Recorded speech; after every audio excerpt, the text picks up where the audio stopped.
Good morning, everybody, and welcome to Virginia International Raceway, Heaven on Earth, for day number 2 of the SARRC MARRS Challenge with special guests, Spec MX-5 Challenge, Spec Corvette, all presented by the North Carolina region of the SCCA. I'm Greg Ginsberg, along with Dominic Mandiel.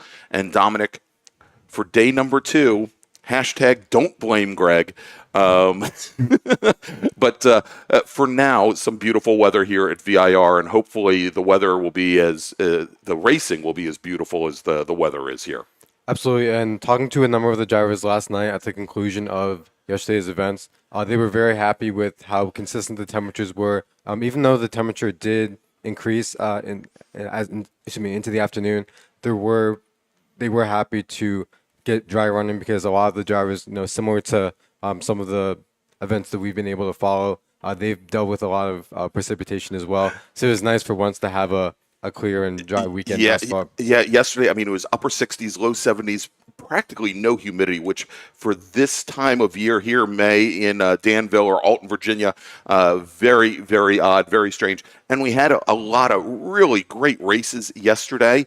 Let's quickly, as we have our first group of the morning, getting ready to roll off the grid for their 15-minute qualifying session. Let's quickly look at the schedule, what we have coming up here for you today. To start things off, we have 6 different race groups that are going to be going out for 15-minute qualifying sessions. And those 15-minute qualifying sessions, with the exception of one class, our Spec MX-5 Challenge class, that qualifying session will be used along with the qualifying session from yesterday and yesterday's race to gather the fastest time for each driver and set the grid for this afternoon's races. Spec MX-5 Challenge, a little bit different. Their race a little bit later, actually later this morning, just before lunch, will be based solely on the qualifying times that they set in this session right now, that you see them heading onto the track at the moment. We're going to go through those 6 qualifying sessions, as you can see there on the screen, 15 minutes each, and then we have our feature races throughout the day. We will have our first of 6 groups scheduled before lunch. It is a 12-lap or 30-minute race, whichever happens to come first. We'll break for about an hour lunch, and then we will have our final 5 races for groups 2 through 6, and you can see those different groups listed on the bottom of your screen. But first up, Dom, is our small bore group along with the Spec MX-5 Challenge. We've got the B-Spec racers out here, our production car classes, Touring 3 and Touring 4 are out here as well. The GT Pintos that always put on a great spectacle for us, Spec RX-7 and IT7 as well. And or probably Spec RX-7 and IT7, they're going to be in our next group. But the SPU cars, and it should be a great session here. But quickly, before we get started with this qualifying session, we've got our drivers. You can see them on their out lap right now. The first of our Spec MX-5 Challenge racers coming up to Oak Tree at the moment on your the bottom left-hand side of your screen. Let's make a call to the grid for our next qualifying group. Attention in the paddock, attention the paddock. First call to the grid for race group number 2. That's our bracket racers and IT racers, Spec RX-7, SSM, Super Touring Light, and Super Touring Under. Race group number 2, bracket ITA, B, C, and S, IT7 and IT7R, Spec RX-7, SSM, STL, and STU. Please start heading to the grid. All right, so Dom, we've got in front of us here some results, not results, but we can kind of see where these drivers set their best times yesterday, whether it was in qualifying, whether it was in the race yesterday. And as we take a look, Alex Bertignoli was our fastest Spec MX-5 Challenge racer all day yesterday. Again, those times for Spec MX-5 Challenge don't really matter. They're kind of tossed out the door, but he's the one who set the bar for that class. And then we had, I think Weston Workman was our next fastest driver in that group. But Steve Rose in his E-Production Mazda RX-7 for our small board drivers, a 2:11.392, a very quick time. And again, it was track conditions were, I mean, as close to perfect as you could get to set fast laps here. Yep. And one thing that a lot of the drivers I talked to also remarked was the fact that the fact that we haven't had too much precipitation as of late meant that the track wasn't too green and everything was really rubbered in. So finding grip everywhere was really at premium. And I think for a lot of them, when you take a lot of the elements out of the equation and they can just go flat out and not have to be too concerned about about adjusting setups and adjusting sway bars and having different tires, it really makes your weekend go a lot more smoothly. Yeah, the consistency of the track surface, I think, has been a key in talking to a lot of the drivers. All right, so in Touring 3, Connor Roberts, who we saw last night during the endurance race, I think doing a lot of testing and tuning with his Global MX-5 Cup car, he was our fastest of the T3 drivers. He had a 2:12.574. And then in Touring 4, three very closely matched racers. Brent Simonson, in his Mazda RX-8 out of Millersville, turned in a 2:13.146, which was actually about 0.6 of a second faster than his good friend Owen Sheffer. He and Owen have been racing together in different classes and different types of cars for a long time. They had an amazing battle yesterday in T4, and Owen Sheffer beat out Brent Simonson to the checkered flag yesterday. Simonson said if he had about another 100 feet or so, he probably would have been able to get past Sheffer. Unfortunately, he didn't have that 100 feet, and I'm sure given that he had been leading going into the final lap, and I think Sheffer had drafted past him on the back straight here. They're always, this track has so many different different sectors really that you need to be a king at. I mean, whether it be the long straightaways and you need the horsepower, whether it's digging out of slower speed corners like Oak Tree or Turn 4, and whether it be having a well set up car to go through NASCAR in Turn 3 into Turn 4. I mean, just really lots of things to challenge not only the car but the driver. And being that they're both in Touring 4 cars, very much a momentum race car. They're going to have to maximize a lot of the, for example, Oak Tree, a slow speed right-hander, and maximize a lot of the slower corners going up into Snick and through left hook especially. So in order to get an advantage over somebody that you're running in the same, not only in the same class as, but in the same chassis essentially, those being smooth and consistent through those is really going to be important. Exactly. All right. So if we then take a look in F production, Les Cheney in his Acura Integra, the fastest of that class with a 2:17.235. And if we move down to B-Spec, Blair Deffenbaugh, who won yesterday's race at a 2:minute 26 second 9:27, very quick for a B-Spec car here at Virginia International Raceway. And then in GT Pinto, Bruce Shelton with a 2:28.658. Again, the marker set there for the GT Pinto class. But let's take a look, Dom, and see where we stand currently here in qualifying, as our drivers have now put in 2 flying laps, and we should have some representative times coming in. Let's start off with the Spec MX-5 Challenge Racers. Again, all of these drivers running in NC Miatas, I guess we call them third gen Mazda Miatas. They are running a Spec shock package, a single adjustable Penske shock. They've got Roush heads for the motors. They can run, and they're all running with a hard top as well. But this is considered to be a development series in the Mazda ladder, and a lot of very young racers out here right now. Nathan Saxon, driver of the number 16 machine. He was, I believe, our winner yesterday in our first race of the weekend. He is your fastest driver currently at a 2:11.157, and that is about, and actually he just dropped it down to a 2:10.875. It's about a half a second clear of Noah Harmon and Will Robusto, with Earl Tucker, your third fastest driver. If we take a look at E-Production, today, your fastest driver on track, and again, this is early on, Robert Garrison, driver of the number 06 machine. Garrison with a 2:23.218. And Steve Rose, our fastest driver yesterday and race winner yesterday, about almost 6 seconds off of that pace currently. I think just trying to get some heat into the equipment, Dom. And looking to touring forward right now, we have Jeff Giordano in his Mazda MX-5 at the top. He ran a 2:15.340, only a few hundredths quicker than Owen Sheffer in the number 1 Mazda RX-7, who turned a 2:15.372, very close to there. And then Brent Simonson sitting third place in class, not too far back from there, 2:16.242, his fast time thus far. All right, in F production, Stephen Layfield in the number 71 Mazda Miata. He is currently your fastest driver on track. Ben Gloka in the number 131 second-gen Acura Integra, almost 8.8 seconds back from Layfield. And Greg Siegert, third fastest driver in class, about 4/10 back from Gloka.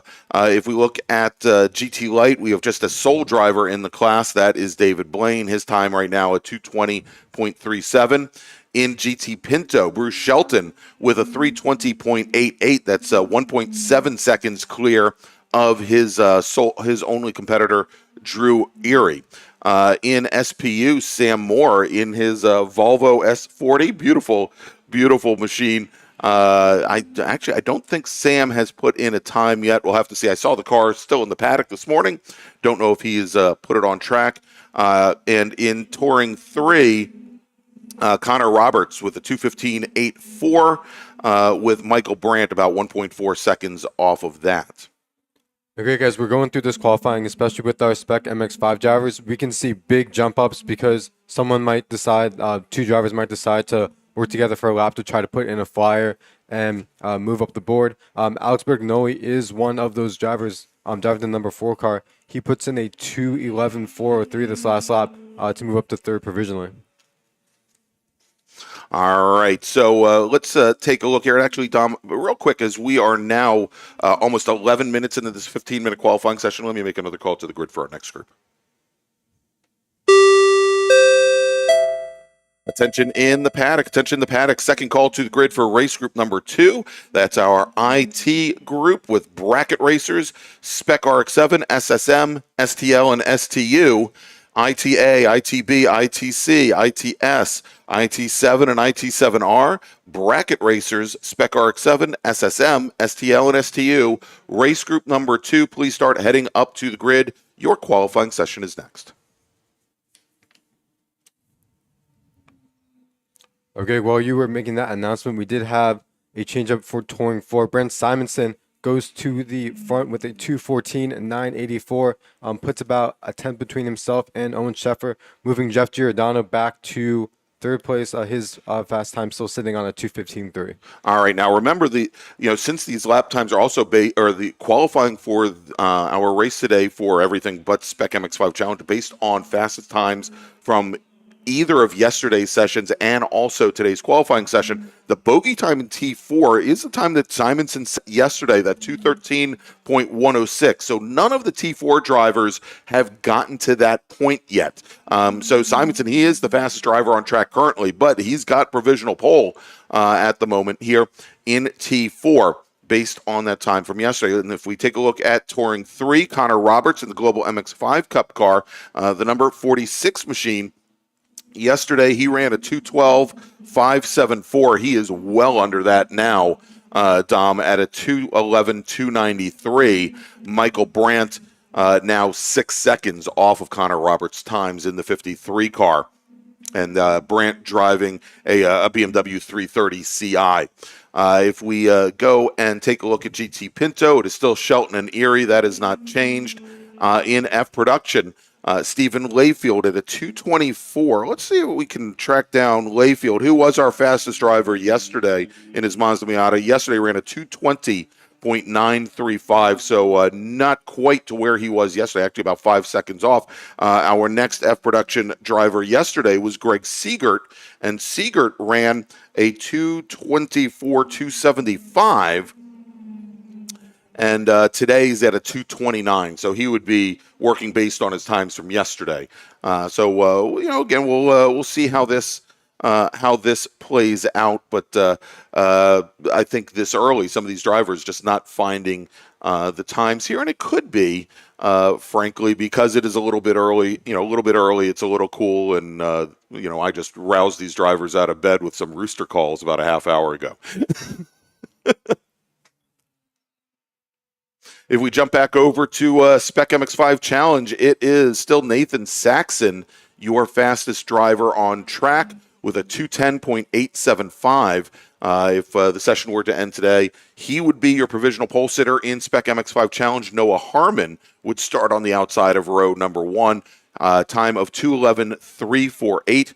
Alex Bertignoli with a 2:11.403. Only 55 thousandths of a second back from Harmon would start third. Neil Robusto with a 2:11.405, 2 thousandths of a second off of Bertignoli's times, would start on the outside of row number 2. Nathan Nicholson only about a tenth back from there. Actually 106 thousandths of a second back. Earl Tucker another 600ths back. So really tight racing, and here in qualifying. And we saw yesterday in the Spec MX-5 Challenge race where the top 12 drivers, top 12 racers, were more or less locked nose to tail for the first 5 laps of a 10-lap race, primarily because they were racing every single corner. And I'm thinking that if you're a tenth or 2 tenths off of somebody in qualifying in this class, Tom, probably isn't going to matter once the race starts. Absolutely, because we saw yesterday that throughout the race, no matter who was at the point in the top 3, they were all running nose to tail and then side by side in most of the corners. And one of the things they have to be mindful of here in qualifying is that even though the urge might come up to start to go wheel to wheel with your fellow competitors out there, where you finish on track in proximity to them isn't going to be important. It's more important to position yourself and get a fast lap as the checker flag comes out. There you go. So session is now over, and obviously that we just saw that one car go off by Oak Tree and take a nice long run through the grass. I think that driver's last flying lap is probably invalidated, but for most of our drivers here still on course, and you can see a large contingent of Spec MX-5 Challenge drivers coming through Oak Tree right now. These last flying laps do indeed count, and they are trying to make their last attempts at putting a flying lap. Actually, I think it looks like we've got a couple of our B-Spec minis coming through there, and a big contingent of cars coming out of Oak Tree onto the back straight here for the very last time. So we'll have these cars come through, and we'll see if there are any big changes here for this last flying lap. Let's see. We did not have, looks like Sam Moore in his SPU Volvo did not take to the track. I believe Michael Sexton in the number 7 Touring 4 machine, his Touring 4 Subaru BRZ also did not make today's qualifying. Those drivers are going to have to stand on their times from yesterday. So as it stands in Touring 4, Brent Simonson, your fastest driver with a 2:14.984. Again, not quite to where he was yesterday, but he will go into today's race as your Touring 4 pole sitter. Connor Roberts, your Touring 3 pole sitter. In GT Pinto, Bruce Shelton will be your pole sitter. In GT Light, David Blaine in his machine. Let's see, David Blaine driving, and I have to apologize, I almost forgot what he was driving. Driving a GT Light Mazda Miata he's the only driver in the class. He will be your pole sitter. In F Production, Steve Layfield is your pole sitter for the second day in a row in F Production. And then in E Production, let's take a look. Robert Garrison turned in a 2:21. And that 2:21, that's a whole 10 seconds off of what Steve Rose ran yesterday. So, needless to say, Steve Rose, who was your race winner yesterday, will be your E-Production pole sitter once again. In B-Spec, Josh Smith, the fastest driver on course, on his very last lap. We saw him coming out and using the draft out of the Oak Tree and onto the back straight. He turns in a 2:31.01. That is also quite a bit off of the 2:26.9 that Blair Deffenbaugh put in yesterday, and Deffenbaugh did not go out for qualifying this morning.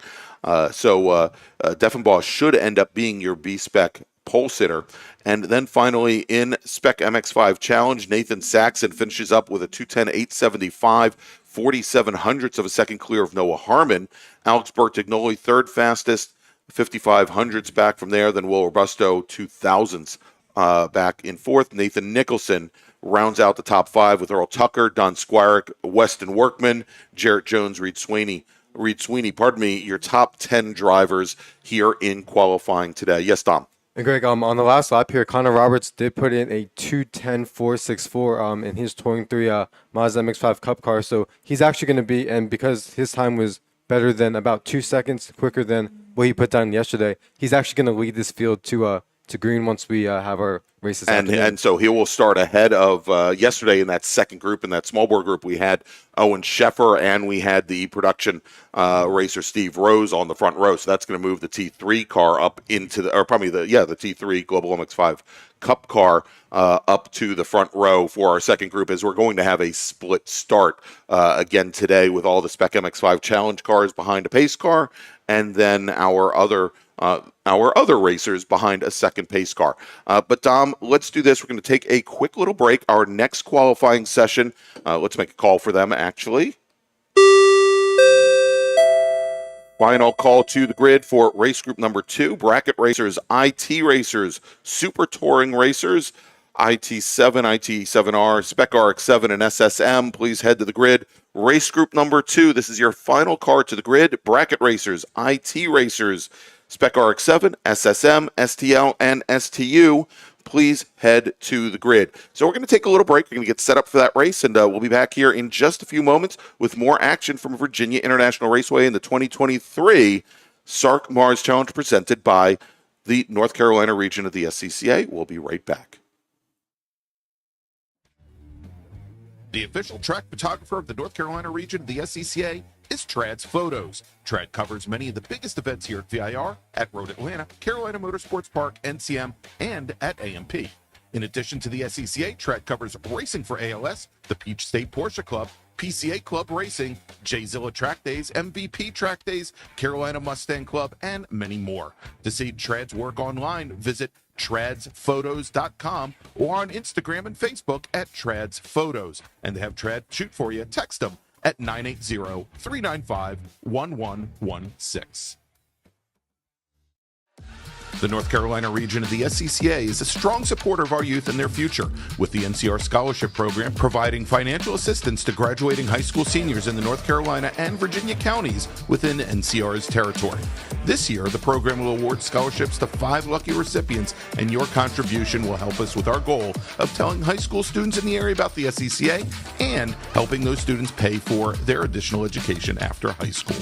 To find out more about the NCR Scholarship Program, head to ncrscca.com/scholarship, and to donate online, ncrscca.com/donate.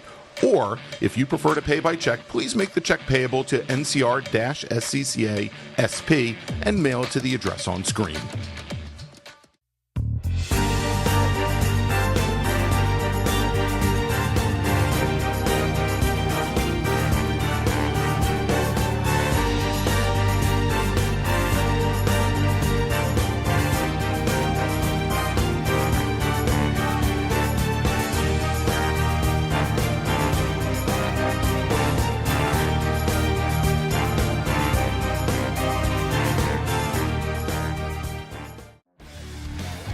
The official track photographer of the North Carolina region of the SCCA is Trad's Photos. Trad covers many of the biggest events here at VIR, at Road Atlanta, Carolina Motorsports Park, NCM, and at AMP. In addition to the SCCA, Trad covers racing for ALS, the Peach State Porsche Club, PCA Club Racing, J-Zilla Track Days, MVP Track Days, Carolina Mustang Club, and many more. To see Trad's work online, visit tradsphotos.com or on Instagram and Facebook at Trads And to have Trad shoot for you, text them at 980-395-1116.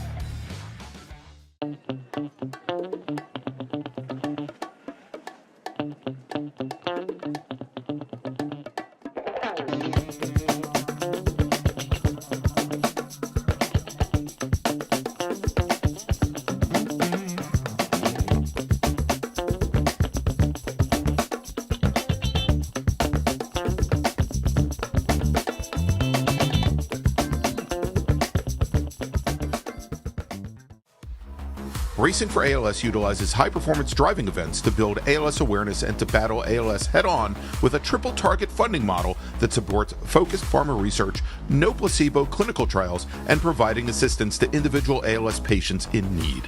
Every 90 minutes, doctors deliver a new ALS diagnosis.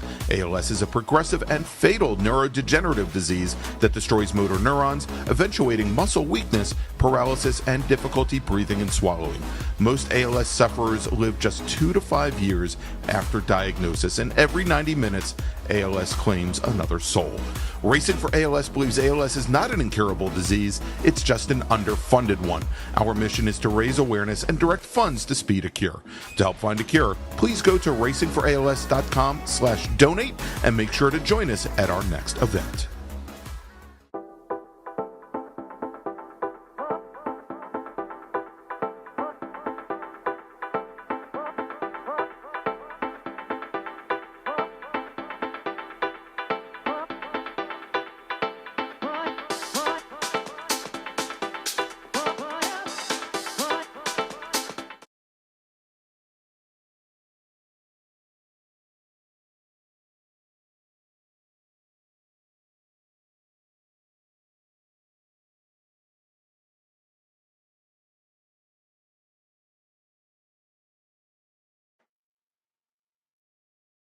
Green, blue, white, checker. You know the flags, but do you know the people waving those flags? Flaggers are the key to the success of every SCCA event at the racetrack, and it's something you can do. Being an SCCA flagger puts you in the action, feet from the race cars, keeping everyone at the track safe and having fun. And did you know that with SCCA's partnership with IMSA, flagging at SCCA events makes it easier than ever to flag at professional races around the country? Find out how you can become a flagger at scca.com/volunteer. And welcome back to Virginia International Raceway and the 2023 SARRC MARRS Challenge presented by the North Carolina region with special guests Spec MX-5 Challenge and Spec Corvette. I'm Greg Ginsberg along with Dominic Mandiel. And Dominic, we've got our second group of the day heading onto the track for their 15-minute qualifying session. These are our IT, Improved Touring, and Super Touring racers, our SSM class. For NA Miatas. We've got Spec RX-7 heading out as well, and then we've got our bracket race group as well. And as they are now rolling off the grid, as you can see there from the camera on your top left, want to, of course, make a call to the grid for our next group. Attention in the paddock. First call to the grid for race group number 3, open wheel racers, Club Ford, Formula Atlantic and Continental, Formula Enterprises and Enterprises 2, Formula F, Formula First, Formula V, Formula X, Formula 600, Prototype 1 and Prototype 2. Race group number 3, open wheel and prototype racers, please head to the grid. All right, so Dom, as this group is heading out on track, what do we have to look forward to for the next 15 minutes? So as you mentioned, Greg, we do have a number of different classes: Improved Touring, Super Touring, and then, of course, the SSMs, in addition to the Spec RX-7s. So what we saw yesterday was the intermingling of a lot of different cars in different classes, and especially for the SSMs, talking to a number of the drivers yesterday, it was a unique and different challenge for them to have other classes and other cars to contend with while they had their on-track session. And so I think in a lot of ways there was some separation between a lot of the SSMs that they, for a number of the drivers, haven't had too much experience with prior. And interestingly, looking to STU, our two drivers who were at the top of the table yesterday, being Darren Treacle and Mark Lower. Darren Treacle at the end of the race actually ran a faster time. Mark Lower had a pretty comfortable margin in hand, but Treacle was able to turn a 2:03.895 to Mark Lower's 2:03.949. So about a tenth in it, but Darren Treacle was still able to pip him by just a little bit. Just that little bit. And, and I was talking to Darren last night at dinner, and the one thing that he said, because we saw that Liller had jumped out to had an amazing, what we thought was an amazing start here, and jumped out almost to a 10 car length advantage by the time they got down to turn 1 on the very first lap. Darren Treacle was going from second to third gear. It actually turned out to be a 2.5 shift instead of a 2.3 shift. And so he just had no go. And, he still, that inline 6-cylinder motor still had a lot more torque than some of the cars around him. So he didn't lose any overall positions, but certainly it allowed that Neon to jump out. Now, if we take a look at some of the other classes and how they ran yesterday, in STL, Chuck Hines in his Mazda MX-5 out of Cameron, North Carolina, was our fastest driver, a 2:12.173. The time, Nathan Pring at a 2:12.435 in his Ford Mustang out of Pittsboro, North Carolina. If we then take a look at ITS, Justin Deffenbaugh was your fastest driver in his Acura Integra. He's out of Raleigh, North Carolina. He turned in a 2:18.74. And in ITA, Joel Gambino in his Mazda Miata, he's out of Harpers Ferry, West Virginia, so just outside of Summit Point, put in a 2:20.232. And if we drop down and take a look then in SSM, Ryan Maloney, the class of the field in SSM, he pretty much just ran away and hid. And a lot of that, I think, was helped by, multi-class racing. And the majority of the SSM class had started quite a bit back from him. But he's going to have that advantage likely today unless some other drivers find some speed. Yesterday, his fastest time, a 2:20.066. Next fastest SSM driver was Neil O'Rourke at a 2:21.878. And more importantly, about 8 cars separated Maloney, and right now 8 cars separating Maloney and O'Rourke. If we take a look at some of our other classes here in IT7, I believe Martin Reiter was our fastest driver. He's out of Reidsville, North Carolina, turned in a 2:34 and change. And then in Spec RX7, Joe Manowski and Alex Cumming, Manowski at a 2:31 flat, Cumming at a 2:33.729 as he's trying to, I think for both of those drivers, it's been a while since they've driven here at the Virginia International Raceway. They're still trying to get their sea legs and get back up to speed. Another class that we had running out here, of course, are bracket racers. Eric Prepsius in his Spec Racer Ford 3 ran a 2:15.427 yesterday. And the next fastest bracket racer we had was Steve Martin in his Ford Focus. His best time, a 2:24.137. And so we're going to be looking once our race session begins, how these drivers start to fit into those brackets and see if there's any races within the race for those competitors. All right, and so as our drivers now starting their third flying laps, Darren Treacle going to the top of the leaderboard in this session at a 2:06.913. That is still about 3 seconds off of the bogey time that he set. Well, he's still your provisional pole sitter, but it's about 3 seconds off of what he set yesterday. Second fastest driver, the STL MX-5 of Chuck Hines at bright Kermit the Frog green. And I love we were looking at his car on the pit lane yesterday. First off, it's got STL in huge, huge letters in reverse on the front of the car, so anybody that looks in their mirrors knows exactly what class MX-5 is coming up on them. Also has a big "I love you, Mom" on the wing. So very nice, especially since I guess Mother's Day coming up next weekend. This event typically for years was held on Mother's Day weekend, so maybe he was just prepping everybody for that. Chuck ran a 2:12 flat, a 2:12.052, and that is almost a tenth faster than he ran all day yesterday. So one of our first drivers see them drop under their previous day's times. He was our fastest STL driver. He continues to be. Let's see here. In ITA, Stephen Clark in his Mazda Miata. Stephen, the number 13 car, the white with orange striped Miata, 2:21.324. And Gambino yesterday, a little bit faster to 2:20.2. So Stephen's got to find a little bit of time there in ITA. Maloney with a 2:21.955. So again, he was our fastest driver yesterday, and he's almost 2 seconds off of where he was yesterday. But again, kind of early on in the session. We're about halfway through the session already. We say it's early on, 3 laps 3 laps complete. But you can see this long line of cars now coming out of Oak Tree. No doubt some of them will use the effect of the draft to pick up some time here. And you can actually see now just coming out of Oak Tree, one of the Mazda Miatas, and I think that might have actually been Stephen Clark pulling over and quickly getting in line behind the car directly ahead to try and use that draft, let the car up front pull them down the front straight. All right, coming down the pit lane, the 182 car of Ted Cahall. Ted had a fast time yesterday of 2:16.1 and about 1.7 seconds off of that time currently, and looks like he's headed back out.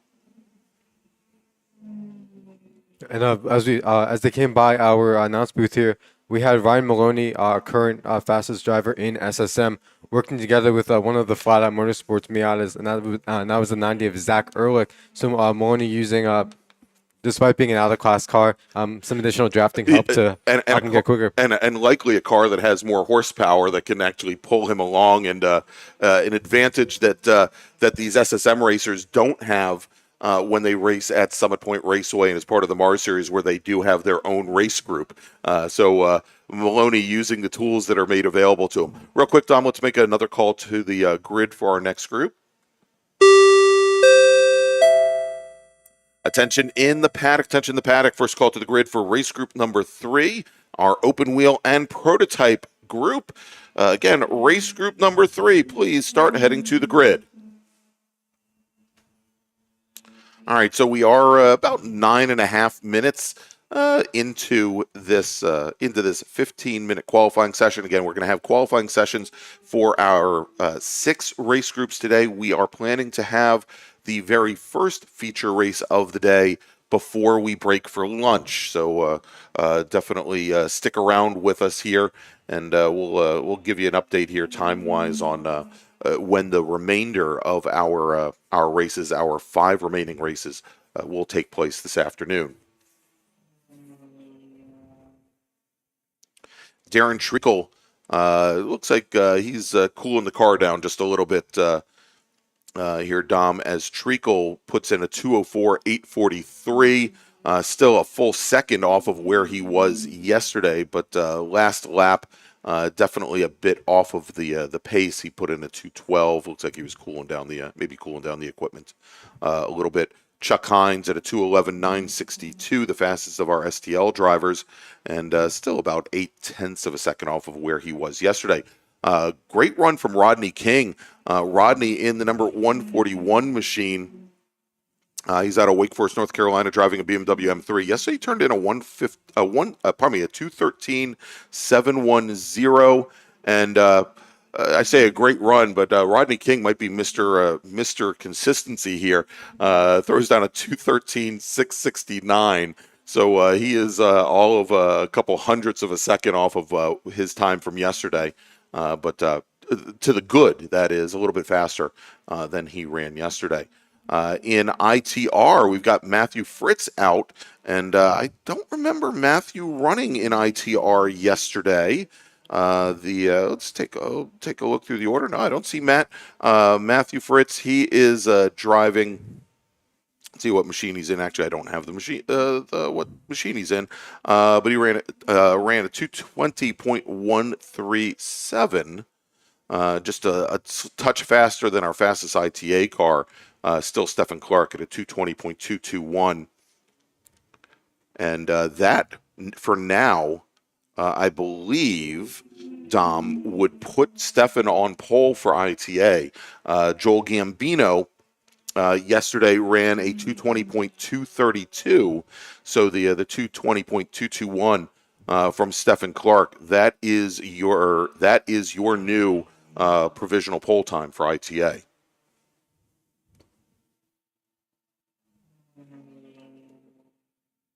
And what we saw yesterday with once we got to our sprint race with this group was the ITA drivers. Joe Gambino had created a bit of a gap on the rest of the field. But then we saw a great charge from Dan Freeman, who was driving the number 1 Mazda Miata, as we have Nick Chivoli, I believe, now joining the track to put some laps down. But Dan Freeman really charging up and getting a lot more speed as the session went on, and it ended up being very tight between our top 3 in ITA by the time the race had concluded. It became very, very tight in there. Let's see, as Clark comes across the start-finish line, let's see if he improves. He does. He throws down a 220.156 to improve that distance. Joel Gambino, at this point, as he now crosses a stripe, puts in a 220.199. So not a huge difference, only 43 hundredths of a second separating Clark and Gambino, yesterday's winner in ITA, Joel Gambino. Ryan Maloney now at a 230.318. He continues to get faster. Next fastest SSM machine now is Kevin Kopp. He just turned his fastest lap of the race at a 221.038. So still about 0.7 of a second off of Ryan Maloney's times, and that is going to translate, Dom, into a number of cars slotted between them. I think when we grid up for this afternoon's race. And also looking at some of our SSM times being turned, Jameson Huffman, driving the number 89 car, provisionally is sitting in 4th place. And talking to his father Justin yesterday, this is his very first time on the track in the SSM car. Has a little bit of time in the FE2 car that he was also running yesterday, but the very first time running SSM. So learning with every lap and showing to be a quick study here in that 1.6 liter. Yeah, I mean, obviously he's had a lot of experience running in iRacing in the NC, actually in the ND Miatas. And I think sometime in the NCs as well, but certainly not in those NA SSM cars. All right, checkered flag is out on the session, and last flying laps here will count. We do have a number of, as you can see once again, speaking of Jameson Huffman, he just went by us on that camera coming out of Oak Tree. He's heading up to the top of the roller coaster now. So a lot of drivers trying to put in their last flying laps here. Chuck Hines just put in a 211.962. He continues to be your fastest STL machine on track. Ted Cahall had gone back out. He's quite a bit off of what Hines is running.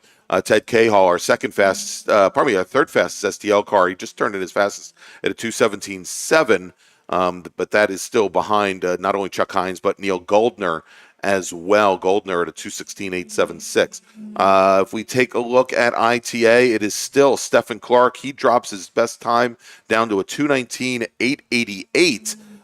And Joel Gambino has not improved. Gambino still in the 221s. Let's see where Huffman does not improve that last lap, nor does Dave Weibel.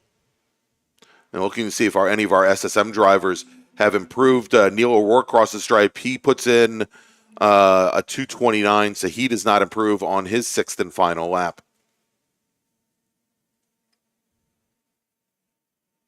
Robert McManus in his STL machine, the number 84 car, he throws down a 222.182, and I believe that is 5th fastest in STL. But let's go here and try to break things down. Let's try and break them down by class. I think it'll be a little bit easier here. Dom, we'll start off with some of these classes where we have multiple drivers. So in ITA, Stephen Clark, your fastest today at a 219.8. Gambino, second fastest at a 221. Grayson Upchurch, a 221.747 in his Dodge Neon. So we're looking at about 1.8 second spread between the top 3. David Lanning, Dan Freeman, your top 5. In ITS, actually, Justin Duffenbaugh was the only one of 3 drivers to set a time. Jay Miller and Mike Cottrell did not put their cars on track. In Spec RX-7, Joe Manowski at a 234.4, 1.6 seconds up on Alex Cumming.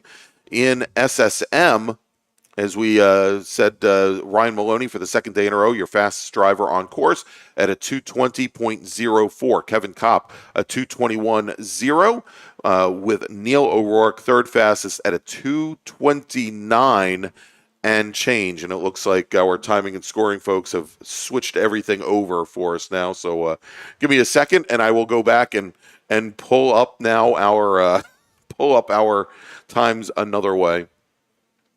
In STU, Darren Treacle fastest at a 204.84. Then Rodney King about 7.5 seconds off there. Mark Liller only put in a single flying lap during the session and was third fastest of the bunch. In STL, Chuck Hines fastest with a 211.962. Neil Goldner at a 216 flat. Ted Cahall at a 217.719. And let's see, who am I missing? Our single car classes, Matthew Fritz in his ITR machine at 220.137. In IT7R, Blair Stitt at a 225.385. Those are neat machines. Those are first generation Mazda RX-7s with the Mazda Renesis rotary motors out of the RX-8, but carbureted and not fuel injected. Was originally, and I think Blair was one of the drivers and owners really pushing for that configuration to replace the original IT7s, because getting the 13A rotary motors and rotary housings has become so difficult. We'll definitely watch that during the race. And then in bracket, Eric Prepsius in his Spec Racer Ford Gen 3 at 216.7. Richard Herman at 224.324. He's in a Spec Racer Ford Gen 2 machine, correct? Gen 2. Then we had Steve Martin in his Ford Focus at a 224.644. Nick Shively, who went out just at the end of the session in his Scion FRS, turns in a 225.253. All right, so Dom, let's go. We're going to get set up. We're going to take another quick little break. And when we come back, we will have our open wheel and prototype drivers as they go out for their qualifying session here at the 2023 SARRC MARRS Challenge presented by the North Carolina region of the SCCA. The North Carolina region of the SCCA is a strong supporter of our youth and their future, with the NCR Scholarship Program providing financial assistance to graduating high school seniors in the North Carolina and Virginia counties within NCR's territory. This year, the program will award scholarships to 5 lucky recipients, and your contribution will help us with our goal of telling high school students in the area about the SCCA and helping those students pay for their additional education after high school. To find out more about the NCR Scholarship Program, head to ncrscca.com/scholarship, and to donate online, ncrscca.com/donate. Or, if you prefer to pay by check, please make the check payable to NCR-SCCA SP and mail it to the address on screen. The North Carolina region of the SCCA is a strong supporter of our youth and their future, with the NCR Scholarship Program providing financial assistance to graduating high school seniors in the North Carolina and Virginia counties within NCR's territory. This year, the program will award scholarships to 5 lucky recipients, and your contribution will help us with our goal of telling high school students in the area about the SCCA and helping those students pay for their additional education after high school. To find out more about the NCR Scholarship Program, head to ncrscca.com/scholarship, and to donate online, ncrscca.com/donate. Or, if you prefer to pay by check, please make the check payable to NCR-SCCA SP and mail it to the address on screen.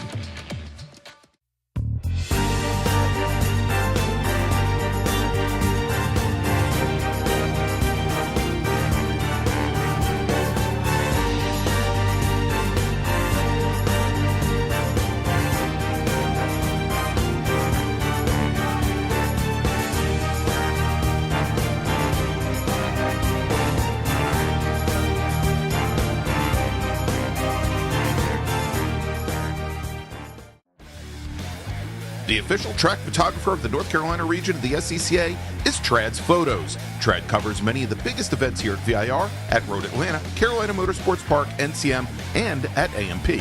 In addition to the SCCA, Trad covers racing for ALS, the Peach State Porsche Club, PCA Club Racing, J-Zilla Track Days, MVP Track Days, Carolina Mustang Club, and many more.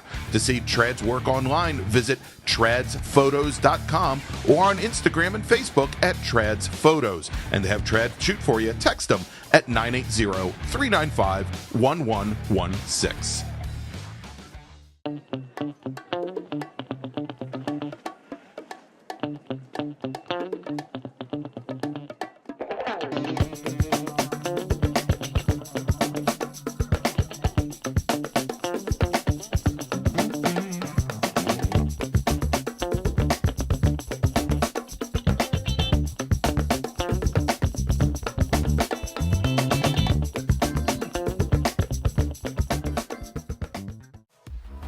Racing for ALS utilizes high-performance driving events to build ALS awareness and to battle ALS head-on with a triple-target funding model that supports focused pharma research, no placebo clinical trials, and providing assistance to individual ALS patients in need. Every 90 minutes, doctors deliver a new ALS diagnosis. ALS is a progressive and fatal neurodegenerative disease that destroys motor neurons, eventuating muscle weakness, paralysis, and difficulty breathing and swallowing.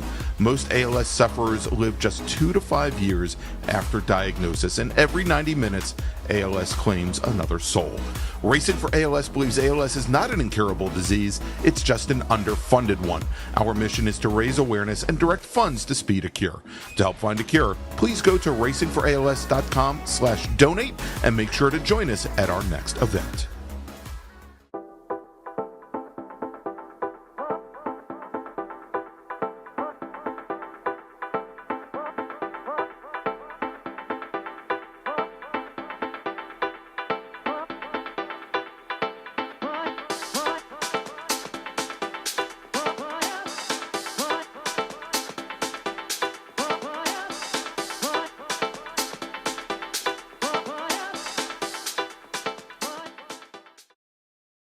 If you like what you see today, become part of the action by joining Sports Car Club of America.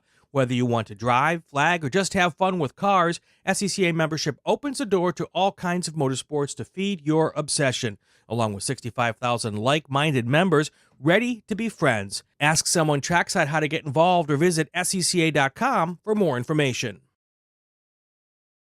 OG Racing carries just what you need to get on the track, from driving suits and shoes to helmets, data and video systems, to your favorite brake pads from Performance Friction, Hawk, and Paget.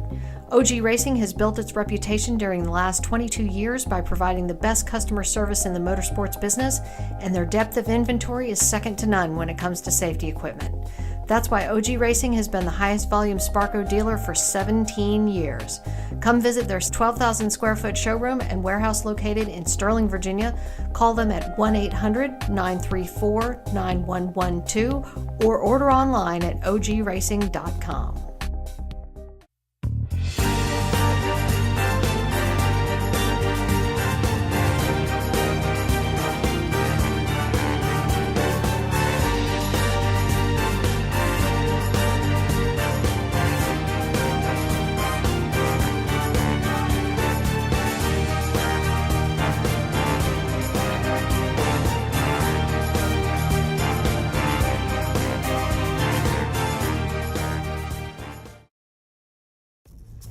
RP Performance is the only premier race shop in the region that specializes in both street and track Mazdas and is located right in the heart of racing at Summit Point's Gasoline Alley. RP has been involved in countless race wins and series championships across many classes with drivers of all ages. Not just a full-service shop, RP has been helping drivers with their individual racing and other track event needs for over 30 years, providing trackside support, arrive and drive packages, as well as race car transport services. And they're known for its help all attitude. RP Performance is your go-to for getting cars back on track for that positive experience at Summit Point when you're ready to pack it in. For more information about RP Performance, come talk to them here in the paddock. Call them at 304-728-6749 or email them at Brett, that's B-R-E-T, at rpperformanceracing.com. Green, blue, white, checker. You know the flags, but do you know the people waving those flags? Flaggers are the key to the success of every SCCA event at the racetrack, and it's something you can do. Being an SCCA flagger puts you in the action, feet from the race cars, keeping everyone at the track safe and having fun. And did you know that with SCCA's partnership with IMSA, flagging at SCCA events makes it easier than ever to flag at professional races around the country? Find out how you can become a flagger at scca.com/volunteer.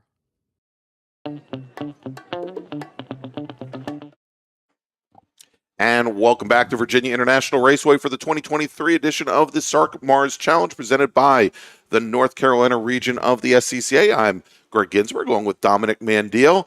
And Dominic, actually, that was pretty neat. We had one car that they needed to get flat bedded out that had some steering damage, and very quick movement by our emergency services teams here at Virginia International Raceway. But now heading out on track, we've got our third qualifying session of the morning, third of 6, and this is going to be our open wheel and prototype group. Before we start talking about them, let's make a call to the grid for the next group. Attention in the paddock. First call to the grid for race group number 4, Spec Miata, SMSE, SMT, and SMSET. Please start heading to the grid. Spec Miata drivers, SMSE, SMT, and SMSET drivers. That's race group number 4. Please start heading to the grid. All right, Dom, so open wheel racers, and we saw some neat little battles up front here yesterday. Not necessarily in class early on, but some Formula Atlantic entry as well as Formula Enterprises 2 entry that they were running much more similar times than I would have expected them to. Absolutely, and what we did see was at the beginning of the race yesterday, Russ Turner in his FE2 machine, I think got definitely the jump on the field, and luckily his tires probably came up to temperature and into a good operating window much earlier on than Austin Hill in his Ligier Formula Atlantic, who ended up being the victor at race end. But then we saw also in FE2 a who's who basically of other cars vying for the final spots on the podium. We had Jameson Huffman factor in, Kelton Jago, David Flint, a number of drivers who made a play for the top 3, and the combination of those drivers was seemingly different almost lap to lap. Almost every single lap, exactly. And I think we saw a run to the line yesterday with Jago, I think, and if I remember correctly, it was Jago and Yates that were in very close proximity, right at the line, only a couple of car lengths separating them. And and maybe a big surprise in Formula Enterprises too. If we take a look here at where these drivers ended up after yesterday, our second fastest driver overall in FE2 throughout both qualifying and the race, and he set this time during the race, was Jameson Huffman, who we talked about had just 2 weeks earlier set the track record in class at Summit Point Raceway, and didn't really have a great qualifying session yesterday. And when I talked to him last night, right off the grid, was having issues with downshifting the car, and apparently there were some clutch issues in his machine. He seemed to work around them at the end of the race, put in a heck of a flyer. He put in a 153.656. Now that is 1.6 seconds off of what Russ Turner put in, our fastest FE2 time yesterday, a 152.008, whereas our fastest Formula Atlantic time set by Austin Hill in his F3 Honda powered Ligier put in a 150.755. In Formula Continental, Robert Allaire, your fastest driver, he's representing the Central Florida region, of course, not out of Florida, but out of Michigan, out of Grosse Pointe Woods, Michigan. He put in a 153.633, and son Nolan, we did not get a time for him at all yesterday, and a lot of that owes to, I think, there are transponder issues with that car. Both Robert and Nolan started our race yesterday afternoon from the back of the pack. If we then take a look at Formula S, we had Connor Roberts in the Tatus He's out of LaGrange, Georgia. He put in yesterday a time of 1:54.147, our sole Formula S driver out on track. And if we take a look at the times in the prototypes, Todd Parks was our fastest Prototype 1 driver in his critter. He turned in a 1:57.197. And in Prototype 2, Frank Clark driving a Van Diemen with a time that I don't know because it's the only one that's missing here. So we'll let me see if I can pull. I can probably pull that time up from yesterday. We'll take a look here. Greg, I don't believe Frank Clark did start the race yesterday either. So That's right. Yeah, I know that that car has been a work in progress, shall we say, for the last few seasons. The Van Diemen ESR, essentially a Formula Enterprises chassis that's fendered and has the additional bodywork. So I'm hoping to see the car a lot more healthy today and able to make the race this afternoon. Yeah, let's see if we have a time for him then from qualifying yesterday. And let's see, Frank Clark ran a 2:18.868 in qualifying yesterday. As we have the 19 of Connor Roberts in that Formula S car making his way onto the track to begin his qualifying this morning. All right, so he's a little bit late to the grid, heading back out now. Let's take a look now that we have 2 flying laps in the books for many of our drivers. Austin Hill at a 1:50.529. He is now already dropped about 2/10, actually 2300ths off of where he was yesterday. Russ Turner in the number 23 Formula Enterprises 2 machine. He puts down a 1:55.056. And that is still about 3 seconds off of where he was yesterday. Kelton Jago, second fastest in FE2 with a 1:56.371. And looking to see where that compares to Jamison Huffman yesterday. Yesterday he ran a 1:53 and change. So still a couple seconds there that Jago and Huffman, who just put down a 1:57.114, will need to make up. Let's see here, in Prototype 1, Todd Parks at a 2:01.175. And that is almost exactly 3 seconds off of the times that he put in yesterday. Frank Clark now with a 2:17.185, so he's already eclipsed his qualifying time from yesterday morning. And Russ Turner, who provisionally sat on the pole and was yesterday's winner, ended up finishing the race with a healthy margin in hand. This last time had a 1:52.677 compared to yesterday, which was a 1:52 flat. So still has a few tenths to find there. We also this time had a Kelton Jago running the number 29 car go up into second place. And looking at his times from yesterday is still, I believe, actually has gone. No, still a little bit off of where he was from yesterday. Ran a 1:54.2 yesterday. His fast time so far this morning, a 1:54.9. All right, and I just got word that Nolan Allaire had a little bit of a challenge over at Hog Pen, put the car off driver's left. He has now managed to put his Van Diemen back on the track surface, and he is continuing. But certainly that last flying lap not in the books. And unfortunately, I don't have any times for Nolan Allaire because apparently that transponder still not functional.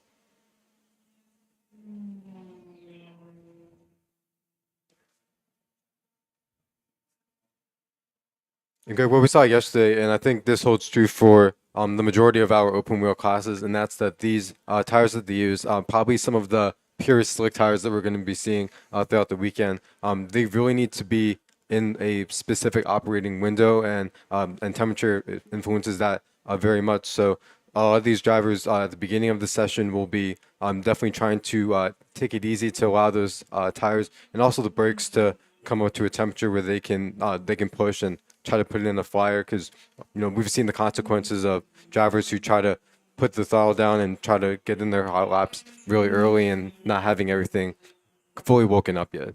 Exactly. All right. So real quick, Tom, let's make another call to the grid for our next group.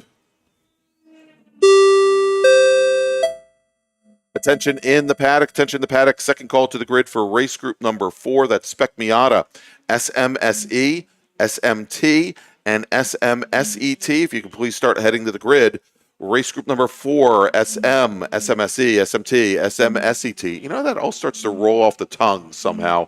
It just has that nice, feeling there. Spec Miata drivers, please start heading to the grid. Race group number 4.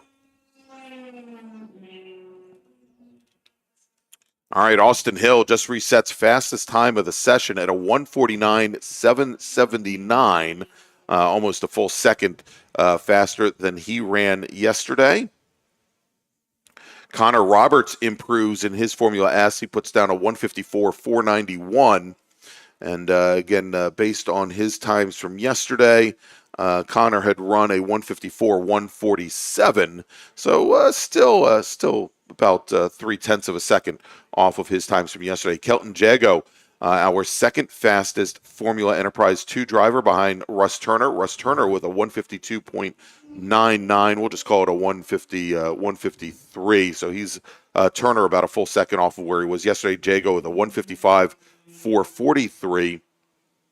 And he is still about 1.4 seconds off of where he was yesterday. So some of these drivers still struggling to find a little bit of additional time here. But I think also we found that most of these drivers set these fast laps actually not in qualifying yesterday morning, but actually set them during the race. As the track was getting more rubbered in and the temperatures, I think, equalized a little bit. Although it's already about 65 degrees ambient air temperature, it's actually getting very close to where it was during yesterday afternoon's race for these drivers.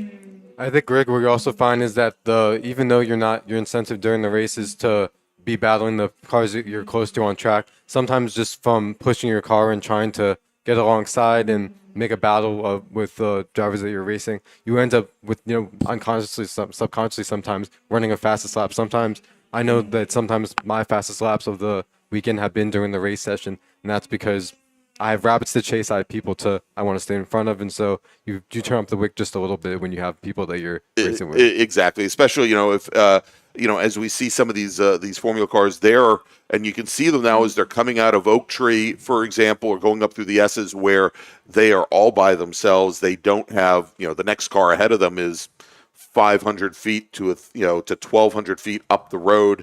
Certainly they're not catching any kind of draft, but it's very difficult. You get out there and you're just turning laps. It's you in the car, and you don't have any of those exterior forces that you would during a race. That again, like having a rabbit to chase, that might push you to push a little bit faster and a little bit further. All right, so we now have just a little bit under 3 minutes remaining in qualifying. Again, Austin Hill, your fastest driver in Formula Atlantic. He reset fast lap once again to a 1:48.71, and just now crosses the stripe. And looks like he's maybe he's decided to not be as one with the car. Maybe dial things back a little bit, let the equipment cool down. He puts in a 1:51.3 that last time by. Looking at some of our other Formula Atlantic machines, Carl Lennox Barbrew, his Swift DB4, his fast time today is a 1:54.9, so right about a 1:55. Yesterday, Carl Lennox Barbrew ran a 1:53.6, so a little bit off from yesterday. As I say that, he goes just a little bit quicker this time with a 1:53.5, a session best time for him. And then going down to Jim Booth in one of the other Ligier F3 spec cars, his fast time thus far is a 1:54.3. That time being turned on the last circuit. All right, we just had Nolan Allaire come down the pit lane and return to the fray. Here again, we don't have any times for the number one machine, for our reigning national champion in Formula Continental. His father, Robert Allaire, just turned in a 1:53.561. That is the fastest of our Continentals. And with that, the fastest that we know about in Continental, because we don't know what times Nolan Allaire is in. Robert yesterday had put in a 1:53.633. So he has now knocked about a tenth off of his fastest time from yesterday in that in the number 52 machine. Jamison Huffman just puts in his fastest lap of the session, a 1:53.527. And that is slightly faster, actually 12 hundredths of a second faster than he ran yesterday at the end of his race. Coming down the pit lane now is the number 27 Formula Continental. And that is the machine driven by David Jackson. Jackson with a fast time in the books of 2:30.466. And it looks like he is likely bringing that car back to the paddock, is getting ready here with only about 15 seconds left on the clock. Checkered flag is going to be coming out in a moment. The number 11 machine, nope, that's not the 11 machine. That is one of our Formula Atlantic Ligers on the pit lane. And I think that is that is the 8 car of Austin Hill on the pit lane as his crew is taking a look. He is not going to put in another flying lap as the checkered flag is now being displayed. And I believe that the 11 machine of Justin Huffman, the first driver to take the checkered flag, and on his final lap, he throws down a 154.2 or 154.199 if you want to be exact about it. Another note here, Greg. Todd Parks driving that Critter Prototype 1 entry puts in a 153.606, which is about 3.5 seconds quicker than what he ran yesterday. So he's going to be at the provisionally seated between Robert O'Leary and Connor Roberts for our race this afternoon. All right, so if we go and try to break this down now quickly by class, we'll take a look here. In Prototype 2, Frank Clark, our sole driver, at 2:14.467. His time in Prototype 1. Todd Parks, 1:53.606. John Lundquist goes out almost 15 seconds off of Parks' times. In Formula V, and I know we didn't talk about the Vs much here today, but Anthony Henderson in the number 17 machine just now crossing the stripe puts in a 2:27.529, and that is about 0.8 of a second off of his times from yesterday. Gary Slahor puts in a 2:29.163, and that is about 2 seconds off of where he was yesterday. As we mentioned, Connor Roberts with that 1:53.697. In Formula Enterprises 2, Russ Turner, a 1:52.586, the fastest of that class. Jamison Huffman, 94 hundredths of a second back from there. Brian Yates, another 57 hundredths back. That was your top three, with Justin Huffman finishing fourth, Kelton Jago fifth fastest. In Continental, again, kind of hard to tell without all of Nolan Allaire's times here, but Robert Allaire, we are showing, is a 1:53.561. Nolan, a 1:53.756. David Jackson, about a half minute back from there. In Formula 600, Harrison Southworth, our sole driver on track, put down a 2:29.72. And then in Formula Atlantic, it was Austin Hill, our provisional pole sitter, at a 1:48.719. Carl Lennox Barbrew at a 1:53.056. Jim Booth at a 1:53.327. And Dan Moskowitz did not set a time. All right, so we've just had the 5-minute warning given on the grid for our next group. And so, Dom, let's take a quick break. And when we come back, it is going to be Spec Miatas and many variations thereof for their 15-minute qualifying. You are listening to the 2023 SARRC MARRS Challenge. You're watching the 2023 SARRC MARRS Challenge presented by the North Carolina region of the SCCA. And we will be right back. Racing for ALS utilizes high-performance driving events to build ALS awareness and to battle ALS head-on with a triple-target funding model that supports focused farmer research, no placebo clinical trials, and providing assistance to individual ALS patients in need. Every 90 minutes, doctors deliver a new ALS diagnosis. ALS is a progressive and fatal neurodegenerative disease that destroys motor neurons, eventuating muscle weakness, paralysis, and difficulty breathing and swallowing. Most ALS sufferers live just 2 to 5 years after diagnosis, and every 90 minutes, ALS claims another soul. Racing for ALS believes ALS is not an incurable disease, it's just an underfunded one. Our mission is to raise awareness and direct funds to speed a cure. To help find a cure, please go to racingforals.com/donate and make sure to join us at our next event. The North Carolina region of the SCCA is a strong supporter of our youth and their future, with the NCR Scholarship Program providing financial assistance to graduating high school seniors in the North Carolina and Virginia counties within NCR's territory.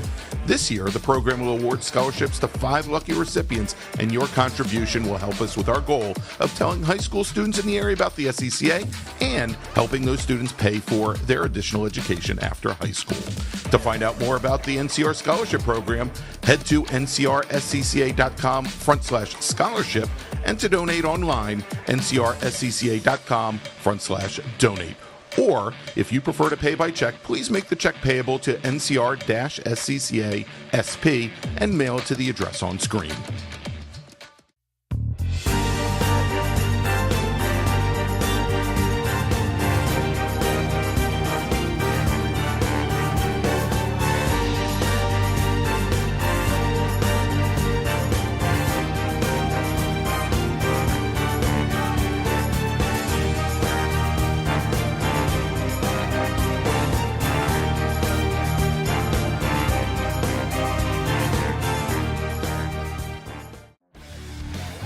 The official track photographer of the North Carolina region of the SCCA is Trad's Photos. Trad covers many of the biggest events here at VIR, at Road Atlanta, Carolina Motorsports Park, NCM, and at AMP. In addition to the SCCA, Trad covers racing for ALS, the Peach State Porsche Club, PCA Club Racing, J-Zilla Track Days, MVP Track Days, Carolina Mustang Club, and many more. To see Trad's work online, visit tradsphotos.com or on Instagram and Facebook at Trad's Photos. And to have Trad shoot for you, And welcome back to Virginia International Raceway, the 2023 SARRC MARRS Challenge, presented by the North Carolina region of the SCCA with special guests Spec MX-5 Challenge and Spec Corvette. I'm Greg Ginsberg along with Dominic Mandiel. And Dominic, next up, a bunch of Miatas. It's Spec Miata and a couple variations of Spec Miata that they run down in the Southeast Division here. We had 35 drivers over over yesterday either go out for qualifying or go out and race, and in most cases both.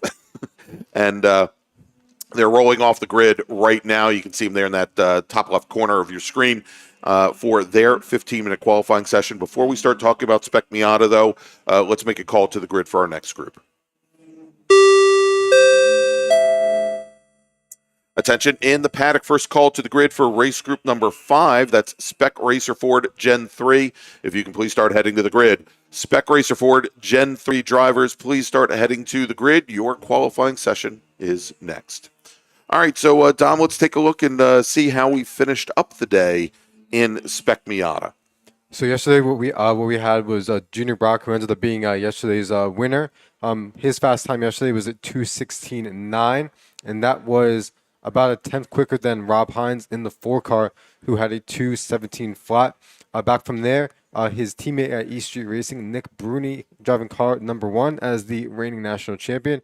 His time was a little bit quicker. He ran a 2:16.7 from the combination of qualifying and the race from yesterday. And then from there, we had Scar Cottrell driving car number 29, and he put in a 2:16.6 for a best time yesterday.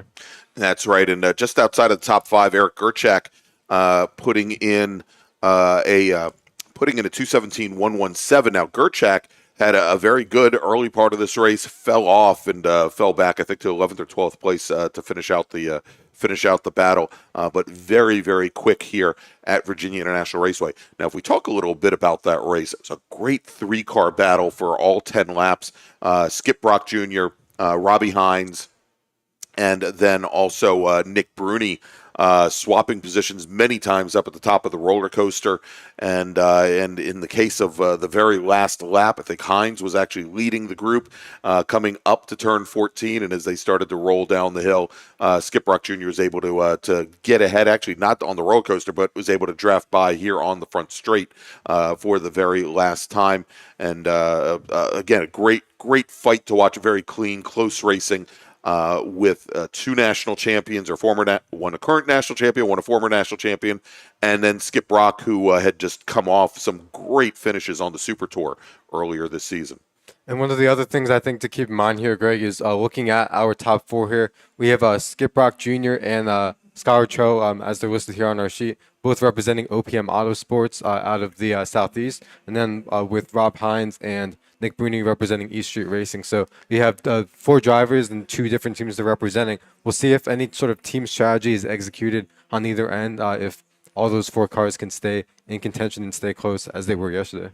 All right, and already coming down the pit lane here, the number 78 machine of K-Hall, and looks like he's got his crew person there, Big John, taking a look, popping up the hood on the number 78 machine. And so Ted K-Hall was our 11th fastest driver yesterday.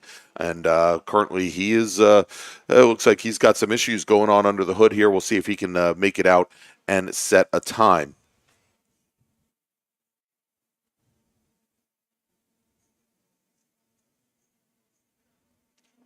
All right, so if we, let's see here as we're waiting for some of these lap times to come in. At this point, we've got just our out lap in the books, and our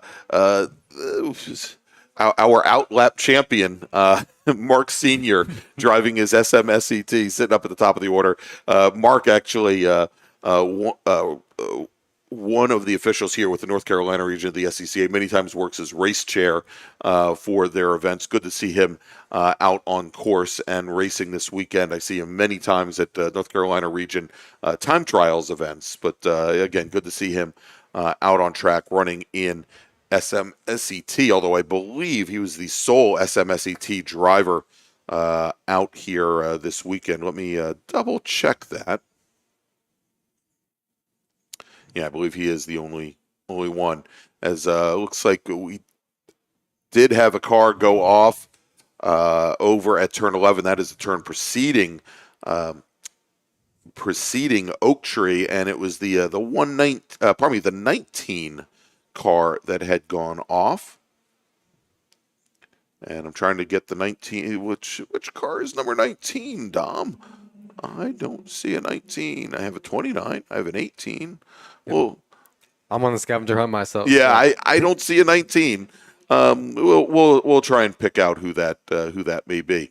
All right, fastest driver at the moment with 2 laps in the books now. Eric Gerchak with a 2:17.622. And next fastest, Robbie Hines at a 2:17.701. Nick Bruni, a 2:17.762. Now, we saw yesterday in qualifying, Dom, that Bruni and Hines, who are working together, had cars locked nose to tail, literally no space between them. At one point, had run identical lap times with up to the 1,000th of a second. Now there's a little bit more separation. There's 61 thousandths of a second separating them out here, but it's pretty obvious that those 2 drivers working together.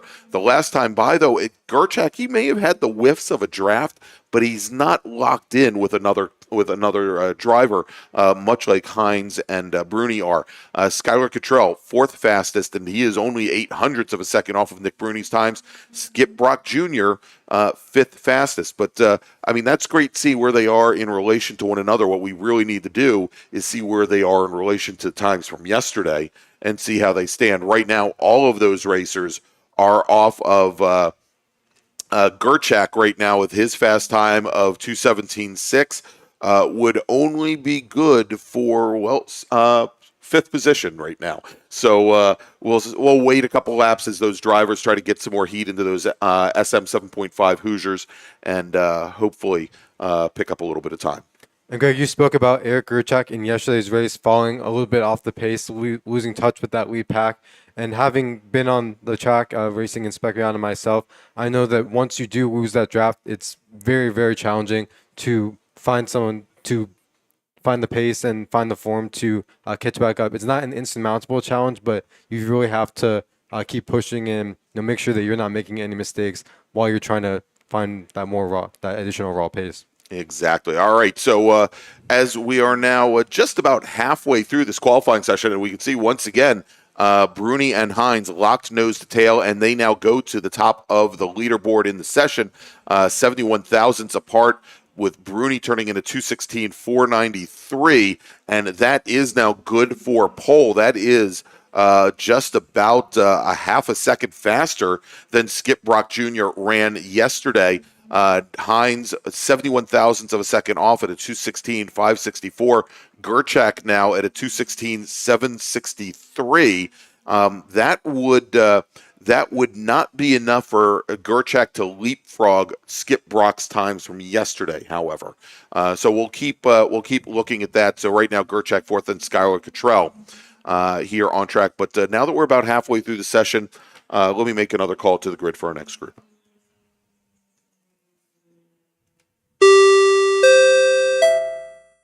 Attention in the paddock. Attention in the paddock. Second call to the grid for race group number 5, Spec Racer Ford and Spec Racer Ford Gen 3. Please start heading up to the grid. Race group number 5, Spec Racer Ford and Spec Racer Ford Gen 3. Please head to the grid.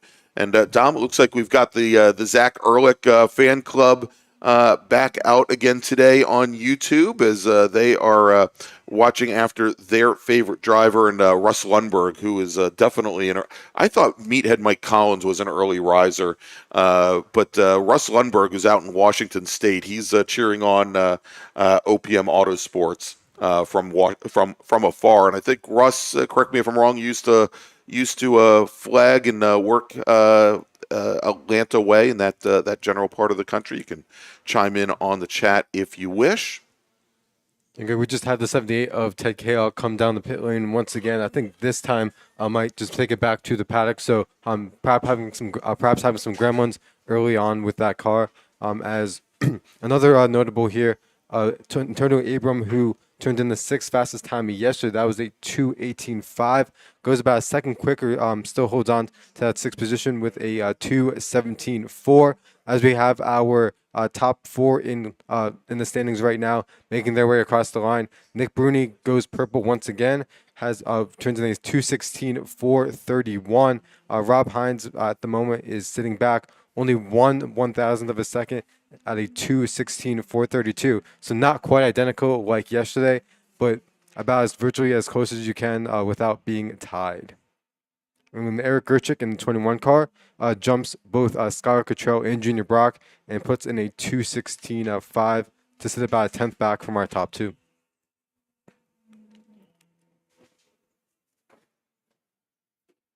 All right, so yesterday, Dom, we saw the 0-0-0 split between Hines and Bruni, and we're now at the 1/1000th of a second split. So I think they're looking for that, looking to do it again today. Maybe they'll both share the pole position. I don't know how that works. Well, again, we discussed this yesterday. We know in Formula One they do it based on who crosses the line first. I don't know how we handle it in SCCA. I probably should have checked that yesterday, but. We'll let John Bodner and the fine folks at timing and scoring figure out exactly how they place that, as we now have just a touch under 4 minutes remaining here in qualifying, and Gerchak though continues to hold on to third fastest with that 2:16.5. That actually does allow him to leapfrog. I believe allows him to leapfrog Skip Brock Jr., so that would put him on the inside of row number 2, pardon me. And Greg, what we're seeing here is I think that the track right now is offering a little bit more than it did yesterday, because everybody in at least the top 5 and perhaps even further on are running raw times that are quicker than yesterday. And so I think that even in the draft, and even though some of our drivers are mixing up just a little bit, I think there's a lot of grip and speed that the track has in store for the drivers at the moment. And Kim Ratcliffe joining in says that ties are decided based on height. Now, the question is, Kim, is it the taller? Because we know Rob would win that one by a mile, or at least 1.5 foot, or is it by the shorter? But we just had Hines and Bruni cross the stripe. Directly behind them, though, and this is interesting because he's just now gone to the top of the leaderboard, is Skip Brock. Brock is about a car length and a half back from Bruni and Hines, and he used the draft there to his advantage, puts down a 2:16.379, so he is your new provisional pole sitter in Spec Miata, then Bruni, then Hines. Hines and Bruni did not improve that last time by. Gerchak did not improve. Skylar Cottrell did not improve. Driver that did, Antonio Abram, did. Antonio Abram with Panic Motorsports driving the number 05 machine in a brand new car. He puts down a 2:17.250. Again, he was just named one of IMSA's 10 candidates for their diverse driver development scholarship. So good luck to that young man as he has just gone off to college, and he's been racing in the SCCA now in Spec Miata for the last, I guess this is season number 3. And great to see him get good things. Also, a little bit further back, Lauren Bralier, who was our hard charger in yesterday's race. She made it into the top 15 after having started 37th. She is currently our 18th fastest driver on track, fitting right between Matt Fielding Russell and, or probably between John Hotz and Michael Cohen. And we talked about the Zach Ehrlich fan club that's there because I don't think you can see it on our timing and scoring screen. Zach Ehrlich is currently 12th fastest. Actually, he should have just now popped right onto our screen as he went from 16th fastest to 12th fastest. Just put in a 2:20.409. He's sandwiched right between Ford Munnerlyn, the number 34 machine, and Paul White.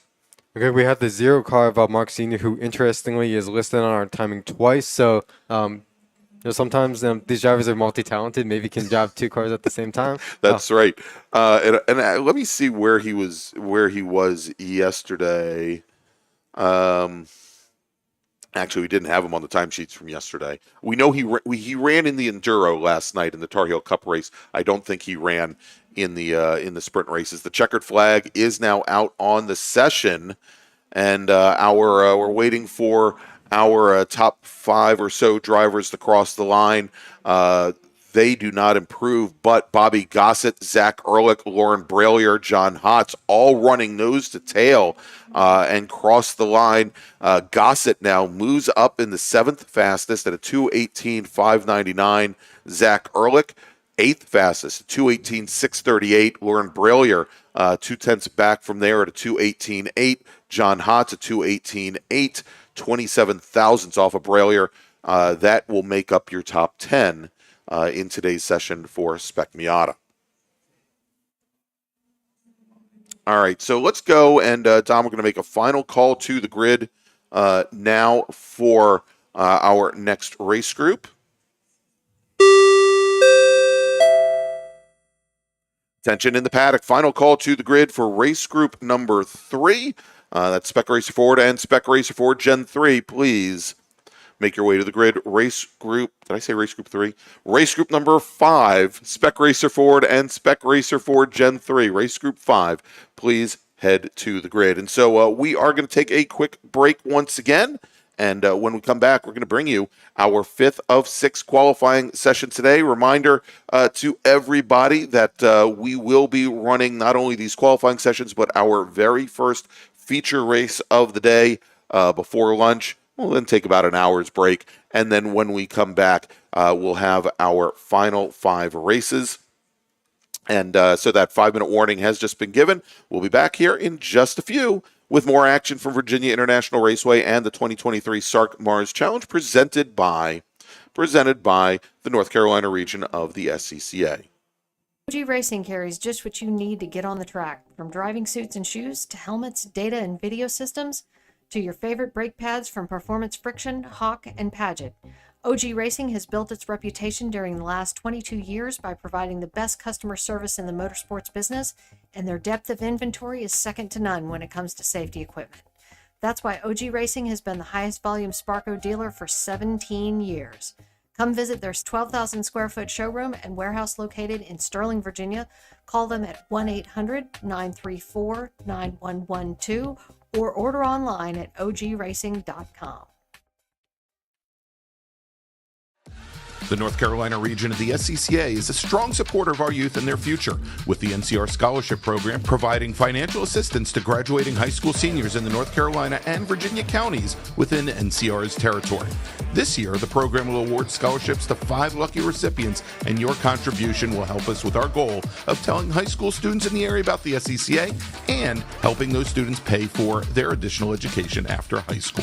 To find out more about the NCR Scholarship Program, head to ncrscca.com/scholarship and to donate online, ncrscca.com/donate. Or, if you prefer to pay by check, please make the check payable to NCR-SCCA SP and mail it to the address on screen.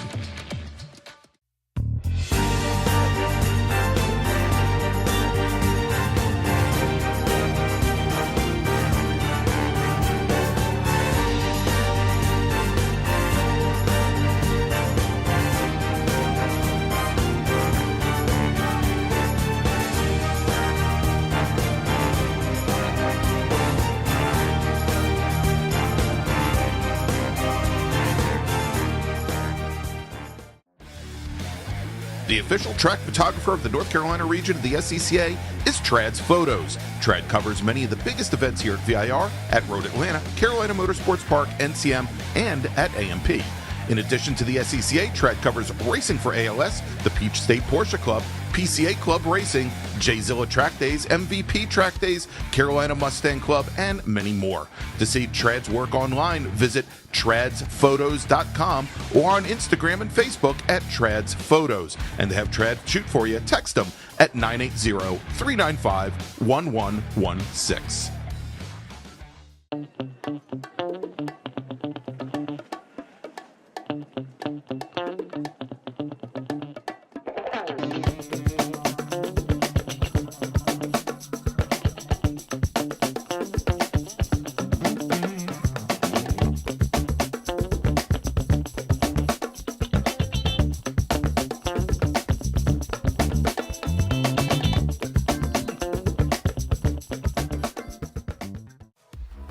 Racing for ALS utilizes high-performance driving events to build ALS awareness and to battle ALS head-on with a triple-target funding model that supports focused pharma research, no placebo clinical trials, and providing assistance to individual ALS patients in need. Every 90 minutes, doctors deliver a new ALS diagnosis. ALS is a progressive and fatal neurodegenerative disease that destroys motor neurons, eventuating muscle weakness, paralysis, and difficulty breathing and swallowing. Most ALS sufferers live just 2 to 5 years after diagnosis, and every 90 minutes, ALS claims another soul. Racing for ALS believes ALS is not an incurable disease, it's just an underfunded. And welcome back to Virginia International Raceway, the 2023 SARRC MARRS Challenge presented by the North Carolina region of the SCCA with special guests Spec Corvette and Spec MX-5 Challenge. And we just had all of our Spec Miatas, Dom. Now it's time for Spec Racer Ford and Spec Racer Ford Gen 3. And those racers are going to be, they're actually starting to come off the grid as we speak. And we'll talk about them in just a few moments. But first, let's make a call to the grid for our final qualifying session of the morning. Attention in the paddock, attention in the paddock. First call to the grid for race group number 6. That's Big Bore, American Sedan, ASR, GT 1, 2, and 3, GTA, GTX, ITE, ITO, SPO, Touring 1, Touring 2, and the aforementioned Spec Corvette. Please start heading to the grid. Race group number 6, our Big Bore group, or I guess basically, if you haven't gone out for qualifying today, well, your group is next. Race group 6 to the grid, please. As Spec Racer Ford's heading down the pit lane now, and you can see them there in the camera on your top left. They're heading out onto the track for their outlet. Tom, let's talk about what we saw yesterday. Yeah, so yesterday was what we saw definitely was Russ Turner driving the number 23 car. Excuse me, had definitely the measure of the field. His fast time from yesterday was a 2:05.8. And then we had Morgan Burkhardt driving the number 39 car, who had a race-long battle with Giancarlo Angelini driving car number 6. Those two ended up having a little bit of disagreement, shall we say, at one point during the race. The disagreement was whether or not Angelini had actually given Morgan Burkhardt enough space on the outside of turn 3. That's how the race kind of played out. At that point, Angelini and Burkhardt had been actually having a very good race. Burkhardt had mentioned that he was just trying to actually work for the next majors or Super Tour race work on his drafting, and was just very content to sit back behind Angelini. Angelini went a little bit too deep into one, had problems getting the car rotated. Burkhardt pulled alongside him, and as they were going into NASCAR into turn 3, the two of them got together. Both spun, both continued. Burkhardt eventually coming in second, but as we also see, Burkhardt, our second fastest driver between qualifying and the races yesterday. Now, we also had Jason Pintar and Sam Schechter were our fourth and fifth fastest drivers. Pintar with a 2:08.68 as his best time on the day. Sam Schechter at a 2:08.314. The number he put in that time in the number 55 machine, just outside of the top 5. Dave Spitzer, Jisoo Kim as well. And it's kind of where we stand. We had 24 different drivers set times yesterday. Our sole Gen 2 driver with the 1.9 liter motor in the car, Richard Herman. We saw him a little bit earlier this morning with our bracket racing group. He put in a 2:19.225 yesterday, and that was good for 23rd overall. All right, so we've got our first times coming in, and again, these are, I think, on this outlap, not necessarily going to be representative. So we'll see as the drivers had just left the grid, and certainly not a very quick run down towards turn 1. So we'll start tracking them as they start their second, as they're now starting their second flying lap. That should be the most representative time. Okay, something also to keep in mind here is that a number of these drivers competed in our Tarheel Cup yesterday. Some ran the full 65-minute race, and so they are getting a lot of time behind the wheel as well as on the track, learning a lot of different things. And as we were talking about yesterday, the importance when running a session that's a little bit longer is to have consistency in your braking points and in your line as you go.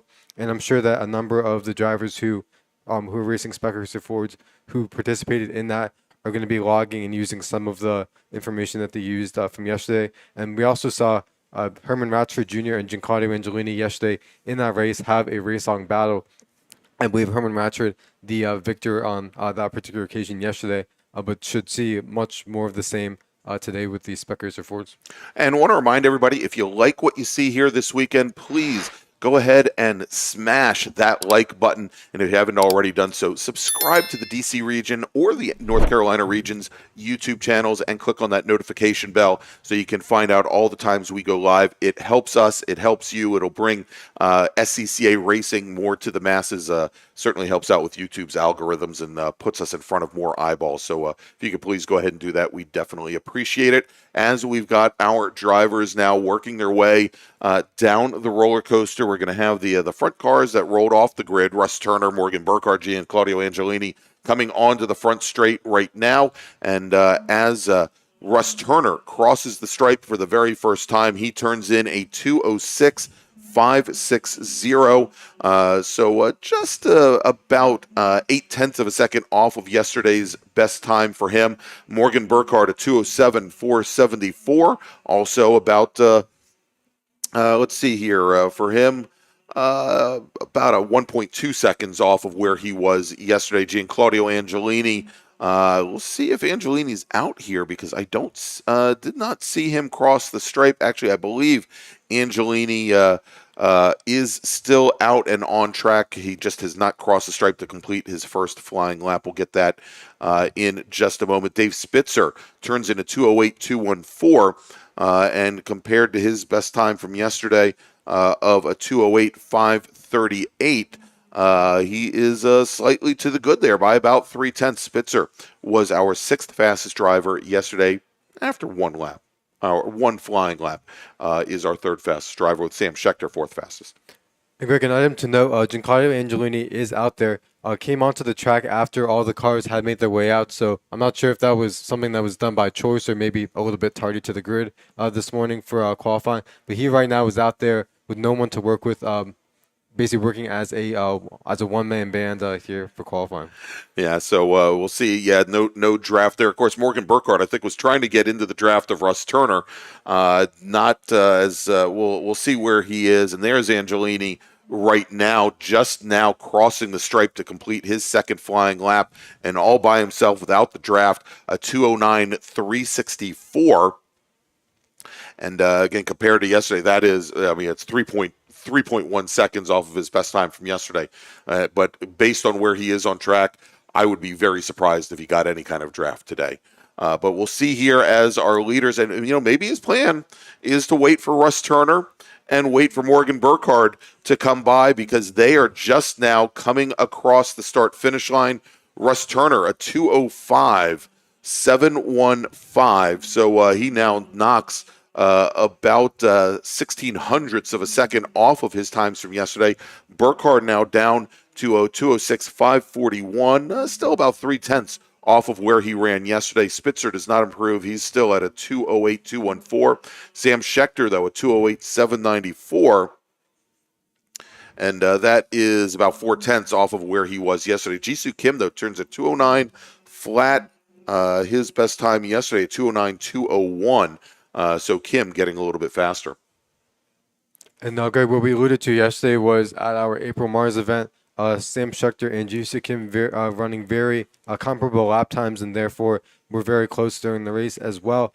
Sam Schechter ending up sweeping the weekend at the April MARRS for that event. But right now, it looks as though those two are keen to work together for the meantime. As you mentioned, Sam Schechter, best time of 2:08.794 to Jisoo Kim's 2:09.0, about 0.3 difference thus far.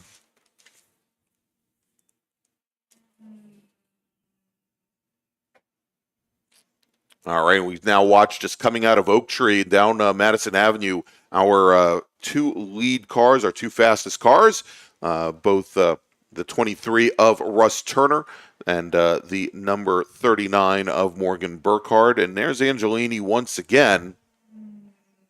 And whereas I thought maybe, he lets up a little bit and he'd let Russ Turner and Morgan Burkhardt come to him, I don't think it's working that way. Angelini just puts in a 2:08.190, so still about 1.5 seconds off of where Burkhardt is currently.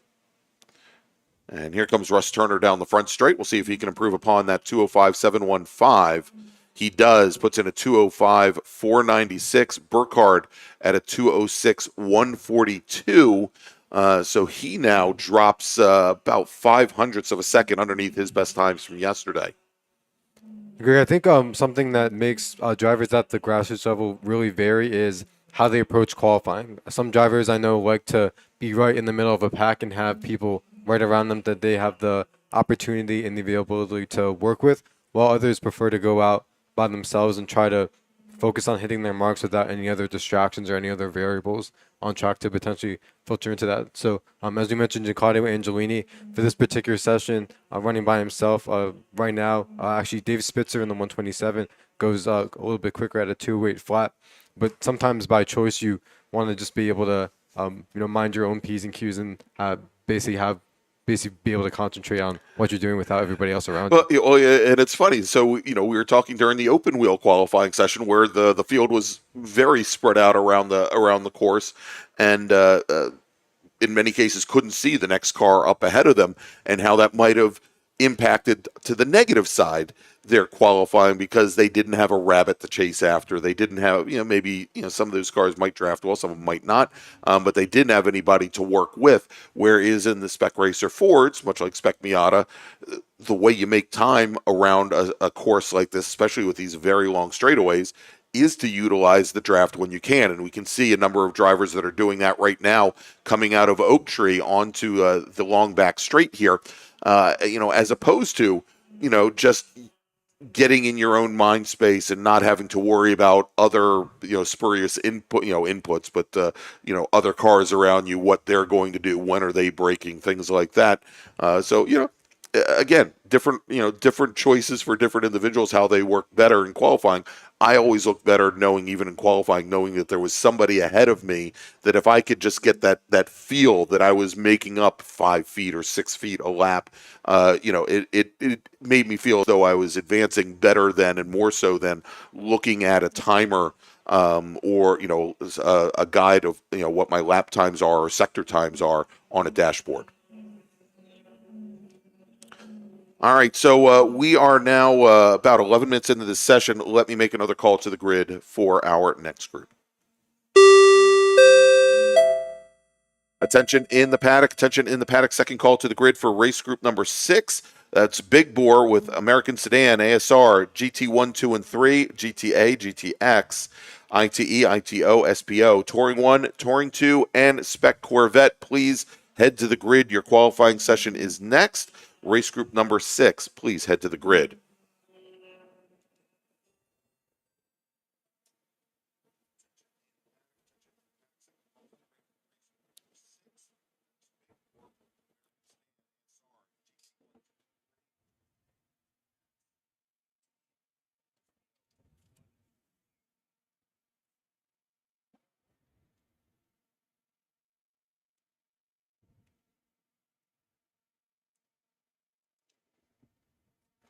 All right, let's take a look here. We should have our leaders coming by here in just a few moments again, as we are now we've got about 2 minutes remaining in this 15-minute qualifying session.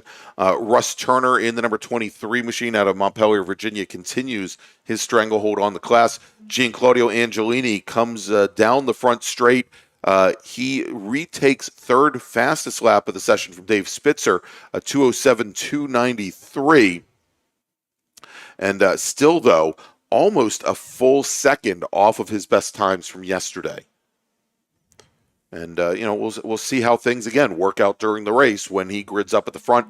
Morgan Burkhardt now coming across the line. He puts in a 2:05.921. That is the first time Burkhardt has broken into the 2:05s this weekend. Russ Turner, pretty obviously, though, had let out of the throttle. Burkhardt went by. I think we saw the 55 machine of Schechter also going by. So it looks like Russ Turner may have started to call things off here as he was 5 seconds off of his previous pace. As the checkered flag now is out on the session, last flying laps here will count. I wouldn't expect to see Russ Turner set another fast lap, given that he was still getting out of the throttle, coming down the front straight here. It would take a pretty big effort to be able to make up the time and the speed lost going from start-finish down to turn 1. But we'll see what Morgan Burkhardt can do and see if the traffic allows him. But at this point, Burkhardt, I think, as close as he has been to Russ Turner this weekend, about 42 hundredths of a second off of Turner's times. Angelini, again, all the way back at a 2:07.2, Spitzer at a 2:07.4. Okay, we'll be running down where everyone is qualified provisionally once everyone completes this lap. Notable on this last lap, Steve Nelson and Joe Blanks, who have been working together throughout the duration of this session, run a 2:08.5 and 2:08.7 respectively. So jumping, I believe, both Brian Cates, Jisoo Kim, and Brian Yates on this last lap, and they also greatly improve upon their times from yesterday, both of them running consistently in the 2:09s during the race. All right, Angelini comes across the stripe and does not improve on his final flying lap. And so we'll see here in just a few moments as Burkhardt will come down the roller coaster. And here he is, and it's Burkhardt. And look at this, Russ Turner drafting up behind Burkhardt, pulls over to drivers off so you can see, one, the effect of the draft, two, the times that Russ Turner puts in. And I am now going to eat my words, as I thought Russ Turner, perhaps, given how far he had laid back coming out of the penultimate lap here, might not be able to turn another fast lap. He does, a 2:04.883, a full second faster than Morgan Burkhardt, 97 hundredths to be exact. But you could just see the pace that 23 machine has. Now, a lot of it he made up, again, in the draft using Burkhardt to get closer and closer. But we saw here, coming onto the front straight, that even as he was locked in almost directly behind, he just pulled drivers left and didn't hit that wall of air. He just kept accelerating right past Burkhardt's number 39 machine. All right, so the 5-minute warning has been given on the grid. Let's quickly run down the order here. Russ Turner at that 204.883. He will go into this afternoon's race as your pole sitter. Morgan Burkhardt at 205.854 will start on the outside of the front row. Gianclaudio Angelini will start third.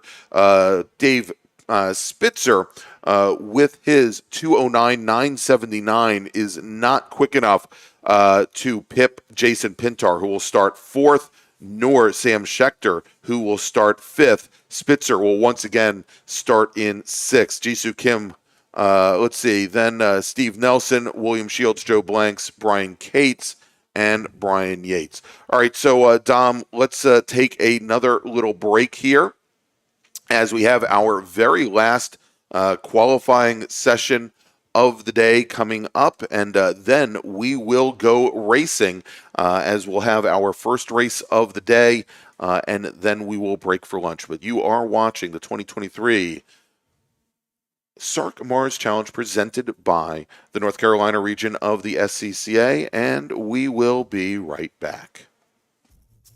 RP Performance is the only premier race shop in the region that specializes in both street and track Mazdas and is located right in the heart of racing at Summit Point's Gasoline Alley.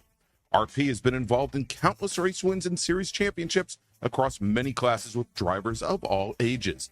Not just a full-service shop, RP has been helping drivers with their individual racing and other track event needs for over 30 years, providing trackside support, arrive and drive packages, as well as race car transport services. And they're known for its help all attitude. RP Performance is your go-to for getting cars back on track for that positive experience at some point when you're ready to pack it in. For more information about RP Performance, come talk to them here in the paddock. Call them at 304-728-6749 or email them at Brett, that's B-R-E-T, at rpperformanceracing.com. The North Carolina region of the SCCA is a strong supporter of our youth and their future, with the NCR Scholarship Program providing financial assistance to graduating high school seniors in the North Carolina and Virginia counties within NCR's territory. This year, the program will award scholarships to 5 lucky recipients, and your contribution will help us with our goal of telling high school students in the area about the SCCA and helping those students pay for their additional education after high school.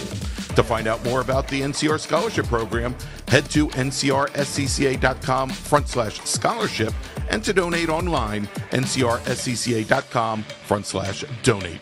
Or, if you prefer to pay by check, please make the check payable to NCR-SCCA SP and mail it to the address on screen.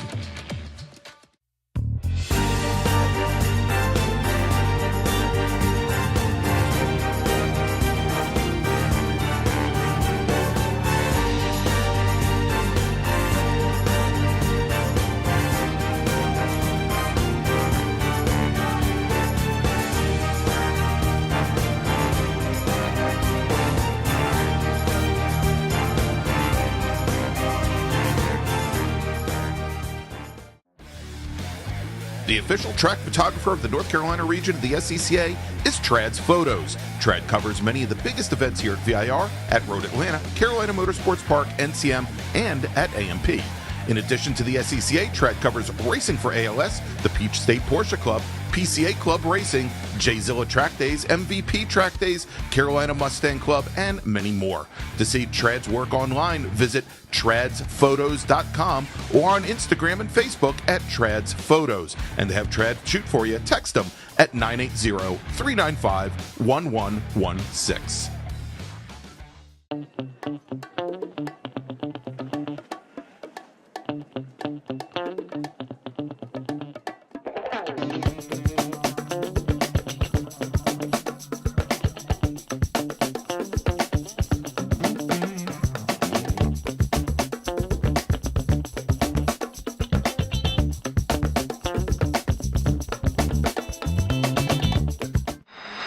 And welcome back to Virginia International Raceway, the 2023 SARRC MARRS Challenge presented by the North Carolina region with special guest Spec MX-5 Challenge, and heading out on track right now, Spec Corvette. I'm Greg Ginsberg along with Dominic Mandiel. And before we start talking about our final qualifying session of the day and our big bore racers, including Spec Corvette, got a couple of housekeeping things to do.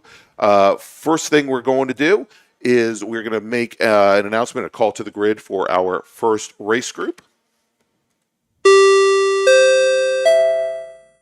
Attention in the paddock, first call to the grid for race group number 1. That's B-Spec, C-Spec, E-Production, F-Production, H-Production, GT Light, GT Pinto, Legends Cars, SPU, T3, T4, and Spec MX-5 Challenge.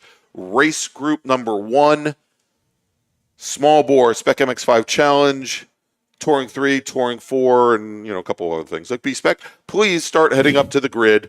Your race is next, and then let's ring the chimes again, because I enjoy the little sound maker thing. Let's do this again. Sorry about that to everybody who gets like a twitch every time I do that.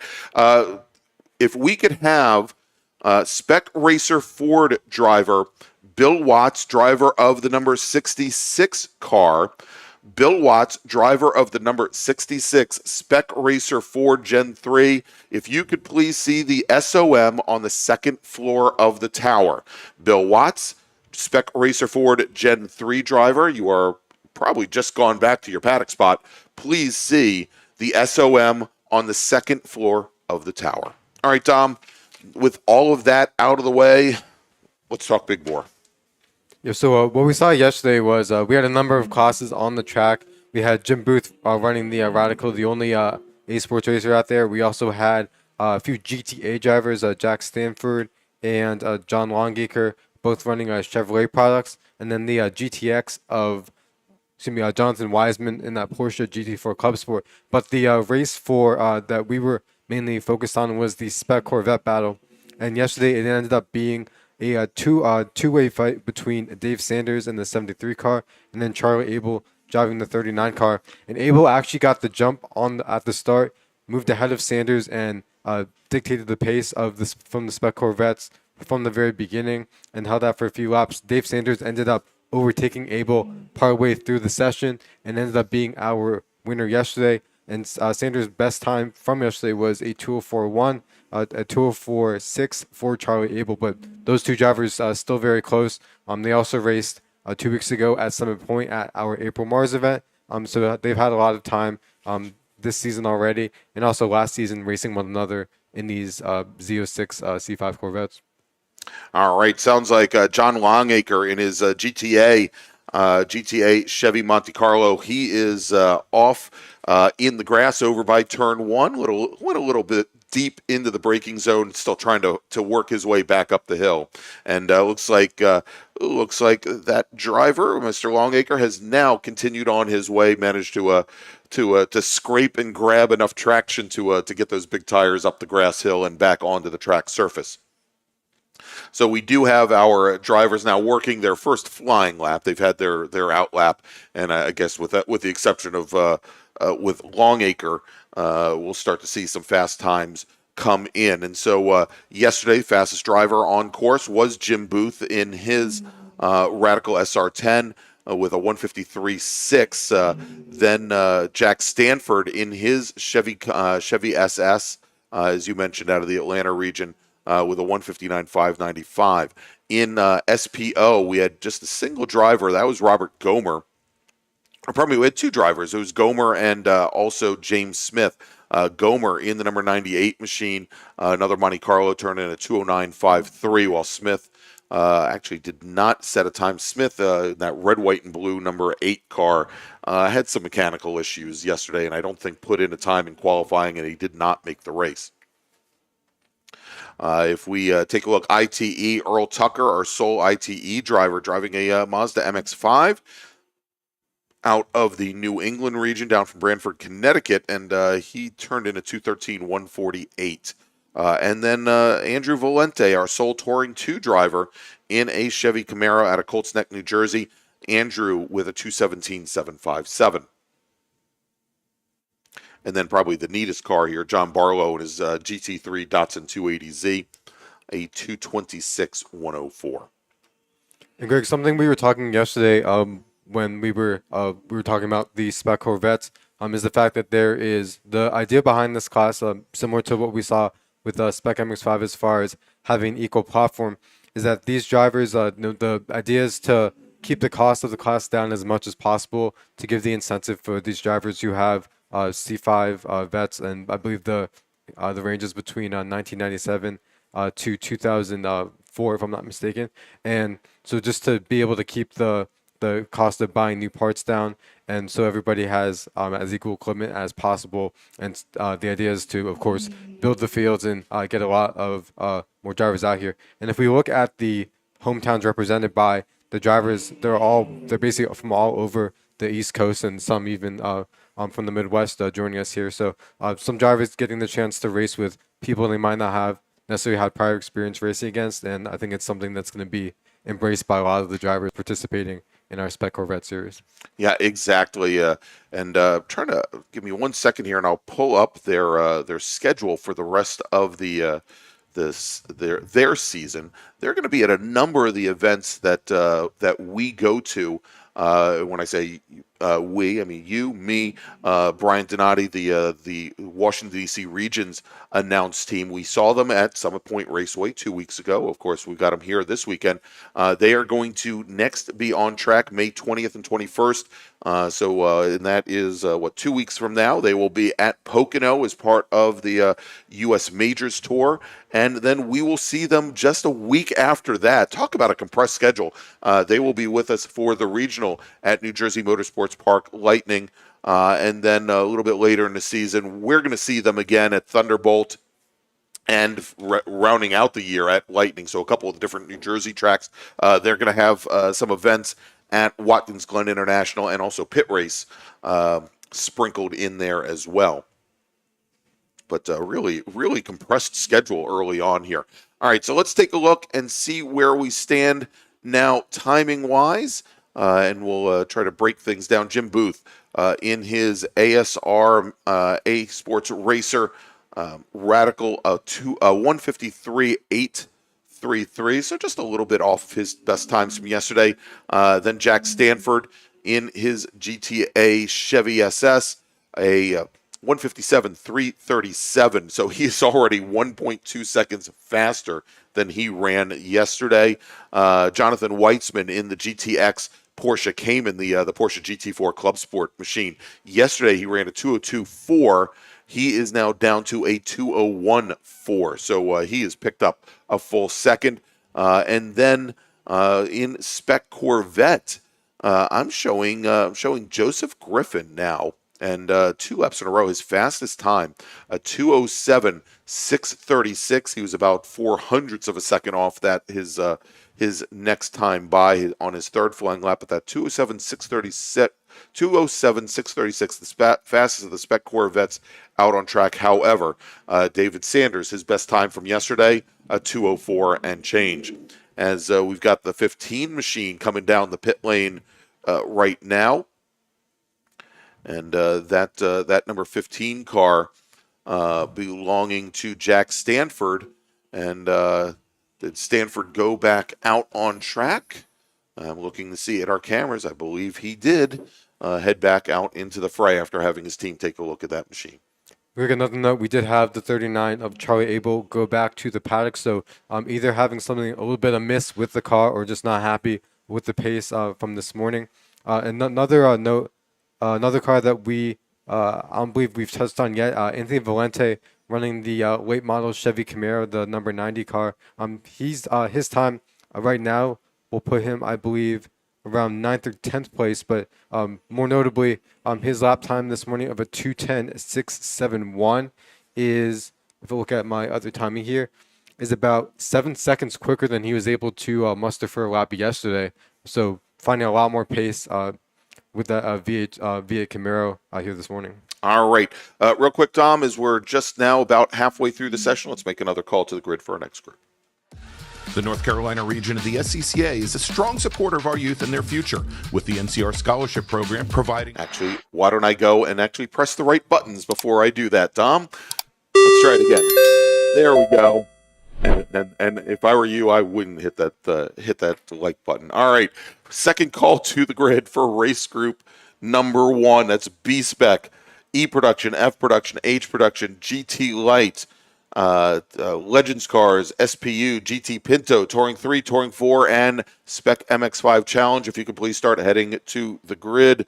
Race group number 1, small bore with B-Spec, SPU, T3, T4, and Spec MX-5 Challenge. If you could please start heading to the grid, your race is next. And you know, they always say that I press people's buttons. The problem is when I've got about 16 different buttons with little pictures on them, I end up pressing the wrong one. So sorry about that, everybody. But yeah, actually, you know what? If you like what you see here today, go ahead and please give us that big thumbs up. And if you haven't already done so, subscribe to the DC region or the North Carolina region's YouTube channel. And click on that notification bell. We'll tell you every time we go live. And in the case of the DC region, again, we've got a lot of events coming up here. As you can see, we've got multiple events, multiple regional events at New Jersey Motorsports Park and Summit Point. We'll be covering the U.S. Majors Tour at New Jersey Motorsports Park, the Devil in the Dark Endurance Race at New Jersey Motorsports Park, and then all through the season. So definitely want to subscribe. And we're working with the region right now. Hopefully, we'll be able to bring you similar coverage for solo events as well as rallycross events in the near future. So let's go back to the action over here. And looks like, Dom, we've had a couple cars head back to the pits. I think we just saw the GTX machine of Weitzman, the Cayman Club Sport, go back after Weitzman had just turned a 2-minute .787, and that was almost 1.3 seconds, about 1.6 seconds faster than he ran yesterday. We also had, I believe, that was Jack Stanford, who was heading back to the pits as well. Stanford had just put in that 1:57.337, which is 1.2 seconds faster than he ran yesterday. Jim Booth continues to circulate on track in our sole A Sports Racer machine with a 1:52.964, his fastest time, so about 7/10 faster than he has run. But let's take a look at Spec Corvette. Joseph Griffin, he's still our fastest driver on track, has not quite gotten to David Sanders' times from yesterday. Griffin with that 2:06.582, the bogey time in Spec Corvette, however, a 2:04.186. So Griffin's still about 1.1. About 2.1 seconds off of that time. If we go down and look a little bit further in GTA, John Longacre, who had that issue on lap number 2, Longacre has put in a 2:13.67, and his fastest time from yesterday, a 2:12.8. So not quite back to where he was yesterday. And I think you mentioned Charlie Abel has already taken his car back to the garages after just a flying lap. Number of drivers not joining us for qualifying here today. A large number of drivers: Henry Long in his GTA machine, James Smith in SPO, John Barlow in GT3, Frank Deline in his Spec Corvette, Ted Warning's American Sedan, Camaro not out with us, Earl Tucker in ITE, Robert Gomer in SPO, and David Sanders, as we mentioned, our provisional pole sitter in Spec Corvette, not out for qualifying either. And as we look out our window here, that's going to be Brian Boyd in the 70 car, who I believe might be, as the checker flag does come out, might be heading back to the pits. And I think a number of these drivers, as you mentioned, Greg, the track offering a lot of grip, as you mentioned early on, and some of these drivers finding speed and finding pace within the first few laps, and then deciding that they're not going to go any quicker, so deciding to park and conserve tires and conserve everything for the race later on today. All right, so that is going to wrap things up for our final qualifying session of the morning. And I was talking to the stewards. It looks like, Dom, we're going to have a little bit of free time, you and I, to rest, relax. It looks like we are going to have our first race of the morning rolling off at about 11 o'clock, which is now just about 20 minutes. 20 minutes from now, as we're just a little bit ahead of schedule, which is good to know. as we take a look again, Jim Booth, your fastest driver on track, and it looks like, again, as you mentioned, some of those drivers definitely picking up some time. But we are going to take a break. If things get updated, and I'm still a little surprised about that 11 o'clock start time. I thought we'd move things up a little bit closer than that. But we are going to take a break. We're going to thank some of our partners and sponsors, and when we come back, our very first race of the day. Again, schedule. We're going to have Group 1's race before lunch. We are then going to take about an hour for lunch. We'll come back with our final five races of the afternoon and the SARRC MARRS Challenge. So stay with us. We'll be right back in just a few moments from Virginia International Raceway, where you are watching the 2023 at SARRC MARRS Challenge, presented by the North Carolina region. Stay with us. Since 1976, Radial Tire Company has been providing the Washington, D.C. area with quality tires and the finest service. They have earned a reputation as a premier specialist in hard-to-find performance tire and wheel applications. They stock tires from all of the top manufacturers for whatever you drive, from small economy cars to SUVs to trucks. Their mission is to assist you in getting the most out of your tires and cars. For more information or to schedule online, browse radialtirecompany.com or call them in Silver Spring at area code 301-585-2740. That's 301-585-2740. The North Carolina region of the SCCA is a strong supporter of our youth and their future, with the NCR Scholarship Program providing financial assistance to graduating high school seniors in the North Carolina and Virginia counties within NCR's territory. This year, the program will award scholarships to 5 lucky recipients, and your contribution will help us with our goal of telling high school students in the area about the SCCA and helping those students pay for their additional education after high school. To find out more about the NCR Scholarship Program, head to ncrscca.com/scholarship, and to donate online, ncrscca.com/donate. Or, if you prefer to pay by check, please make the check payable to NCR-SCCA SP and mail it to the address on screen.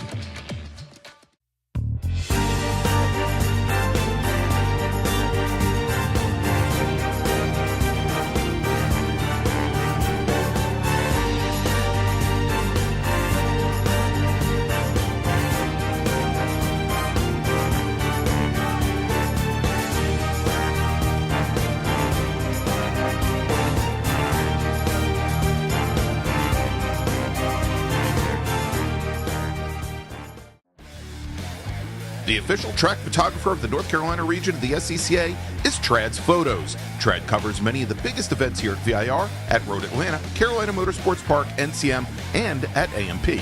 In addition to the SCCA, Trad covers racing for ALS, the Peach State Porsche Club, PCA Club Racing, J-Zilla Track Days, MVP Track Days, Carolina Mustang Club, and many more. To see Trad's work online, visit tradsphotos.com or on Instagram and Facebook at Trads Photos. And to have Trad shoot for you, text them at 980-395-1116.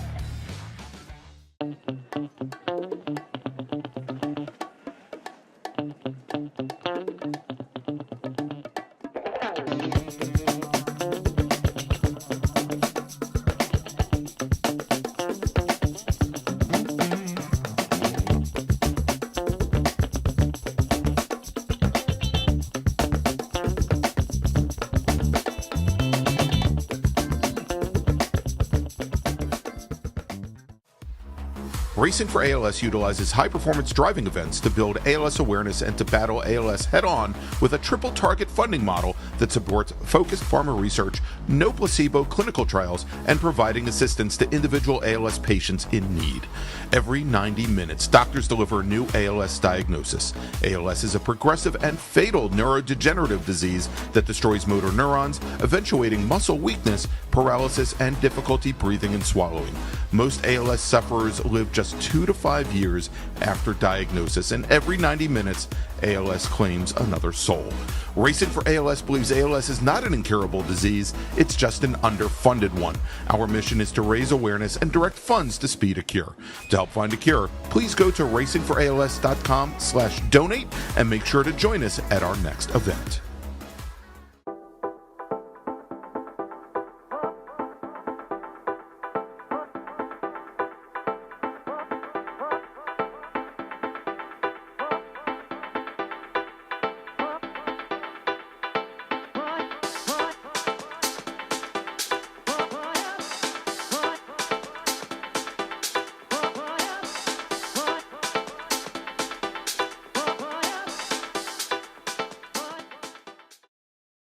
If you like what you see today, become part of the action by joining Sports Car Club of America. Whether you want to drive, flag, or just have fun with cars, SCCA membership opens the door to all kinds of motorsports to feed your obsession, along with 65,000 like-minded members ready to be friends. Ask someone trackside how to get involved or visit scca.com for more information.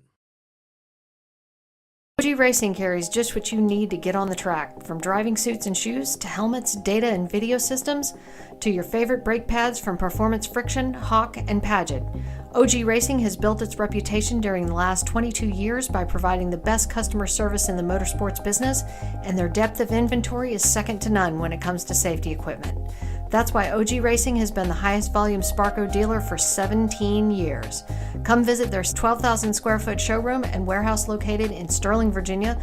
Call them at 1-800-934-9112 or order online at ogracing.com.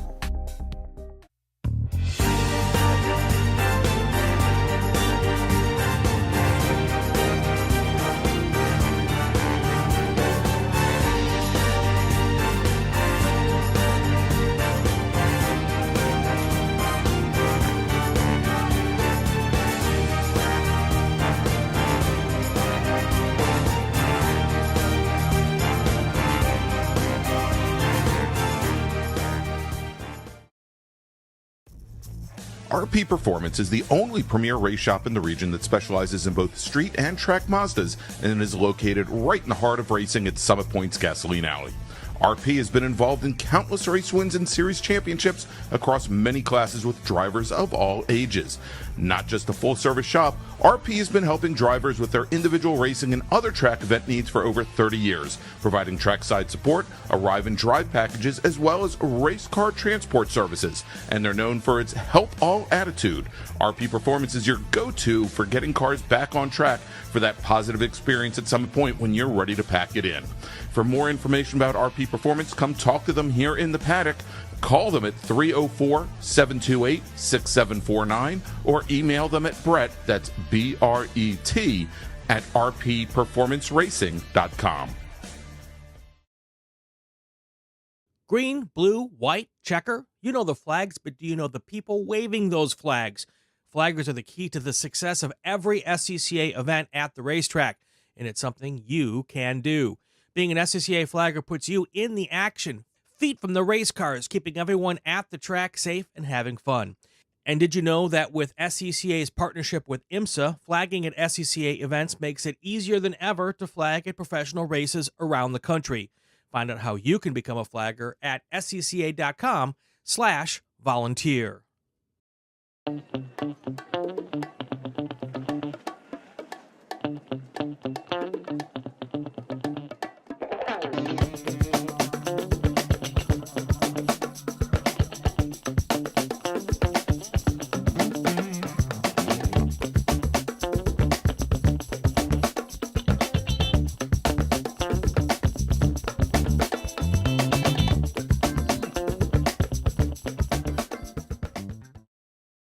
Since 1976, Radial Tire Company has been providing the Washington, D.C. area with quality tires and the finest service. They have earned a reputation as a premier specialist in hard-to-find performance tire and wheel applications.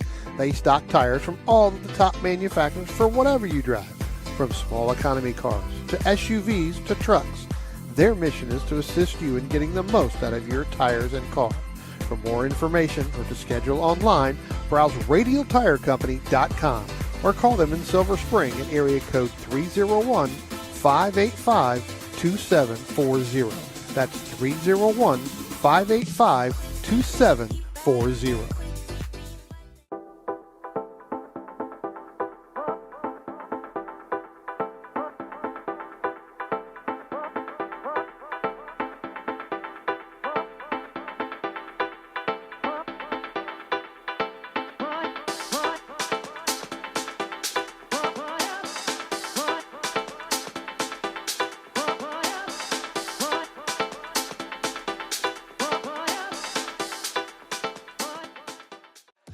The North Carolina region of the SCCA is a strong supporter of our youth and their future, with the NCR Scholarship Program providing financial assistance to graduating high school seniors in the North Carolina and Virginia counties within NCR's territory. This year, the program will award scholarships to 5 lucky recipients, and your contribution will help us with our goal of telling high school students in the area about the SCCA and helping those students pay for their additional education after high school. To find out more about the NCR Scholarship Program, head to ncrscca.com/scholarship, and to donate online, ncrscca.com/donate. Or, if you prefer to pay by check, please make the check payable to NCR-SCCA SP and mail it to the address on screen.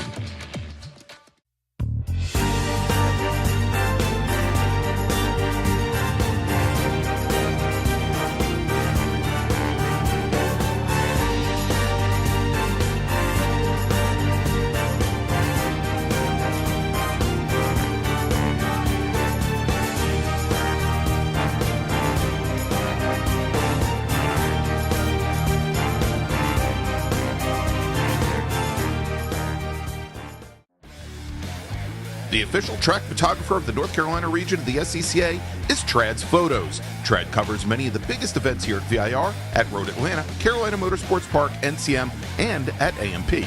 In addition to the SCCA, Trad covers racing for ALS, the Peach State Porsche Club, PCA Club Racing, J-Zilla Track Days, MVP Track Days, Carolina Mustang Club, and many more. To see Trad's work online, visit tradsphotos.com or on Instagram and Facebook at Trad's Photos. And to have Trad shoot for you, text them at 980-395-1116.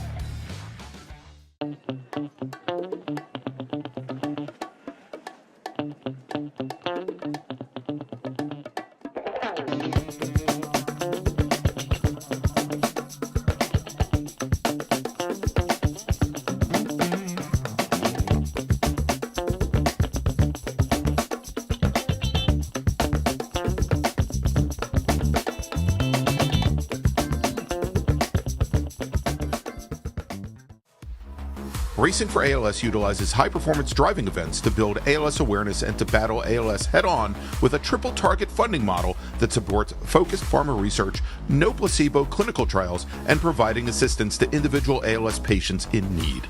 Every 90 minutes, doctors deliver a new ALS diagnosis. ALS is a progressive and fatal neurodegenerative disease that destroys motor neurons, eventuating muscle weakness, paralysis, and difficulty breathing and swallowing.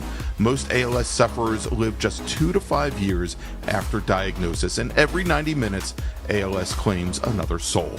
Racing for ALS believes ALS is not an incurable disease, it's just an underfunded one. Our mission is to raise awareness and direct funds to speed a cure. To help find a cure, please go to racingforals.com/donate and make sure to join us at our next event.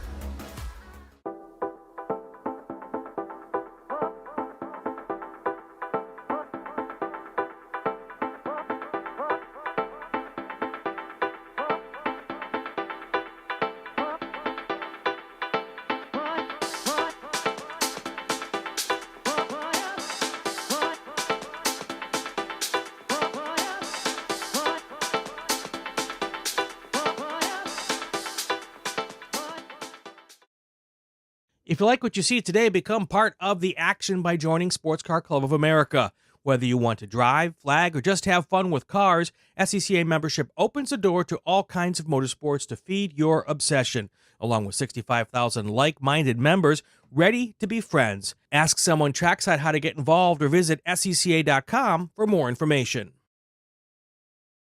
OG Racing carries just what you need to get on the track, from driving suits and shoes to helmets, data and video systems, to your favorite brake pads from Performance Friction, Hawk, and Paget. OG Racing has built its reputation during the last 22 years by providing the best customer service in the motorsports business, and their depth of inventory is second to none when it comes to safety equipment. That's why OG Racing has been the highest volume Sparco dealer for 17 years. Come visit their 12,000 square foot showroom and warehouse located in Sterling, Virginia. Call them at 1-800-934-9112 or order online at ogracing.com.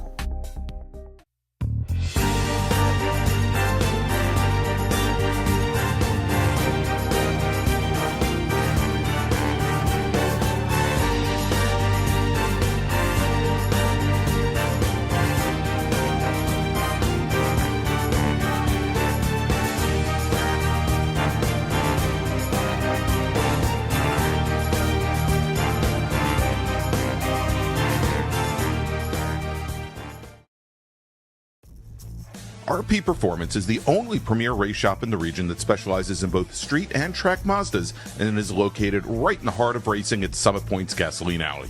RP has been involved in countless race wins and series championships across many classes with drivers of all ages. Not just a full-service shop, RP has been helping drivers with their individual racing and other track event needs for over 30 years, providing trackside support, arrive and drive packages, as well as race car transport services. And they're known for its help all attitude.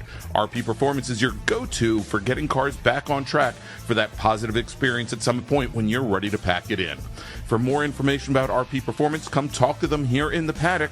Call them at 304-728-6749 or email them at Brett, that's B-R-E-T, at rpperformanceracing.com. Green, blue, white, checker. You know the flags, but do you know the people waving those flags? Flaggers are the key to the success of every SCCA event at the racetrack, and it's something you can do. Being an SCCA flagger puts you in the action, feet from the race cars, keeping everyone at the track safe and having fun. And did you know that with SCCA's partnership with IMSA, flagging at SCCA events makes it easier than ever to flag at professional races around the country? Find out how you can become a flagger at scca.com/volunteer.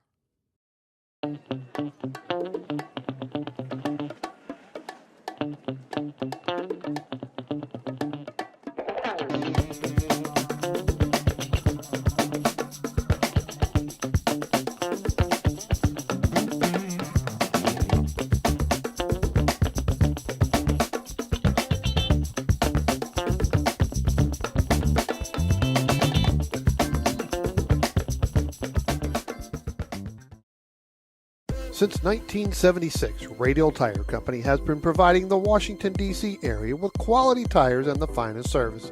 They have earned a reputation as a premier specialist in hard-to-find performance tire and wheel applications. They stock tires from all of the top manufacturers for whatever you drive, from small economy cars to SUVs to trucks. Their mission is to assist you in getting the most out of your tires and car. For more information or to schedule online, browse radialtirecompany.com or call them in Silver Spring at area code 301-585-2740. That's 301-585-2740.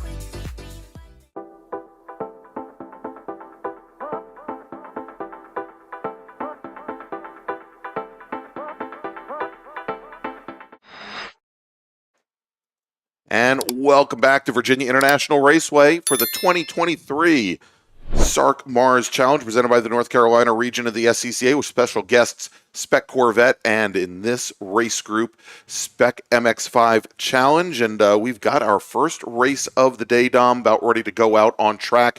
It's going to be small bore with Spec MX-5 Challenge. We're going to have two different pace cars, two different groups. We're going to have the Spec MX-5 Challenge racers all gridded up together. They're going to be at the front. They're going to take the green flag first, and then the remainder of our small bore racers will take the green flag for what is a 12-lap or 30-minute sprint race here at Virginia International Raceway. Let's get things underway. We'll run down the starting grid, give you the top 20 in each group. Starting 20th, driving, and this is going to be, we'll start off with the Spec MX-5 Challenge, where starting 20th, driving the number 5 machine out of Beverly Hills, California, is Adrian Comstock. Austin Hill will start 19th today. He's driving the number 08 machine. He's out of Frankfort, Ohio. Starting 18th, driving the number 17 car from Leroy, Illinois, it's Michael Graybiel. Starting 17th, driving the number 21 car from Mahopac, New York, it's Nicholas Leone. Starting 16th, driving the number 20 machine out of Springfield, Missouri, Corbin Collins. Tyler Casero will start 15th. He is from Manheim, Pennsylvania. He's driving the number 44 car. Michael Borden will start 14th. He's driving the 142 machine. He is out of Lisbon, Wisconsin. Then we've got Aiden Coleman. He starts 13th. He is from Glenwood, Maryland, and drives the number 60 car. Nico Bratz will start 12th in the number 77 machine. He's from Nashotah, Wisconsin. Then we've got Chase Jones. He's in the number 54 machine. He's out of Indianapolis, Indiana, and starts 11th. And then we've got starting 10th, Reed Sweeney. He's in the number 91 machine. He is from Beloit, Wisconsin. Or probably not Beloit. He is from St. Louis, Missouri. Starting ninth, driving the 86 machine from Atlanta, Georgia, Jarrett Jones, with Weston Workman starting eighth. He's in the number 113 machine, and he's from my new hometown, Charlotte, North Carolina. Then we've got Donald Squarick. He is driving the number 75 car. He's from Peachtree Corners, Georgia, starting seventh. Earl Tucker is in the number 24 machine. He starts sixth today. He's from Branford, Connecticut. Then we've got Nathan Nicholson. He drives the number 95 car from Unionville, Indiana. He starts fifth, with Will Robusto starting in fourth position, driving the number 22 machine. He's from Fort Mill, South Carolina. Starting third, driving the number 4 car, Alex Bertignoli. He's from Lakewood, Illinois, and our front row in Spec MX-5 Challenge. Starting second, with the number 115 machine out of Orlando, Florida, it's Noah Harmon. And our winner from yesterday on the pole today, representing the northeast region of the New England region of the SCCA, from Wakefield, Rhode Island, driving the number 16 machine with a qualifying time of 2:10.875, Nathan Saxon. Now let's move over to small bore, where we have Greg Siegert starting 20th. He's driving the number 48 F Production Mazda Miata. Al Pierce will start 19th. He's in the 78 E Production Mazda RX-7. Then we've got Ben Gloka starting 18th. He is in the 131 F Production Acura Integra. Steve Rose will start 17th. He is in the 111 E Production Mazda RX-7. Steve Eckrich starting 16th.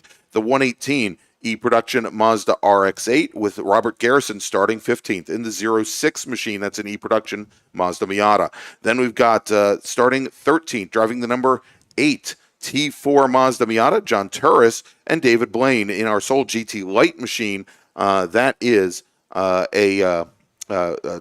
Turris is in a Ford Mustang, whereas David Blaine is in a GT Light Mazda Miata. Sam Moore, he will start 11th. He is in the number 26 SPU Volvo S40, with Les Cheney, our F Production pole sitter. He will start 10th. He is in the number 33 Acura Integra. Then we've got Michael Amena starting 9th. He's in the number 89 T4 Mazda Miata. Mark Bradley starts 8th in the 106 E Production BMW 325, with Ron Munnerlin starting 7th in the number 68 T4 Mazda MX-5. The T3 BMW 330 Ci of Michael Brandt will start 6th, with the 31 Mazda MX-5 of Jeff Giordano running in T4, starting 5th. Starting 4th, also in T4, driving the number 1 Mazda RX-8, it's Owen Sheffer, with Brent Simonson, our T4 pole sitter. He starts 3rd today in the number 3 Mazda RX-8. And then your front row for small bore, driving the number 30 E Production Mazda RX-7 out of Mebane, North Carolina, it's Steve Rose. And your pole sitter in class in the 21 T3 Mazda MX-5, Connor Roberts, as our MX-5 Challenge racers take the green flag, and they are on their way down towards turn number 1. And guys, they made their way into a very nice orderly start. Talking briefly before we get our second green flag, the Mazdas were the stars of the race yesterday. We saw a very tight battling for Spec MX-5, and then with our Touring 4 cars, who are going to be, of course, rolling to the green in just a few moments. Our Touring 4 with our Mazda RX-8s, Sheffer and Simonson, were the class of that field as we are awaiting our second green flag. A little bit strung out at the back of our pack. Very, very strung out, as you can see them coming down the roller coaster, getting ready for their start. But we'll see if in Spec MX-5 Challenge, if Nathan Saxon can hold off the field today. I know Nathan Nicholson had a couple of challenges, went off track on the very last lap. A lot of the drivers started in the front rows, didn't end up in the top 5 to finish yesterday's race. But our small bore racers now taking the green flag. Connor Roberts with a bit of a jump in that Global MX-5 Cup car, coming down to the front row. Brent Simonson takes over second position, takes to the outside poles. I don't think Steve Rose was there on grid. So we'll see how that plays out, with Owen Sheffer then starting on the inside of row number 2. As opposed to the outside of row number 2, Jeff Giordano and Michael Brandt as our MX-5 Challenge racers. They are now making their way through Oak Tree for the very first time, and it looks like we've got at least one car that has gone off and is now taken to the tire wall on the outside of Oak Tree. We'll try and get the number on that car in just a moment, as our drivers now making their way down towards the top of the roller coaster up at turn 14. And we saw this yesterday, Dom, where, a good portion of that MX-5 Challenge field, they were 12 deep for like the first 5 laps or so. Nobody willing to give any quarter and basically racing to every single corner here. And as they went down the back straight this time, running line of stern for the most part as they make their way down the hill, getting ready to come onto the front straightaway. And then looking to our second pack, we were talking about Jeff Giordano and Ron Munnerlin. They're running the Mazda MX-5s in our race, as we do have our Spec MX-5 field making their way across the stripe with Nathan Saxon, who was our pole sitter, holding on to that lead. Alex Bergnoli moving into second place. Noah Harmon rounding out the early top 3. Yeah, and a little bit of a gap then back to Nathan Nicholson, who moves up to 4th with Will Robusto and Earl Tucker. And as those drivers are now starting to make their way down to turn 1 and starting their second lap here, I want to bring in a special guest that we have with us here today. We've got Rob Hines, driver of the number 4 Spec Miata. We'll see him racing a little bit later today. Had a great battle yesterday. Came off of 2 wins at the Summit Point Majors a couple of weeks ago. Former national champion in T3, if I remember correctly, and great to have you here, Rob. Awesome. Well, thanks for inviting me up here. This is very impressive, the setup you guys have. You can see a lot around the track, and hopefully everyone is enjoying the broadcast. Yeah, definitely. And so hopefully you can give us a little bit of insight into what some of these up-and-coming racers are doing and how they're racing, and maybe how it contrasts with the same very close, tight racing that we see in Spec Miata that you've been so embroiled in for the last couple of years. Yeah, I think the program is really, really great. Mazda's putting a lot of effort and energy into this, and they're, in essence, they've got a winner with Spec Miata. They've done a lot with Formula Mazda in the past and other classes, and they support, obviously, all the touring racers, too. But Spec Miata may not go on forever, and so they're basically building the next generation of cars up and putting a lot of effort into it, and also helping up-and-coming drivers up the ladder. So it's a great program. Yeah, absolutely. All right, so we've got first lap now complete for both our Spec MX-5 Challenge and also MX-5 Cup cars, and got at least one call coming in as we had a car off. Well, we'll get those cars in just a minute. So, Dom, what are you seeing out there? So as the 24 cars came by, it was Brent Simonson who did get the early jump. And Owen Sheffer, who had started in second place, was moving back to 4th, and it was Ron Munnerlin in his MX-5, the number 30. Jeff Giordano in his number 31 car, who had taken over the top spot. They had opened up about 3 car lengths over Owen Sheffer. All right, as our MX-5 racers now come to cross the stripe, complete lap number 2, it is still Nathan Saxon. Alex Bertignoli now has moved up into second position with Noah Harmon falling back in the 3rd. Nathan Nicholson still sits in 4th with Robusto in 5th position. And they are starting, as we saw yesterday, even those little gaps on the very first lap starting to close down a little bit as it is now, rather than a 3-car train at the front, we're now up to 5 as both Nicholson and Robusto are there. Earl Tucker in the number 24 machine falling a little bit off the pace at the front of the field.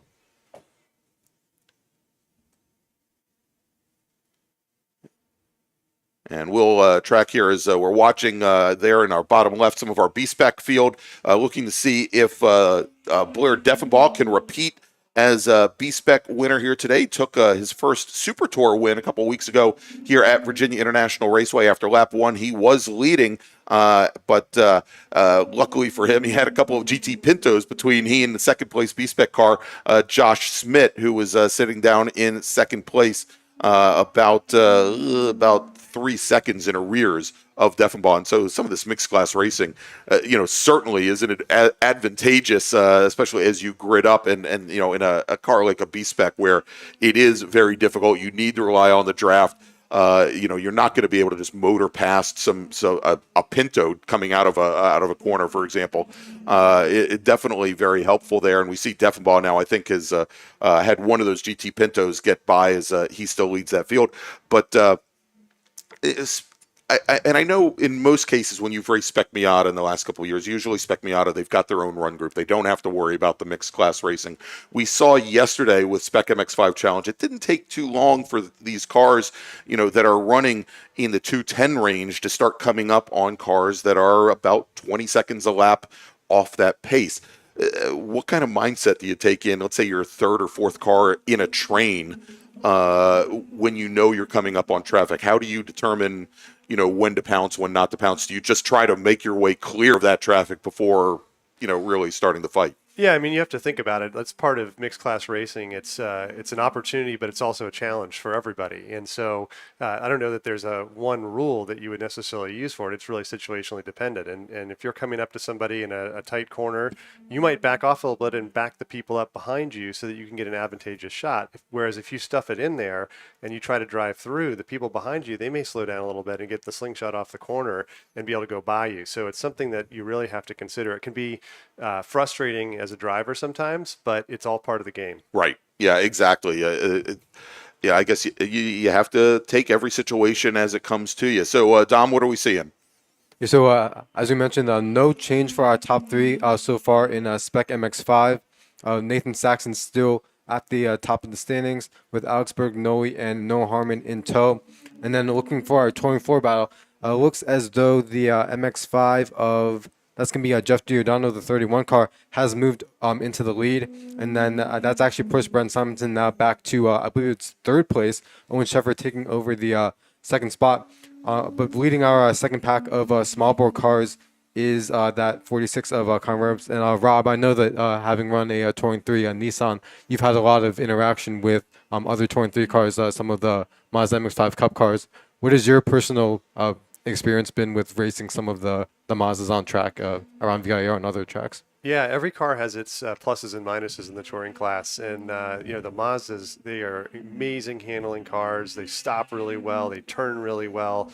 In fact, they're allowed to use the slick tires. It's the only car that is allowed to use slick tires in touring racing, just because of the way it's homologated for their Pro Series. It's a little light on power, though, so that's kind of their downfall. And really fun races. I had a really fun race at Sebring a couple years ago with Celine Roland. Amazing race for a couple laps, and then he kind of got sucked in by some other cars, some lap traffic, and that was the end of it. But really exciting to see those cars out here. They're really fun cars and a great value. And I think it speaks also to the versatility of these Mazda cars and their platforms. As we turn our attention back to our leaders in the Spec MX-5, Alex Bertignoli this time takes over the lead from Noah Harmon and Nathan Saxon, who gets pushed back to third place. Right, and as that group was going into the top of the roller coaster, we had Will Robusto, driver of the number 22 machine, go off driver's right. He has continued as he took the agricultural route down to turn 17 there through the grass, but looks as though he has made his way back on course. We'll see how far he drops down through the order, having run in that lead pack. One thing I'll say in contrast to yesterday is that it looks like a pretty respectful start to the Spec MX-5 race. Everyone's, I think, playing the long game here, and I'm really excited to see that. That's how you win these races, is you work your strategy. You don't have to race for every inch of every corner, every lap. You got to think about what's the long term and how do I put myself in front at the end. Yeah. I mean, you've got, I look here, and if you look at it in terms of laps, because of the length of the race course, we're talking, a 12-lap race. It doesn't sound like a lot, but there, you were still talking, about 30, 40 miles worth of race in order to just kind of try and think ahead, not always play for the moment. We did have Earl Tucker, driver of the number 24 Spec MX-5 Challenge car. He went off at Hog Pen that last lap. He did manage to continue as he was sitting in that second group. Had been running, I believe, in 6th position. And so now we've got two drivers that were in the top 10, starting to fall back a little bit. We talked about Will Robusto. He is now sitting back in 14th position, and we'll see here. We'll have to track and see exactly where Tucker ends up. And good. We also looking at our Touring 4 battle. Owen Sheffer this time overtakes both Simonson and Giordano to move into the front for the time being. But those three cars, similar to what we saw yesterday, are going to be battling out throughout this race. As our Spec MX-5s make their way across the stripe. Chase Jones this time, he's able to get by Alex Bergnoli. Chase Jones, who we had as a guest here yesterday, has had a great start, has moved up 7 spots from where he started on grid. So a very good charge from him early on here, as Nathan Nicholson, who I believe was in our running order, has had his hold on 5th for the the duration of this event. And one thing that'll be interesting is we're starting to see the Spec MX-5 drivers move into traffic, just like Greg mentioned earlier. So this could create a situation where you start to see 1 or 2 or 3 drivers build a little bit of a gap where they take advantage of the traffic, and some others may be disadvantaged by it. So I think there's going to be an interesting part of the race right now. Yeah, I mean, you have that I guess the one advantage of that very long back straightaway here, and even the front straight here as well, as you come up on B-Spec traffic or H production traffic, where you've got a pretty good speed differential. But there are also sections of this course that are incredibly tight. There are you come out of turn 3, go into left hook, and all of a sudden the track just really narrows down on you until you come through Snake, and you've got that rather short run to the uphill S's that I would suspect. Probably the MX-5 Challenge folks probably don't have an issue going up through the S's side by side with a production car. The production drivers might think otherwise. There's definitely a little bit of a different mentality there for sure. Yeah. All right, and it sounds like the 116 machine a little bit off the pace right now. That we've got our corner workers following that car with white flags, or trailing it with white flags. That is Drew Erie, one of our 2 GT Pinto drivers, as he tries to make his way back around and over towards the pit lane, and trying to track down what corner he is at currently. And actually, I think we already know he's just coming out of Oak Tree, and he is now pulled into the south paddock, the south pit lane right there, just in our left-hand corner. So it looks like Drew Erie's day now is done. That's going to leave Bruce Shelton as our leader in GT Pinto. As we've been alluding to, these Spec MX-5s are now going to be encountering traffic from our small bores. And it looked as though that was Jeff Fuller in the Touring 4 car moving to driver's right and using the mirrors, able to allowing those cars to get by cleanly. Our top 5 remains the same from the last lap, with Noah Harmon, Nathan Saxon, Chase Jones, Alex Bertignoli, and Nathan Nicholson making up the top 5. But the top 10 cars in class right now, all running nose to tail, and I think running a much more, at least thus far, mature race than yesterday. Yeah, we talked about this actually last night when we have this mixed class racing, and what drivers expect when they're coming up on some slower traffic, and because you want things to happen predictably, and you hope that when you come up on some slower traffic that the drivers stay on the line. But we just saw here where we had the F production Porsche 912 sitting drivers left, and he moved over drivers left to give that big line of MX-5 Challenge drivers room. But we then also had somebody who was just at that apex, the little kink here on the front straight, all the way drivers right. And now the MX-5 Challenge drivers have to try and figure out where they need to place the car. Do they just shoot the gap and do these cars that they're coming up on?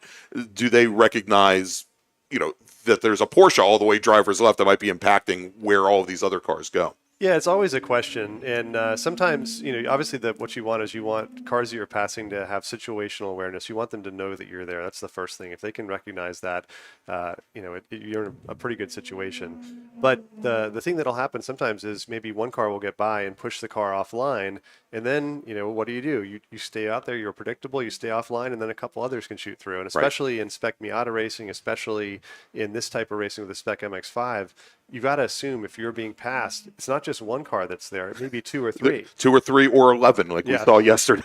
Exactly. That, you always have to be prepared, because when you look in the mirrors, you're going to see one and maybe the little bit of the next one. You're not going to see, the next 5 that are there in line with you. As we go and check in, and currently your leader now in Spec MX-5 Challenge is Noah Harmon. He has gotten around Nathan Saxon, and he did that, he did that on the last lap. So Saxon running in second. Chase Jones now running in third position. And Jones, hard charger of the day, started in 10th position, now finds himself in third, with Bertignoli running in fourth. Nathan Nicholson holding station right where he started in 5th position. Jarrett Jones 6th. Earl Tucker, who had that off a few laps ago over at Hog Pen, he is running 7th. Nico Bratz and Weston Workman. If we take a look at some of our other classes here, it is Steve Rose still your leader over Steve Eckrich in E production. In F production, it is Stephen Layfield over Ben Gloka now, with Layfield almost a 30-second advantage. And it sounds like we've got the 9-4 machine. I believe that is Ryan Clotcherty out of Sanford, North Carolina, in a Mini Cooper.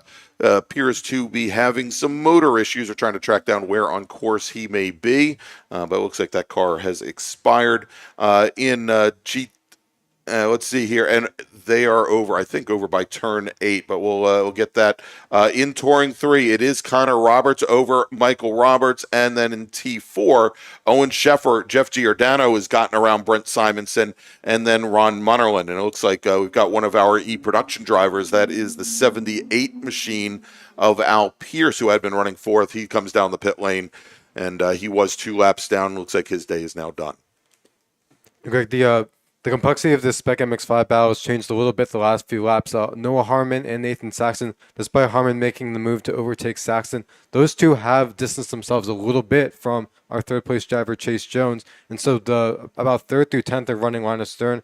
But I think due to the cooperation of both Harmon and Saxon, they've been able to make a bit of a gap on the field. And that's the question. If you're the driver in second place right now, if you're Nathan Saxon and you've been passed, are you going to be aggressive and try to get that back? Or are you going to try to push Noah away so that it becomes a 2-car race at the end rather than a 5 or 6-car race? Those are the things you got to think about as we're about halfway through this race. All right, looks like the 26 machine, that is the SPU Volvo of Sam Moore out of Kannapolis, North Carolina. He takes his car behind the wall, and his day is now done.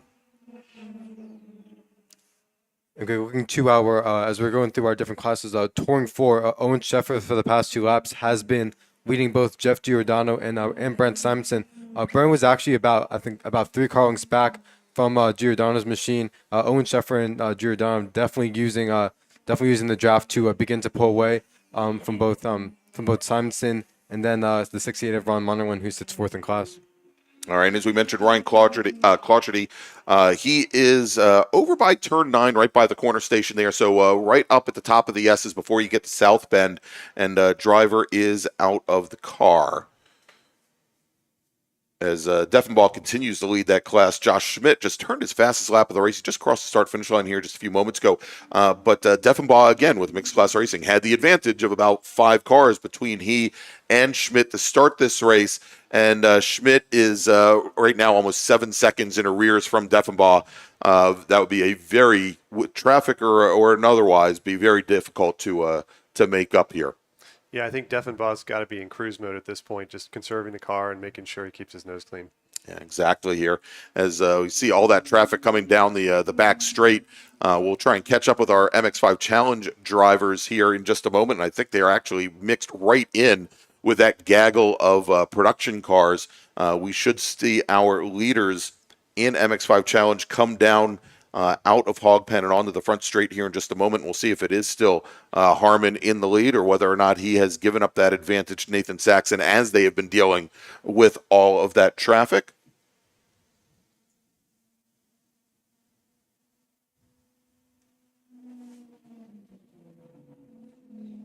And here they come, and it is the 115 machine with Nathan Saxon in the number 16 car, our winner from yesterday, running about a half a car length back. Chase Jones sitting up in 3rd position. He is about 8 car lengths back from our leaders, with Alex Bertignoli only inches off the back bumper, as those two, I think, are today working together, try to get back up to that lead pack. Nathan Nicholson about a half a car length back from there.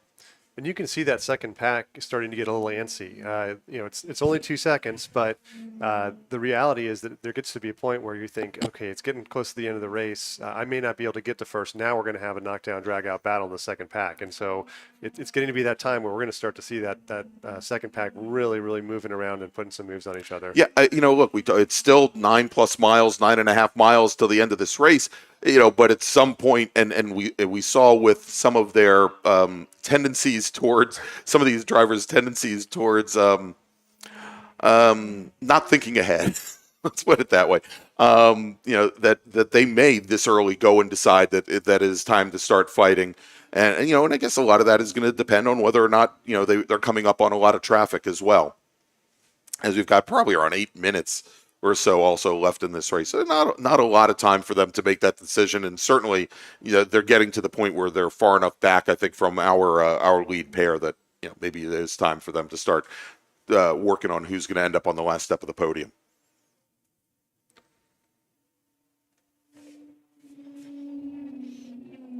Okay, they just passed us a moment ago, but the battle also continues to be tight for our final podium spot in B-Spec, and that is Clayton Condry and Richard Osborne, who've been running on nose to tail throughout this race. And at the moment, they're doing a great job of allowing a lot of our Spec MX-5s and other small wheel cars to go by while still running close together on track, as we have our Spec MX-5s making their way down the hill. So we'll be seeing them here outside our window in just a moment, as Harmon and Saxon go by our window to complete another lap, Greg.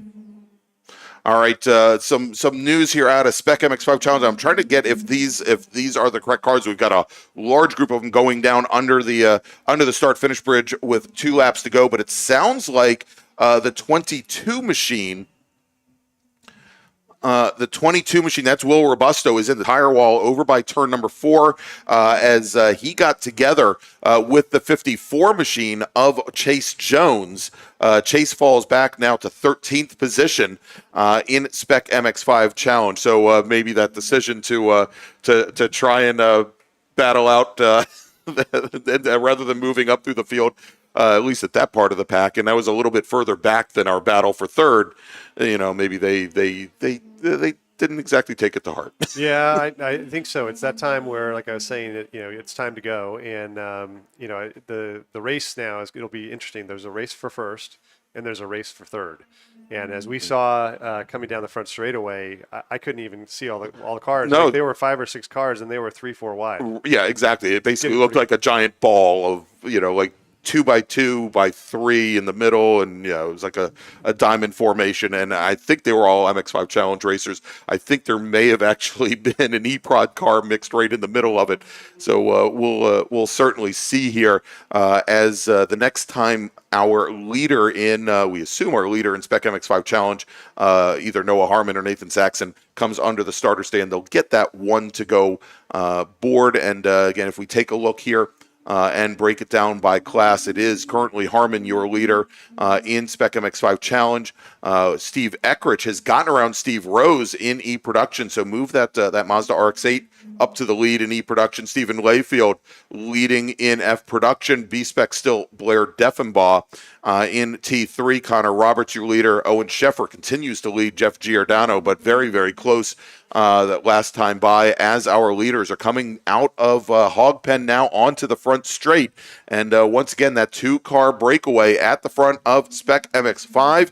And as they come underneath the starter bridge, it is Noah Harmon and then Nathan Saxon. And a little bit further behind, it is Bert Gnoli in the 4 machine with Nico Bratz directly behind. A little bit further back, Squerick, Nicholson, and Workman working that third pack, just a little bit out of that battle for third position.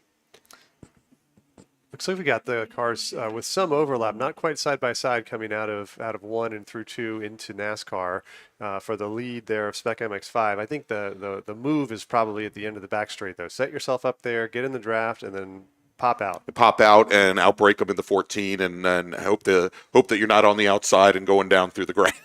Yep, absolutely. And there is the possibility too to draft by at least in a Spec MX or a Spec Miata on the front straightaway. I don't know how these Spec MX-5s draft. They may draft not quite as well, so we'll have to see what happens. Bethany right behind you is giving the they're okay kind of line. Yeah, I mean the front straight here, and as you come out and knowingly have to carry a lot of speed through Hog Pen, the ability to use that draft and slingshot by, and we saw this at the runoffs this past year, that a lot of drivers, they'd be able to pull up right to the back bumper, but the straightaway maybe just where the starter stand is just too close to Hog Pen to make that run work. Yeah, that's exactly what happened to me in the Spec Miata race. I needed a couple more mile an hour out of Hog Pen to make it work. So I finished second. But it's going to be an exciting finish here coming down the hill. All right, so our leaders now actually should be coming up to the top of the roller coaster now, and we'll see here as they start to work their way down. I think that's some of our production car traffic, some of our B-Spec drivers coming down the roller coaster now, and I think Yeah, there we go. Coming down the roller coaster. Here they are, nose to tail, and it is still Noah Harmon with Nathan Saxon directly behind. And then the battle for third has gotten a lot closer as Bert Tignoli's got Brad Square, Nicholson, and Workman all right with them as our leaders are coming down the front straight directly ahead of us and taking the win in Spec MX-5 Challenge is going to be Noah Harmon with Nathan Saxon finishing second. And then Alex Bertignoli, he's going to be able to hold off Nico Bratz, Don Squirk, and Nathan Nicholson for the last step on the podium. And we saw it right there, Rob. You know, as Bratz was right behind Bertignoli, he could get up to the back bumper, but there was just nowhere else to go. Not enough time to get by, but that was an exciting race. I still think the move had to have been at the end of the back straightaway on that last lap if he was going to make it work. Yeah, exactly, and the order stayed exactly the way it was. So let's take a look here. So Nicholson finishes in sixth, Workman seventh, Errol Tucker eighth, Jarrett Jones ninth, and Michael Borden makes up 6 positions. He finishes in 10th position. Let's go and take a look at some of our other classes here as our drivers continue to cross the stripe here and take the checkered flag.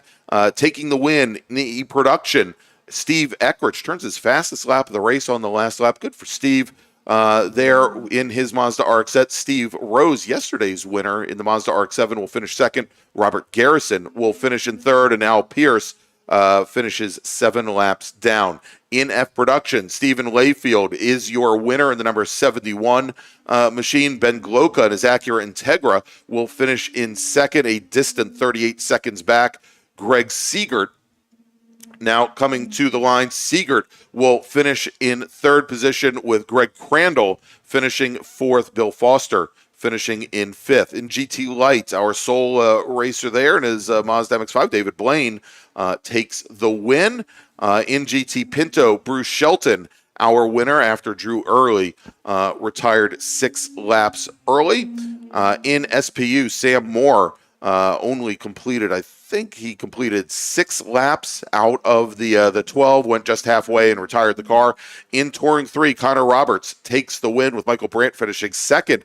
And here's the big change, Dom. In Touring 4, where Owen Sheffer had been leading this race for a good portion, Jeff Giordano takes the win in his Mazda Miata, Mazda MX-5. Brent Simonson in the RX-8 will finish second. Owen Sheffer in the number 1 Mazda RX-8 falls back in the third. Ron Munnerlin will finish fourth. Giordano has a lot of seat time here, had been running ITS in a Ford Mustang for a number of years and just now moved over to T4. And I believe the only other class that we have remaining that we haven't talked about, it is B-Spec, where Blair Deffenbaugh runs the table this weekend. He takes the win, 24 seconds the margin over Clayton Condrey. Richard Osborne will finish third. Josh Smith just off the podium in fourth, and Ryan Caucherty is up over by turn 9, hoping to get a tow back to the paddock. All right, so that is going to wrap things up for this race, Rob. So you're going to be out racing after lunch day in race group number 4 against friend and teammate and Arlingtonian Nick Bruni. I don't want to give away your strategies here over the PA system, but what's the plan for this afternoon? Well, I think the plan is let's get a good start and let's get off to a good first part of the race, and then we'll see what happens. The great thing about a Spec Miata race is you never know what's going to happen. We can have a great plan, but that plan may or may not come to fruition. And so that's really the important thing. We're up there with Skip Brock as well. He's going to split us, so Nick will be starting first. Brock will be on the outside, and I'll be right behind Nick, which is actually probably advantageous for Nick and I. But again, 10 laps later, who knows what will be happening. Yeah, exactly. And I mean, obviously you guys have raced, you and Nick have raced together quite a bit over the years. And you've been up with Skip yesterday for 10 laps. It certainly should be a very good race, again, if you guys can work together and separate yourselves out from the rest of the field as you did yesterday. And good to see a battle for the top 3, just between 3 drivers and not between like 10. Folks like Preston Pardis, who comes from like 8 cars back in the last 2 laps, might argue with that. But it should be a great race, everybody. I want to thank Rob Hines for joining us here today. and we'll see him over in race group number 4. And we got Bethany Porter, who's been sitting in watching the race today, the representative for the Spec MX-5 Challenge. If you want to find out more about Spec MX-5 Challenge, you can go to specmx-5.com, and we may have another one of their drivers hopefully up with us during Rob's race here a little bit later today. So thanks for joining us, Rob. Appreciate it. Thank you. I had a really good time. And great race too. Yeah, it was a great race to watch. I think it's a good showing by the kids. There we go. All right, so I'm waiting to get word from race control as to when we are going back to racing. But the schedule as it stands right now, we are going to be breaking for lunch here for about an hour. We'll come back. Our next race of the day is going to be our IT group. It's going to be also SSM and we say Spec RX-7. There are a number of different classes. STL and STU are part of that race as well. Should be another wonderful race. It is going to be about an hour or so from now, but I don't have a start time. As soon as I have a start time, I will put that up on the screen for you so you know when you can come back, when you can rejoin us. Don't rejoin us before I tell you, but we'll let you know. But it is going to be 5 more races here at Virginia International Raceway where you are watching the 2023 SARRC MARRS Challenge presented by the North Carolina region of the SCCA with special guests, Spec MX-5 Challenge and Spec Corvette. And we'll be back right after lunch.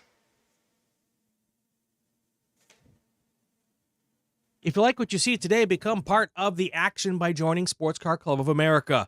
Whether you want to drive, flag, or just have fun with cars, SCCA membership opens the door to all kinds of motorsports to feed your obsession, along with 65,000 like-minded members ready to be friends. Ask someone trackside how to get involved or visit scca.com for more information.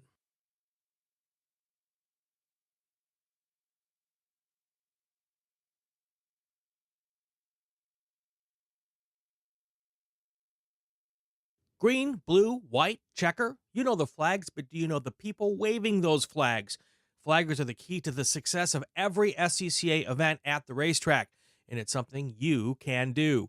Being an SCCA flagger puts you in the action, feet from the race cars, keeping everyone at the track safe and having fun. And did you know that with SCCA's partnership with IMSA, flagging at SCCA events makes it easier than ever to flag at professional races around the country? Find out how you can become a flagger at scca.com/volunteer. RP Performance is the only premier race shop in the region that specializes in both street and track Mazdas and is located right in the heart of racing at Summit Point's Gasoline Alley. RP has been involved in countless race wins and series championships across many classes with drivers of all ages. Not just a full-service shop, RP has been helping drivers with their individual racing and other track event needs for over 30 years, providing trackside support, arrive and drive packages, as well as race car transport services. And they're known for its help all attitude. RP Performance is your go-to for getting cars back on track for that positive experience at some point when you're ready to pack it in. For more information about RP Performance, come talk to them here in the paddock. Call them at 304-728-6749 or email them at Brett, that's B-R-E-T, at rpperformanceracing.com. Racing for ALS utilizes high-performance driving events to build ALS awareness and to battle ALS head-on with a triple-target funding model that supports focused pharma research, no placebo clinical trials, and providing assistance to individual ALS patients in need. Every 90 minutes, doctors deliver a new ALS diagnosis. ALS is a progressive and fatal neurodegenerative disease that destroys motor neurons, eventuating muscle weakness, paralysis, and difficulty breathing and swallowing. Most ALS sufferers live just 2 to 5 years after diagnosis, and every 90 minutes, ALS claims another soul. Racing for ALS believes ALS is not an incurable disease, it's just an underfunded one. Our mission is to raise awareness and direct funds to speed a cure. To help find a cure, please go to racingforals.com/donate and make sure to join us at our next event.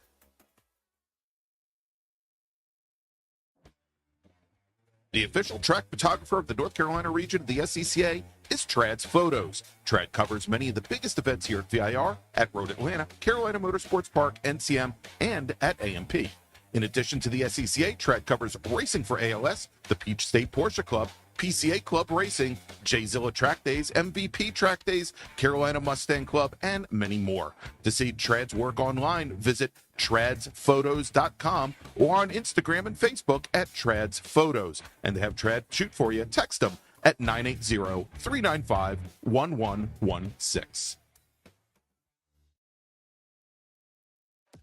The North Carolina region of the SCCA is a strong supporter of our youth and their future, with the NCR Scholarship Program providing financial assistance to graduating high school seniors in the North Carolina and Virginia counties within NCR's territory. This year, the program will award scholarships to 5 lucky recipients, and your contribution will help us with our goal of telling high school students in the area about the SCCA and helping those students pay for their additional education after high school. To find out more about the NCR Scholarship Program, head to ncrscca.com/scholarship, and to donate online, ncrscca.com/donate. Or, if you prefer to pay by check, please make the check payable to NCR-SCCA SP and mail it to the address on screen. OG Racing carries just what you need to get on the track, from driving suits and shoes to helmets, data and video systems, to your favorite brake pads from Performance Friction, Hawk, and Paget. OG Racing has built its reputation during the last 22 years by providing the best customer service in the motorsports business, and their depth of inventory is second to none when it comes to safety equipment. That's why OG Racing has been the highest volume Sparco dealer for 17 years. Come visit their 12,000 square foot showroom and warehouse located in Sterling, Virginia. Call them at 1-800-934-9112 or order online at ogracing.com.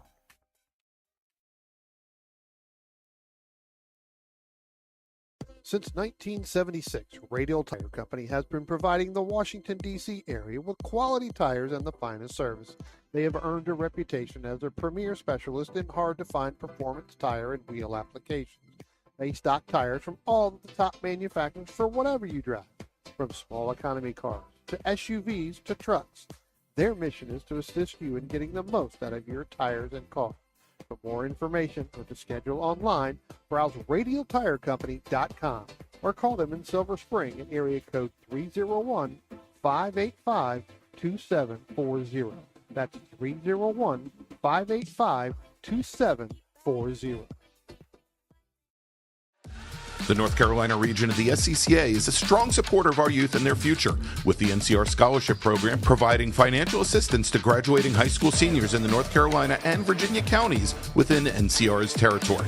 This year, the program will award scholarships to 5 lucky recipients, and your contribution will help us with our goal of telling high school students in the area about the SCCA and helping those students pay for their additional education after high school. To find out more about the NCR Scholarship Program, head to ncrscca.com/scholarship, and to donate online, ncrscca.com/donate.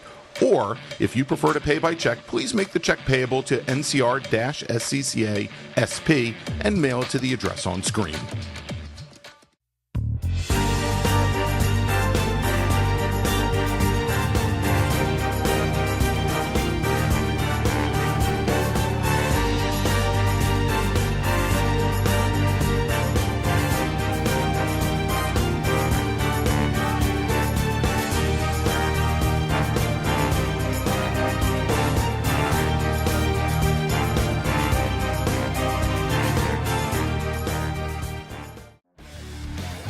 The official track photographer of the North Carolina region of the SCCA is Trad's Photos. Trad covers many of the biggest events here at VIR, at Road Atlanta, Carolina Motorsports Park, NCM, and at AMP. In addition to the SCCA, Trad covers racing for ALS, the Peach State Porsche Club, PCA Club Racing, J-Zilla Track Days, MVP Track Days, Carolina Mustang Club, and many more. To see Trad's work online, visit tradsphotos.com or on Instagram and Facebook at Trads Photos. And to have Trad shoot for you, text them at 980-395-1116.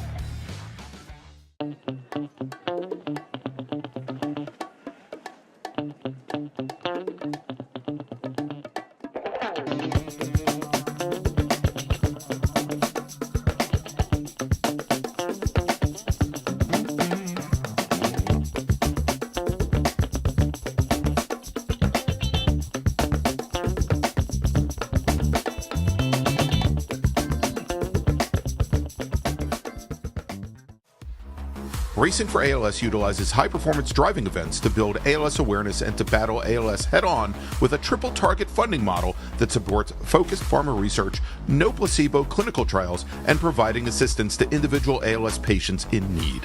Every 90 minutes, doctors deliver a new ALS diagnosis. ALS is a progressive and fatal neurodegenerative disease that destroys motor neurons, eventuating muscle weakness, paralysis, and difficulty breathing and swallowing. Most ALS sufferers live just 2 to 5 years after diagnosis, and every 90 minutes, ALS claims another soul. Racing for ALS believes ALS is not an incurable disease, it's just an underfunded one. Our mission is to raise awareness and direct funds to speed a cure. To help find a cure, please go to racingforals.com/donate and make sure to join us at our next event.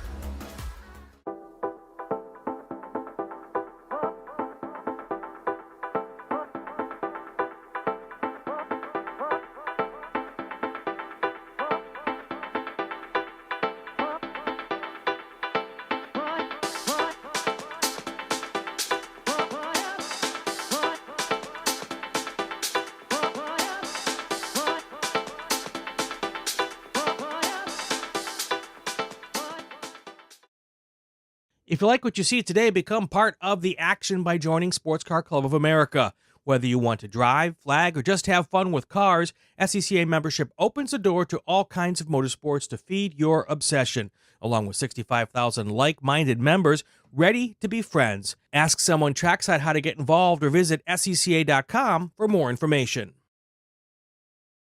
OG Racing carries just what you need to get on the track, from driving suits and shoes to helmets, data and video systems, to your favorite brake pads from Performance Friction, Hawk, and Paget. OG Racing has built its reputation during the last 22 years by providing the best customer service in the motorsports business, and their depth of inventory is second to none when it comes to safety equipment. That's why OG Racing has been the highest volume Sparco dealer for 17 years. Come visit their 12,000 square foot showroom and warehouse located in Sterling, Virginia. Call them at 1-800-934-9112 or order online at ogracing.com.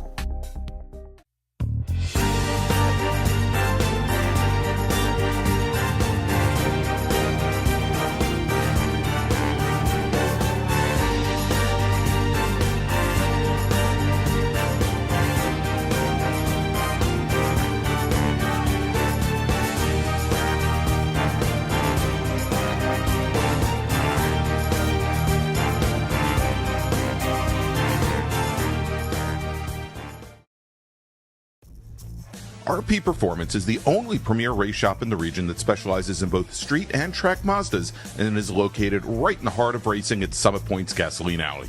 RP has been involved in countless race wins and series championships across many classes with drivers of all ages. Not just a full-service shop, RP has been helping drivers with their individual racing and other track event needs for over 30 years, providing trackside support, arrive and drive packages, as well as race car transport services. And they're known for its help all attitude. RP Performance is your go-to for getting cars back on track for that positive experience at Summit Point when you're ready to pack it in. For more information about RP Performance, come talk to them here in the paddock. Call them at 304-728-6749 or email them at Brett, that's B-R-E-T, at rpperformanceracing.com. Green, blue, white, checker. You know the flags, but do you know the people waving those flags? Flaggers are the key to the success of every SCCA event at the racetrack, and it's something you can do. Being an SCCA flagger puts you in the action, feet from the race cars, keeping everyone at the track safe and having fun. And did you know that with SCCA's partnership with IMSA, flagging at SCCA events makes it easier than ever to flag at professional races around the country? Find out how you can become a flagger at scca.com/volunteer.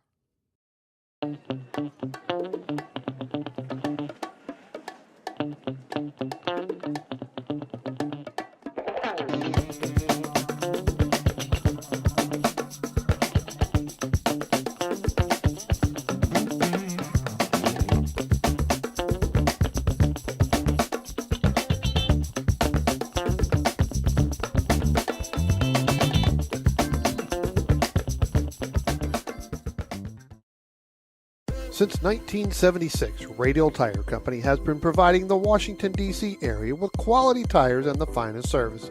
They have earned a reputation as a premier specialist in hard-to-find performance tire and wheel applications.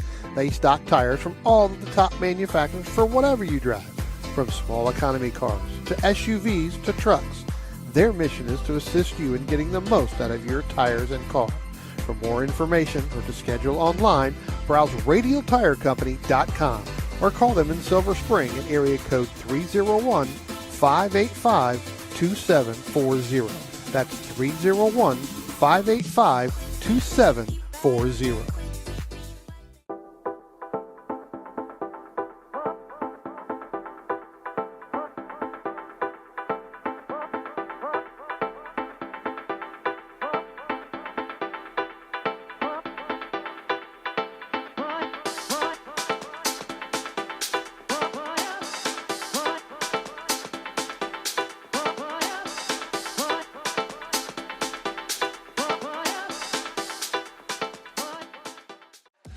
The North Carolina region of the SCCA is a strong supporter of our youth and their future, with the NCR Scholarship Program providing financial assistance to graduating high school seniors in the North Carolina and Virginia counties within NCR's territory.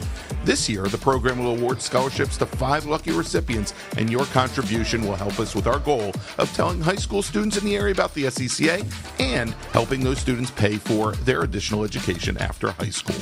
To find out more about the NCR Scholarship Program, head to ncrscca.com/scholarship and to donate online, ncrscca.com/donate. Or, if you prefer to pay by check, please make the check payable to NCR-SCCA SP and mail it to the address on screen.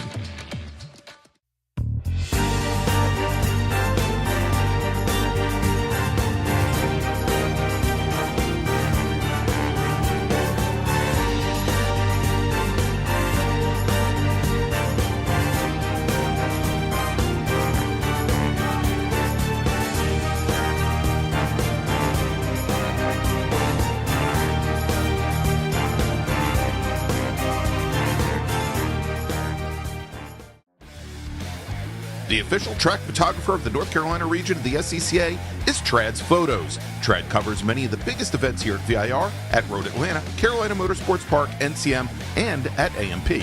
In addition to the SCCA, Trad covers racing for ALS, the Peach State Porsche Club, PCA Club Racing, J-Zilla Track Days, MVP Track Days, Carolina Mustang Club, and many more.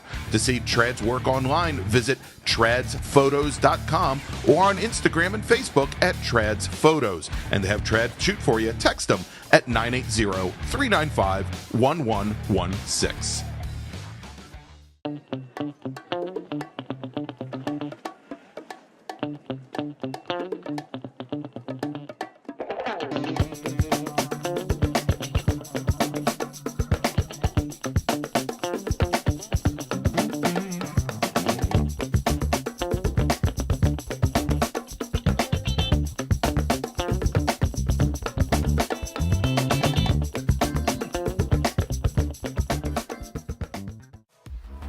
Racing for ALS utilizes high-performance driving events to build ALS awareness and to battle ALS head-on with a triple-target funding model that supports focused pharma research, no placebo clinical trials, and providing assistance to individual ALS patients in need. Every 90 minutes, doctors deliver a new ALS diagnosis. ALS is a progressive and fatal neurodegenerative disease that destroys motor neurons, eventuating muscle weakness, paralysis, and difficulty breathing and swallowing. Most ALS sufferers live just 2 to 5 years after diagnosis, and every 90 minutes, ALS claims another soul. Racing for ALS believes ALS is not an incurable disease, it's just an underfunded one. Our mission is to raise awareness and direct funds to speed a cure. To help find a cure, please go to racingforals.com/donate and make sure to join us at our next event.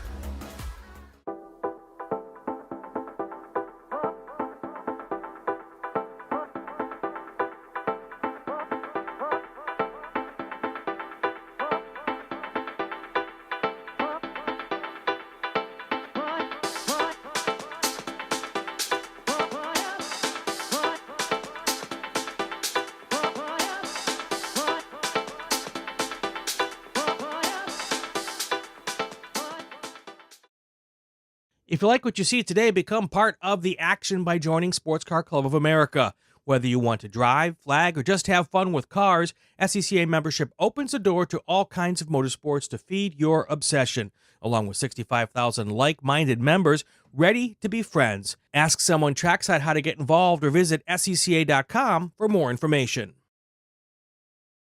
OG Racing carries just what you need to get on the track, from driving suits and shoes to helmets, data and video systems, to your favorite brake pads from Performance Friction, Hawk, and Paget.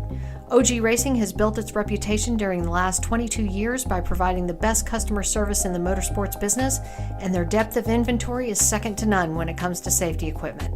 That's why OG Racing has been the highest volume Sparco dealer for 17 years. Come visit their 12,000 square foot showroom and warehouse located in Sterling, Virginia.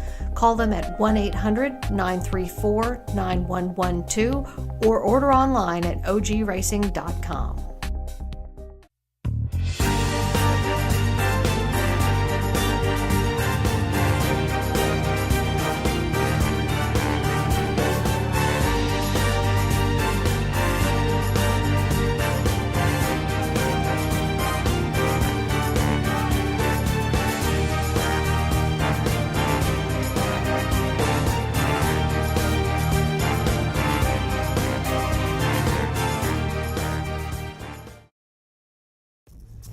RP Performance is the only premier race shop in the region that specializes in both street and track Mazdas and is located right in the heart of racing at Summit Point's Gasoline Alley.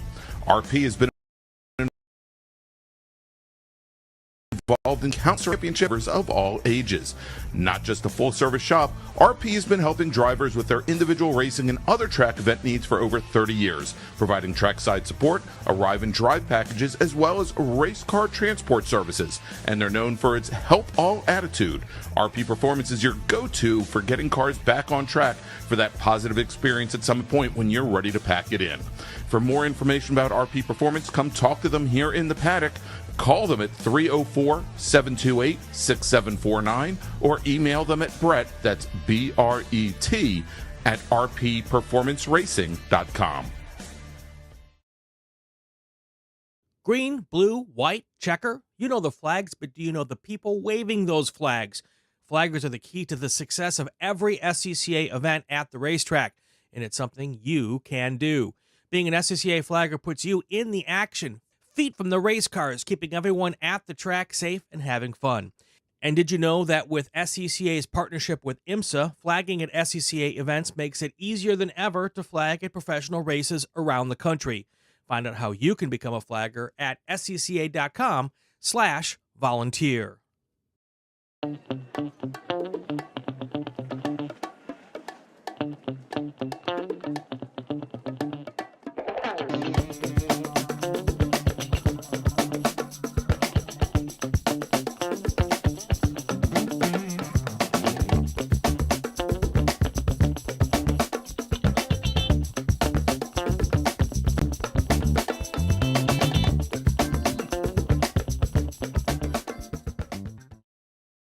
Since 1976, Radial Tire Company has been providing the Washington, D.C. area with quality tires and the finest service. They have earned a reputation as a premier specialist in hard-to-find performance tire and wheel applications. They stock tires from all of the top manufacturers for whatever you drive, from small economy cars to SUVs to trucks. Their mission is to assist you in getting the most out of your tires and car. For more information or to schedule online, browse radialtirecompany.com or call them in Silver Spring at area code 301-585-2740. That's 301-585-2740.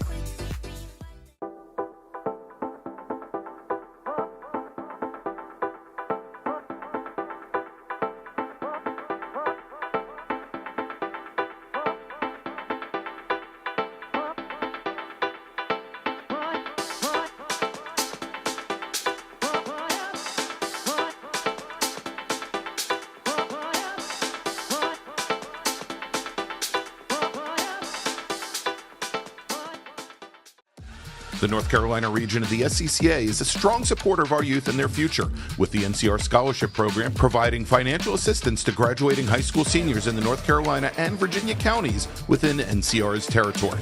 This year, the program will award scholarships to 5 lucky recipients, and your contribution will help us with our goal of telling high school students in the area about the SCCA and helping those students pay for their additional education after high school.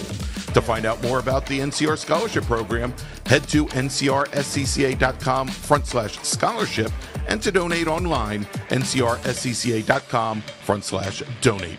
Or, if you prefer to pay by check, please make the check payable to NCR-SCCA SP and mail it to the address on screen.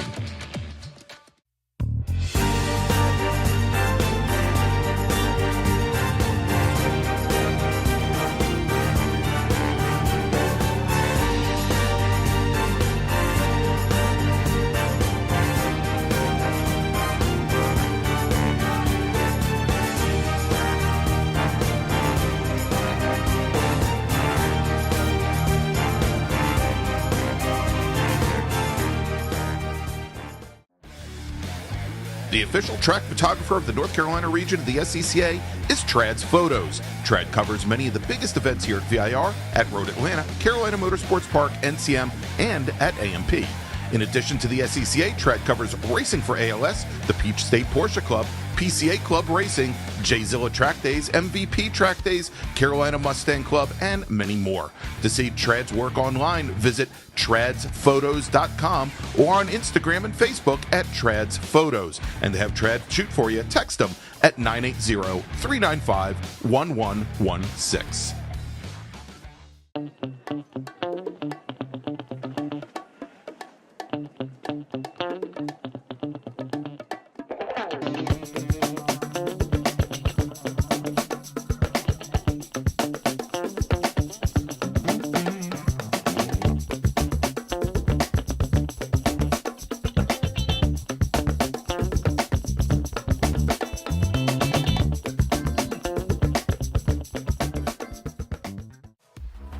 Racing for ALS utilizes high-performance driving events to build ALS awareness and to battle ALS head-on with a triple target funding model that supports focused pharma research, no placebo clinical trials, and providing assistance to individual ALS patients in need. Every 90 minutes, doctors deliver a new ALS diagnosis. ALS is a progressive and fatal neurodegenerative disease that destroys motor neurons, eventuating muscle weakness, paralysis, and difficulty breathing and swallowing. Most ALS sufferers live just 2 to 5 years after diagnosis, and every 90 minutes, ALS claims another soul. Racing for ALS believes ALS is not an incurable disease, it's just an underfunded one. Our mission is to raise awareness and direct funds to speed a cure. To help find a cure, please go to racingforals.com/donate and make sure to join us at our next event.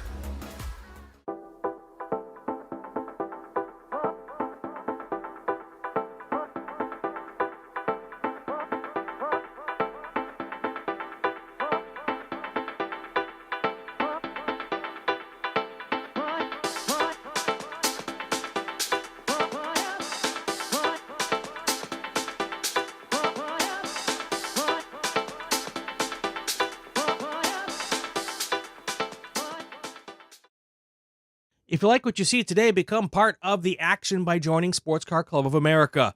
Whether you want to drive, flag, or just have fun with cars, SCCA membership opens the door to all kinds of motorsports to feed your obsession, along with 65,000 like-minded members ready to be friends. Ask someone trackside how to get involved or visit scca.com for more information. OG Racing carries just what you need to get on the track, from driving suits and shoes to helmets, data and video systems, to your favorite brake pads from Performance Friction, Hawk, and Paget. OG Racing has built its reputation during the last 22 years by providing the best customer service in the motorsports business, and their depth of inventory is second to none when it comes to safety equipment. That's why OG Racing has been the highest volume Sparco dealer for 17 years. Come visit their 12,000 square foot showroom and warehouse located in Sterling, Virginia. Call them at 1-800-934-9112 or order online at ogracing.com.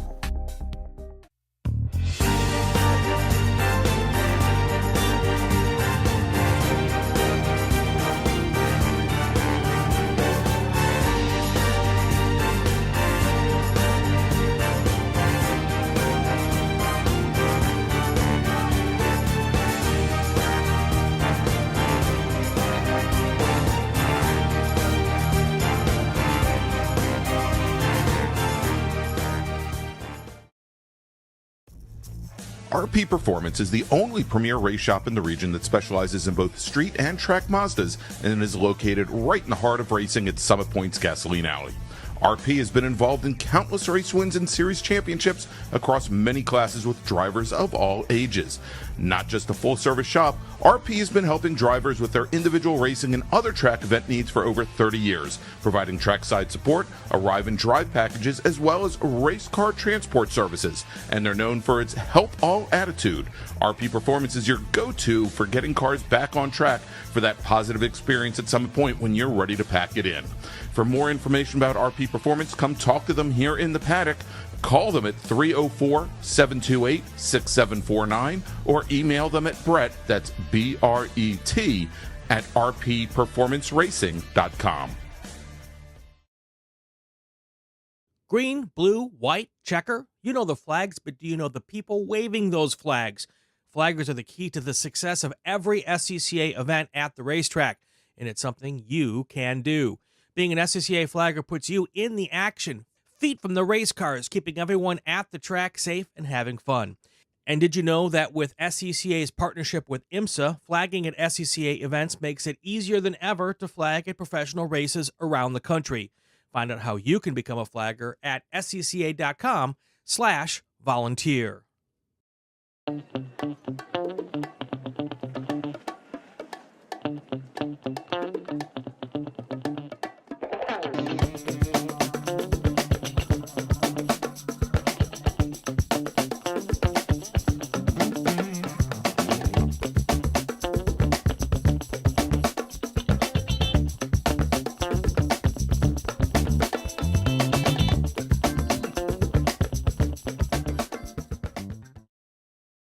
Since 1976, Radial Tire Company has been providing the Washington, D.C. area with quality tires and the finest service.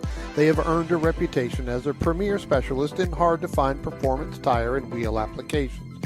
They stock tires from all of the top manufacturers for whatever you drive, from small economy cars to SUVs to trucks. Their mission is to assist you in getting the most out of your tires and car. For more information or to schedule online, browse radialtirecompany.com or call them in Silver Spring at area code 301-585-2740. That's 301-585-2740.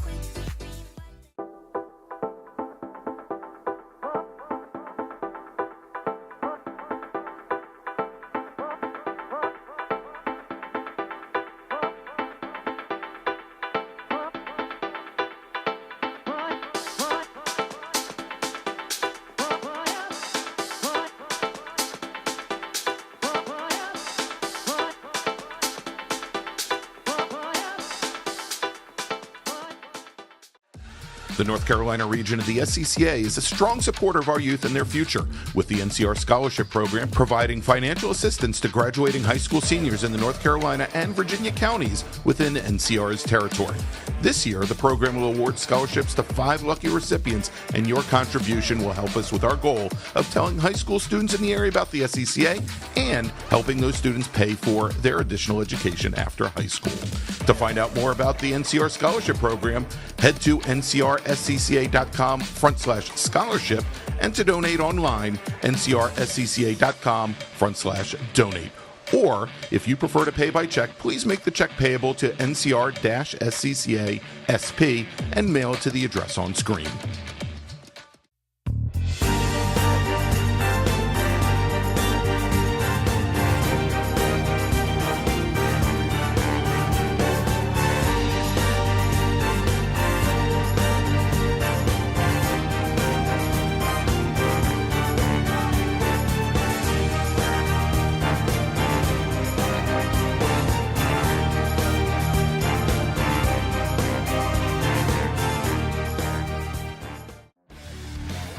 The official track photographer of the North Carolina region of the SCCA is Trad's Photos. Trad covers many of the biggest events here at VIR, at Road Atlanta, Carolina Motorsports Park, NCM, and at AMP.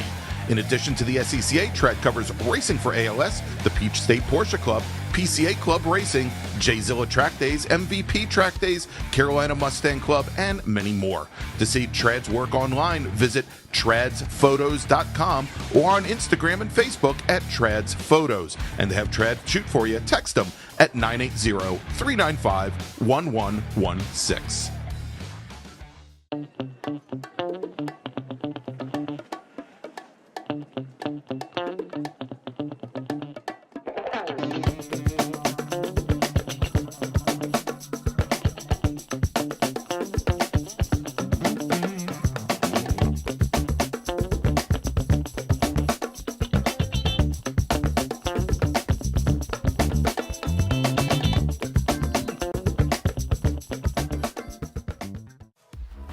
Racing for ALS utilizes high-performance driving events to build ALS awareness and to battle ALS head-on with a triple-target funding model that supports focused pharma research, no placebo clinical trials, and providing assistance to individual ALS patients in need.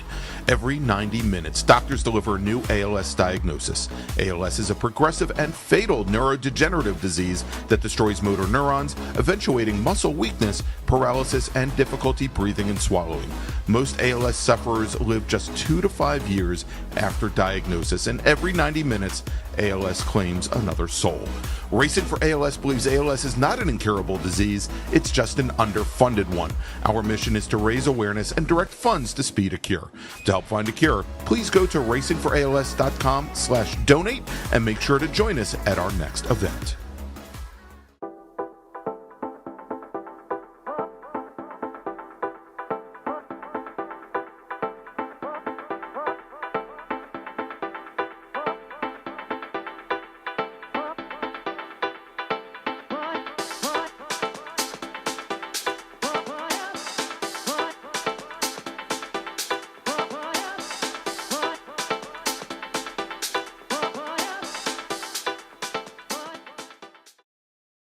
If you like what you see today, become part of the action by joining Sports Car Club of America. Whether you want to drive, flag, or just have fun with cars, SCCA membership opens the door to all kinds of motorsports to feed your obsession, along with 65,000 like-minded members ready to be friends. Ask someone trackside how to get involved or visit scca.com for more information. OG Racing carries just what you need to get on the track, from driving suits and shoes to helmets, data and video systems, to your favorite brake pads from Performance Friction, Hawk, and Paget. OG Racing has built its reputation during the last 22 years by providing the best customer service in the motorsports business, and their depth of inventory is second to none when it comes to safety equipment. That's why OG Racing has been the highest volume Sparco dealer for 17 years. Come visit their 12,000 square foot showroom and warehouse located in Sterling, Virginia.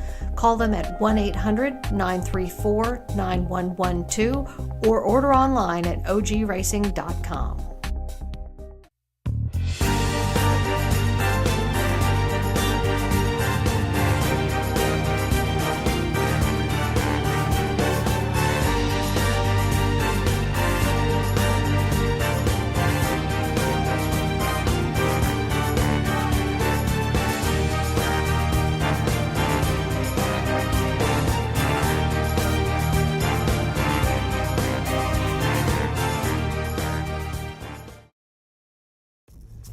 RP Performance is the only premier race shop in the region that specializes in both street and track Mazdas and is located right in the heart of racing at Summit Point's Gasoline Alley. RP has been involved in countless race wins and series championships across many classes with drivers of all ages. Not just a full-service shop, RP has been helping drivers with their individual racing and other track event needs for over 30 years, providing trackside support, arrive and drive packages, as well as race car transport services. And they're known for its help all attitude.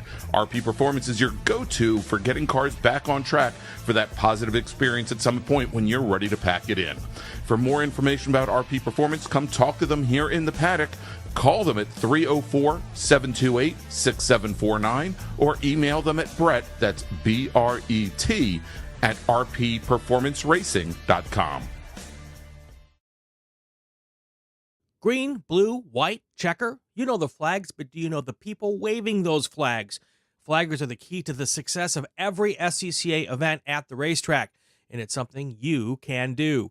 Being an SCCA flagger puts you in the action, feet from the race cars, keeping everyone at the track safe and having fun.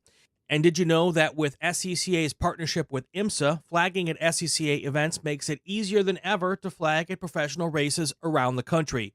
Find out how you can become a flagger at scca.com/volunteer.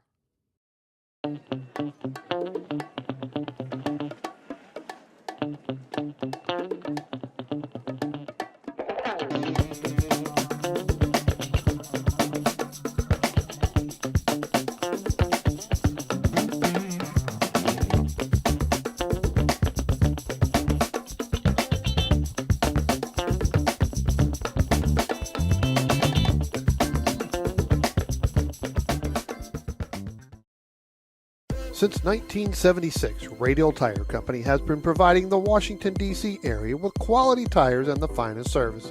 They have earned a reputation as a premier specialist in hard-to-find performance tire and wheel applications. They stock tires from all of the top manufacturers for whatever you drive, from small economy cars to SUVs to trucks. Their mission is to assist you in getting the most out of your tires and car. For more information or to schedule online, browse radialtirecompany.com or call them in Silver Spring at area code 301-585-2740. That's 301-585-2740.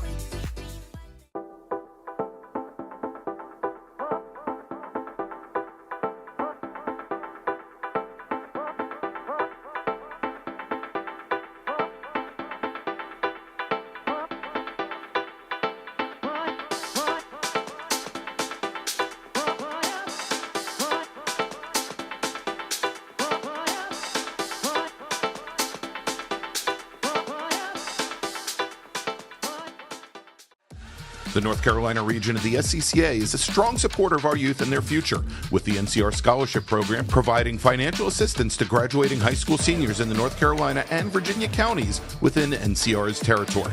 This year, the program will award scholarships to 5 lucky recipients, and your contribution will help us with our goal of telling high school students in the area about the SCCA and helping those students pay for their additional education after high school.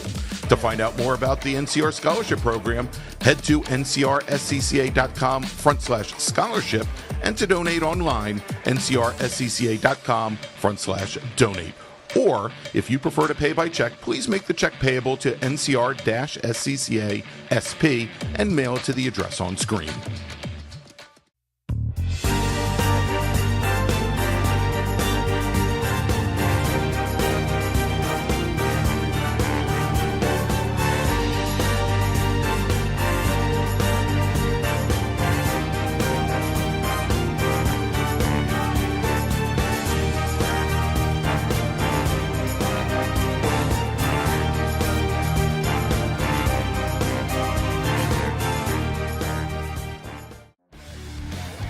The official track photographer of the North Carolina region of the SCCA is Trad's Photos. Trad covers many of the biggest events here at VIR, at Road Atlanta, Carolina Motorsports Park, NCM, and at AMP.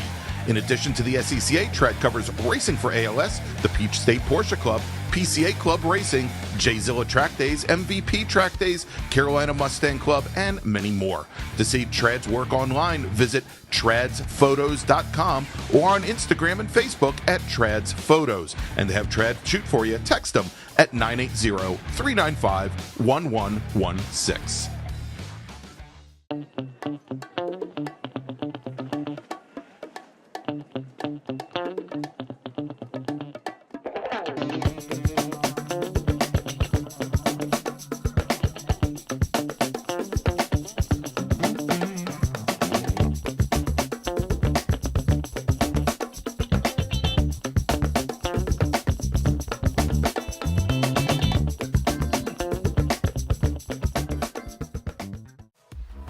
Racing for ALS utilizes high-performance driving events to build ALS awareness and to battle ALS head-on with a triple target funding model that supports focused pharma research, no placebo clinical trials, and providing assistance to individual ALS patients in need.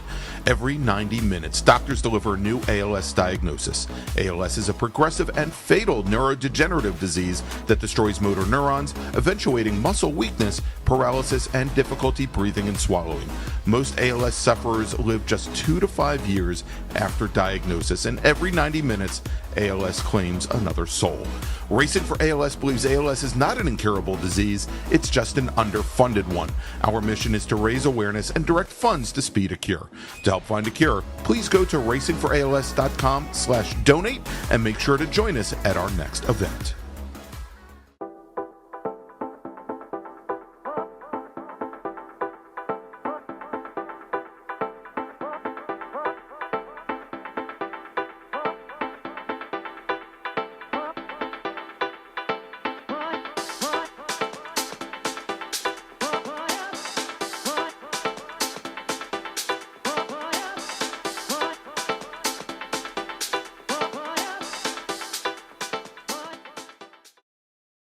If you like what you see today, become part of the action by joining Sports Car Club of America.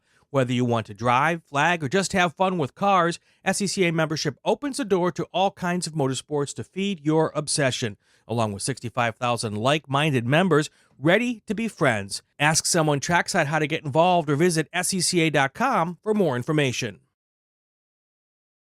OG Racing carries just what you need to get on the track, from driving suits and shoes to helmets, data and video systems, to your favorite brake pads from Performance Friction, Hawk, and Paget. OG Racing has built its reputation during the last 22 years by providing the best customer service in the motorsports business, and their depth of inventory is second to none when it comes to safety equipment. That's why OG Racing has been the highest volume Sparco dealer for 17 years. Come visit their 12,000 square foot showroom and warehouse located in Sterling, Virginia. Call them at 1-800-934-9112 or order online at ogracing.com.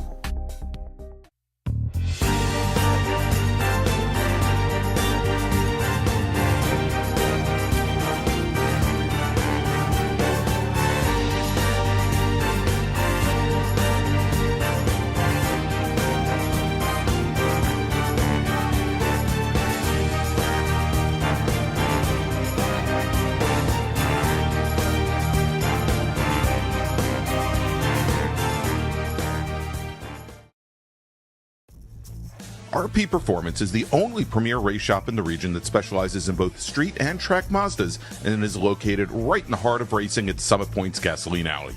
RP has been involved in countless race wins and series championships across many classes with drivers of all ages.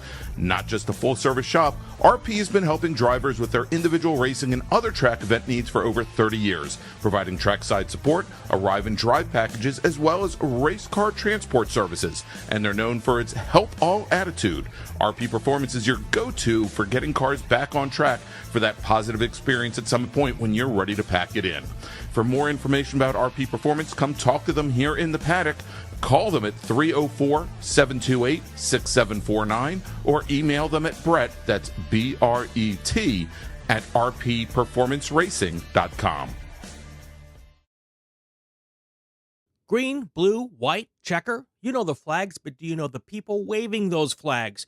Flaggers are the key to the success of every SCCA event at the racetrack, and it's something you can do. Being an SCCA flagger puts you in the action, feet from the race cars, keeping everyone at the track safe and having fun. And did you know that with SCCA's partnership with IMSA, flagging at SCCA events makes it easier than ever to flag at professional races around the country? Find out how you can become a flagger at scca.com/volunteer.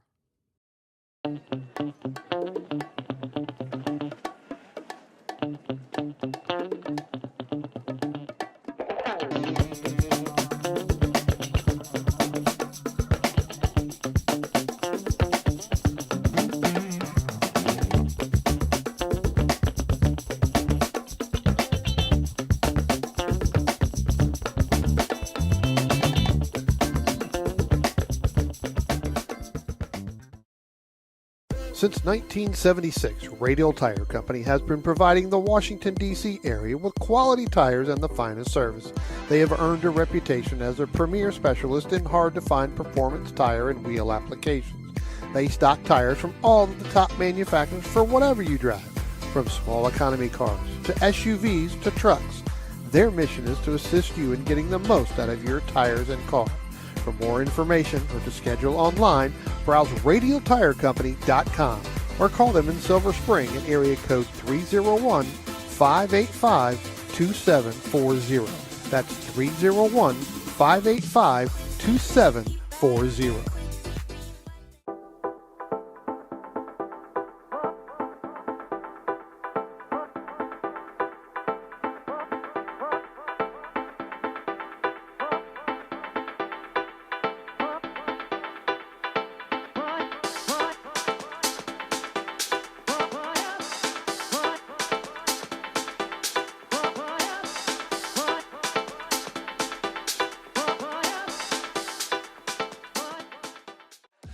The North Carolina region of the SCCA is a strong supporter of our youth and their future, with the NCR Scholarship Program providing financial assistance to graduating high school seniors in the North Carolina and Virginia counties within NCR's territory. This year, the program will award scholarships to 5 lucky recipients, and your contribution will help us with our goal of telling high school students in the area about the SCCA and helping those students pay for their additional education after high school.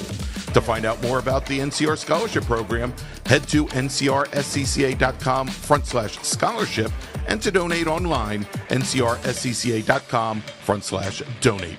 Or, if you prefer to pay by check, please make the check payable to NCR-SCCA SP and mail it to the address on screen.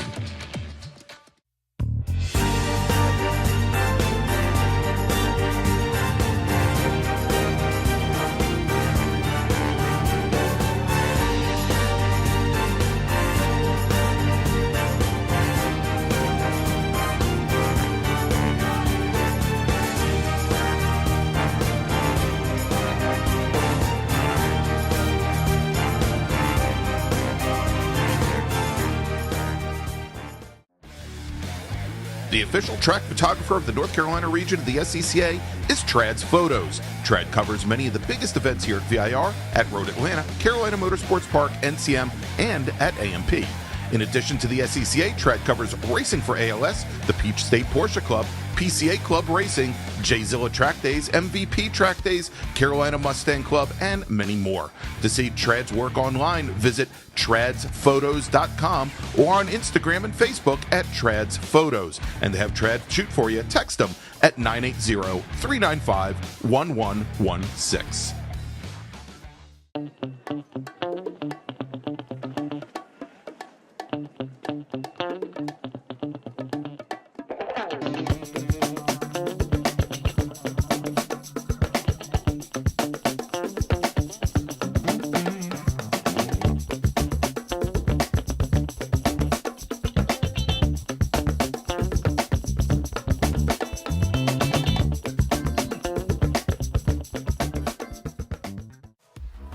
Racing for ALS utilizes high-performance driving events to build ALS awareness and to battle ALS head-on with a triple target funding model that supports focused farmer research, no placebo clinical trials, and providing assistance to individual ALS patients in need.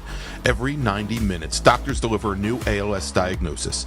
ALS is a progressive and fatal neurodegenerative disease that destroys motor neurons, eventuating muscle weakness, paralysis, and difficulty breathing and swallowing. Most ALS sufferers live just 2 to 5 years after diagnosis, and every 90 minutes, ALS claims another soul. Racing for ALS believes ALS is not an incurable disease, it's just an underfunded one.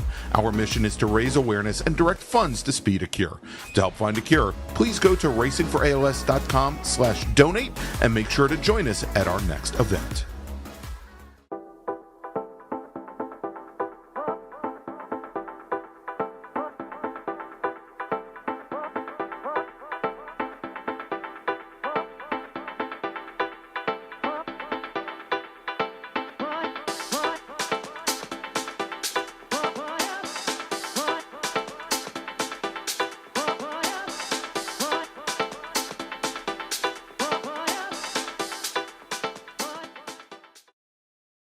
If you like what you see today, become part of the action by joining Sports Car Club of America. Whether you want to drive, flag, or just have fun with cars, SCCA membership opens the door to all kinds of motorsports to feed your obsession, along with 65,000 like-minded members ready to be friends. Ask someone trackside how to get involved or visit scca.com for more information. OG Racing carries just what you need to get on the track, from driving suits and shoes to helmets, data and video systems, to your favorite brake pads from Performance Friction, Hawk, and Paget. OG Racing has built its reputation during the last 22 years by providing the best customer service in the motorsports business, and their depth of inventory is second to none when it comes to safety equipment. That's why OG Racing has been the highest volume Sparco dealer for 17 years. Come visit their 12,000 square foot showroom and warehouse located in Sterling, Virginia.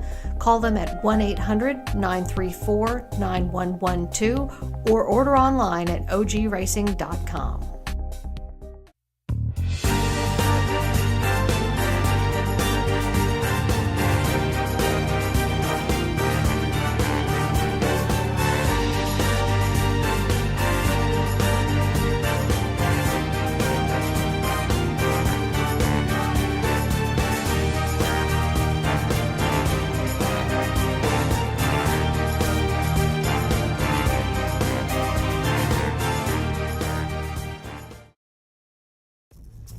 RP Performance is the only premier race shop in the region that specializes in both street and track Mazdas and is located right in the heart of racing at Summit Point's Gasoline Alley. RP has been involved in countless race wins and series championships across many classes with drivers of all ages.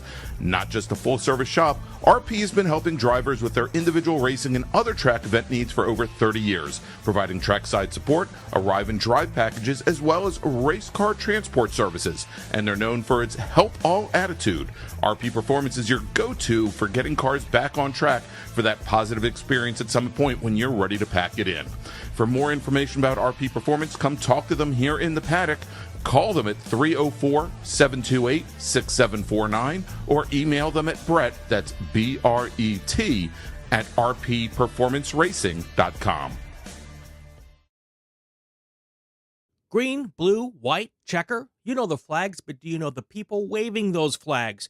Flaggers are the key to the success of every SCCA event at the racetrack, and it's something you can do. Being an SCCA flagger puts you in the action, feet from the race cars, keeping everyone at the track safe and having fun. And did you know that with SCCA's partnership with IMSA, flagging at SCCA events makes it easier than ever to flag at professional races around the country? Find out how you can become a flagger at scca.com/volunteer.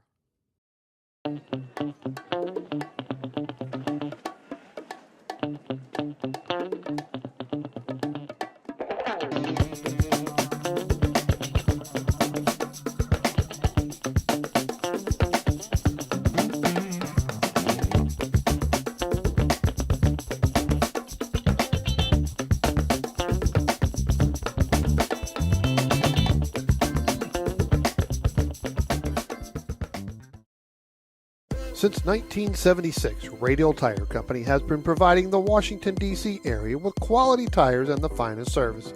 They have earned a reputation as a premier specialist in hard-to-find performance tire and wheel applications. They stock tires from all of the top manufacturers for whatever you drive, from small economy cars to SUVs to trucks. Their mission is to assist you in getting the most out of your tires and car. For more information or to schedule online, browse radialtirecompany.com or call them in Silver Spring at area code 301-585-2740. That's 301-585-2740.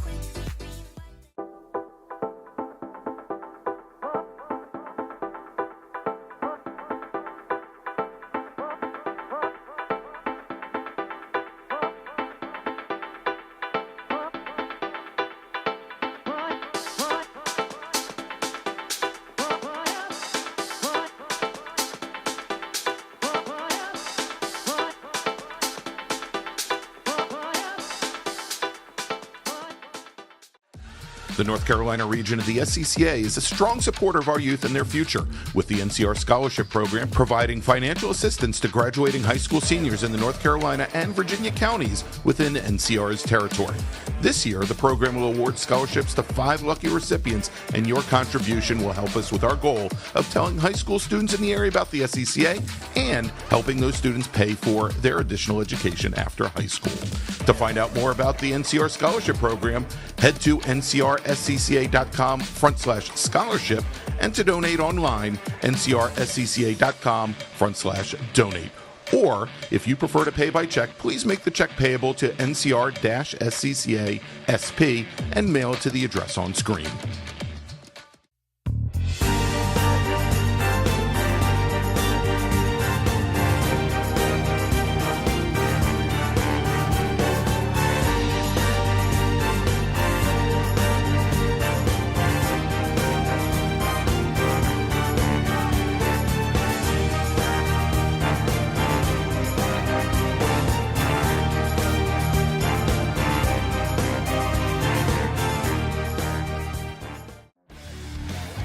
The official track photographer of the North Carolina region of the SCCA is Trad's Photos. Trad covers many of the biggest events here at VIR, at Road Atlanta, Carolina Motorsports Park, NCM, and at AMP. In addition to the SCCA, Trad covers racing for ALS, the Peach State Porsche Club, PCA Club Racing, J-Zilla Track Days, MVP Track Days, Carolina Mustang Club, and many more. To see Trad's work online, visit tradsphotos.com or on Instagram and Facebook at Trad's Photos. And to have Trad shoot for you, text them at 980-395-1116.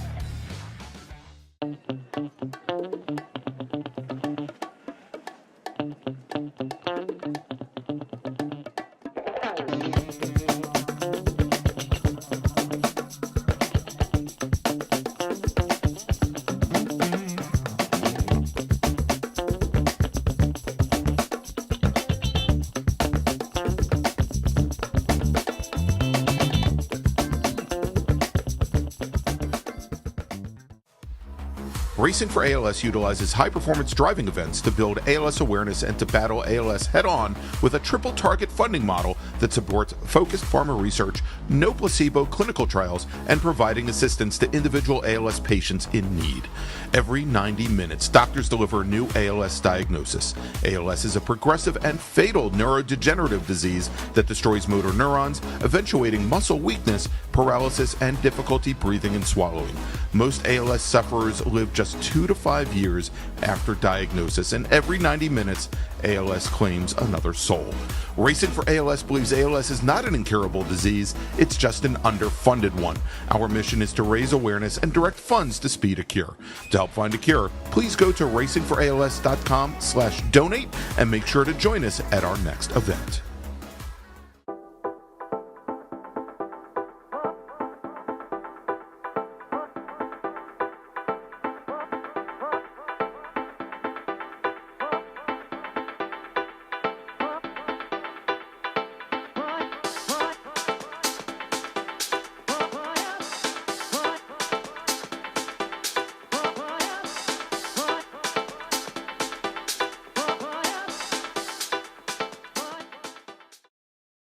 If you like what you see today, become part of the action by joining Sports Car Club of America. Whether you want to drive, flag, or just have fun with cars, SCCA membership opens the door to all kinds of motorsports to feed your obsession, along with 65,000 like-minded members ready to be friends. Ask someone trackside how to get involved or visit scca.com for more information. OG Racing carries just what you need to get on the track, from driving suits and shoes to helmets, data and video systems, to your favorite brake pads from Performance Friction, Hawk, and Paget. OG Racing has built its reputation during the last 22 years by providing the best customer service in the motorsports business, and their depth of inventory is second to none when it comes to safety equipment. That's why OG Racing has been the highest volume Sparco dealer for 17 years. Come visit their 12,000 square foot showroom and warehouse located in Sterling, Virginia. Call them at 1-800-934-9112 or order online at ogracing.com.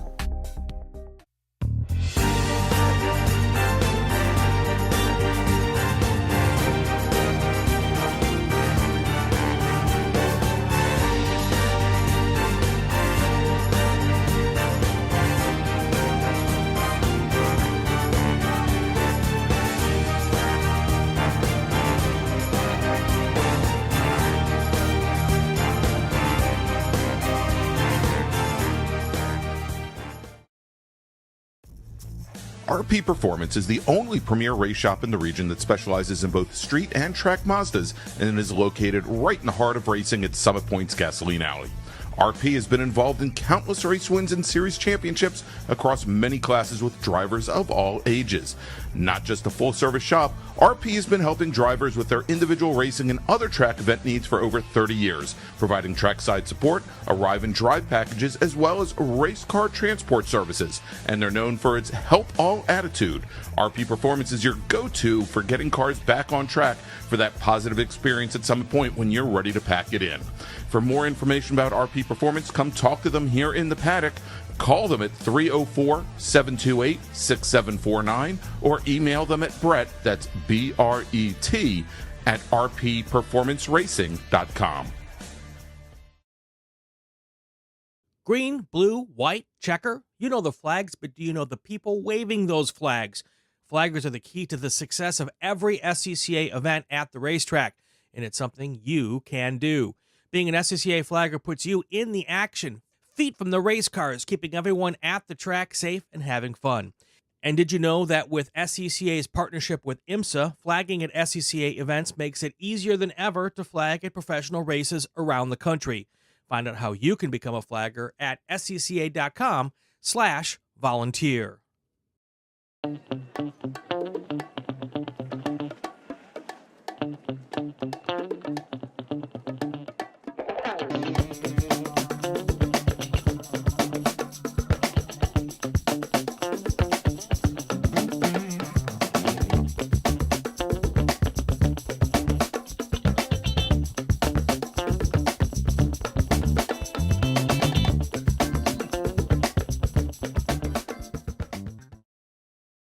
Since 1976, Radial Tire Company has been providing the Washington, D.C. area with quality tires and the finest service.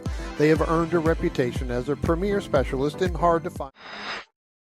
And welcome back to Virginia International Raceway for the 2023 South Atlantic Road Racing Championship and Mid-Atlantic Road Racing Series Challenge, presented by the North Carolina region of the SCCA with special guests Spec MX-5 Challenge and the Spec Corvette.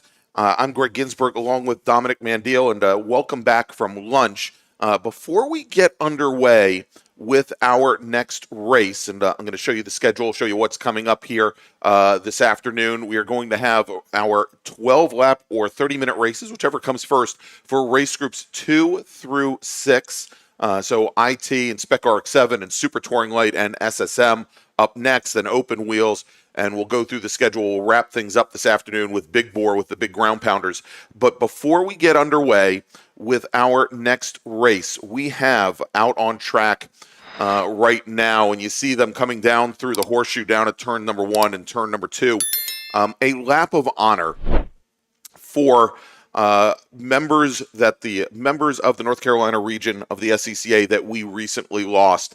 And while we're going around, you'll see our flaggers are going to be trackside. Our corner workers are going to be trackside in honoring those drivers. We have a number of family members of Pete Romanowski, Fred McKinney, and Dan Robson in that procession, making their way around heaven on earth here, 3.27 mile Virginia International Raceway. Let me tell you a little bit about our lost members here. First, we're going to start with Pete Romanowski, who was a 45-year member of the Sports Car Club of America, and had originally grown up in the Buffalo, New York area, had moved to Florida, and of late lived in North Carolina. He began his personal racing in Solo 2 while in New York, and finished that aspect of his life and that aspect of motorsports while he lived down in Florida.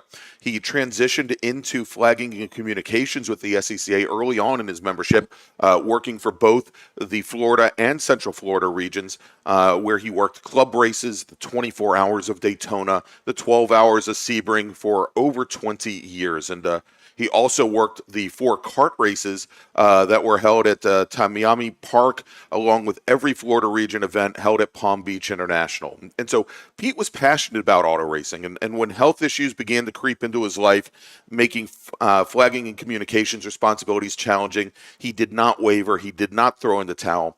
Pete moved to the starter stand and eventually worked to be start chief for 2 different regions. He took special favor in talking to, meeting, befriending many drivers, and from club to pro, no one was overlooked by Pete, and all appreciated his sincere desire to talk as an equal. Pete is missed by his peers, by drivers, and by the many stewards that he supported, and his spirit and passion remain as a foundation for newbies and us oldies alike. And I want to thank Pete's family and friends that are here as part of this procession. As you see them now making their way through the uphill S's, and you can see our flaggers there honoring the life of Pete Romanowski. Also, Fred McKinney, who joined the North Carolina region in 1966 right out of college, but he was involved before then, autocrossing and working races at Virginia International Raceway, at Roebling Road, up near my hometown, up at Upper Marlboro, Maryland, at Marlboro Racecourse, and anywhere else he could find the time. Before serving a tour with the Navy in Vietnam, he worked as a flagger and as a paddock marshal here at Virginia International Raceway, a member of the so-called Goon Squad, whose job it was to keep drunk college kids from getting out on the track. And he continued his autocrossing endeavors during that time. So Fred volunteered at the big races in those days, as well as working as a pit steward for the 24 Hours of Daytona, for the 12 Hours of Sebring, and separated from the military in 1969. Fred returned to North Carolina and worked races at Virginia International Raceway and Roebling through the early 70s. He was a grid worker of the year before VIR closed originally back in 1974. And then requirements of his job with the North Carolina State Bureau of Investigations, they became a little bit too burdensome to permit travel to races out of state, but he always kept his SCCA membership active all the way up until the year 2000, when Virginia International Raceway reopened.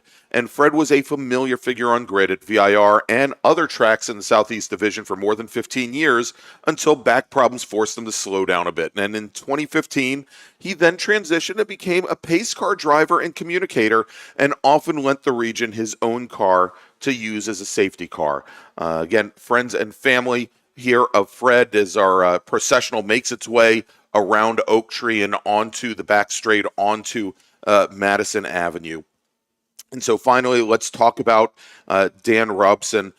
Dan joined the U.S. Air Force straight out of high school in 1969 and served for 5 years in avionics, including a tour during the Vietnam War in Thailand, servicing F-105 Wild Weasels. And after mustering out of the Air Force in 1974 and working in private aviation for several years, he joined the North Carolina region of the SCCA in January of 1976 and attended driver's school that very next year.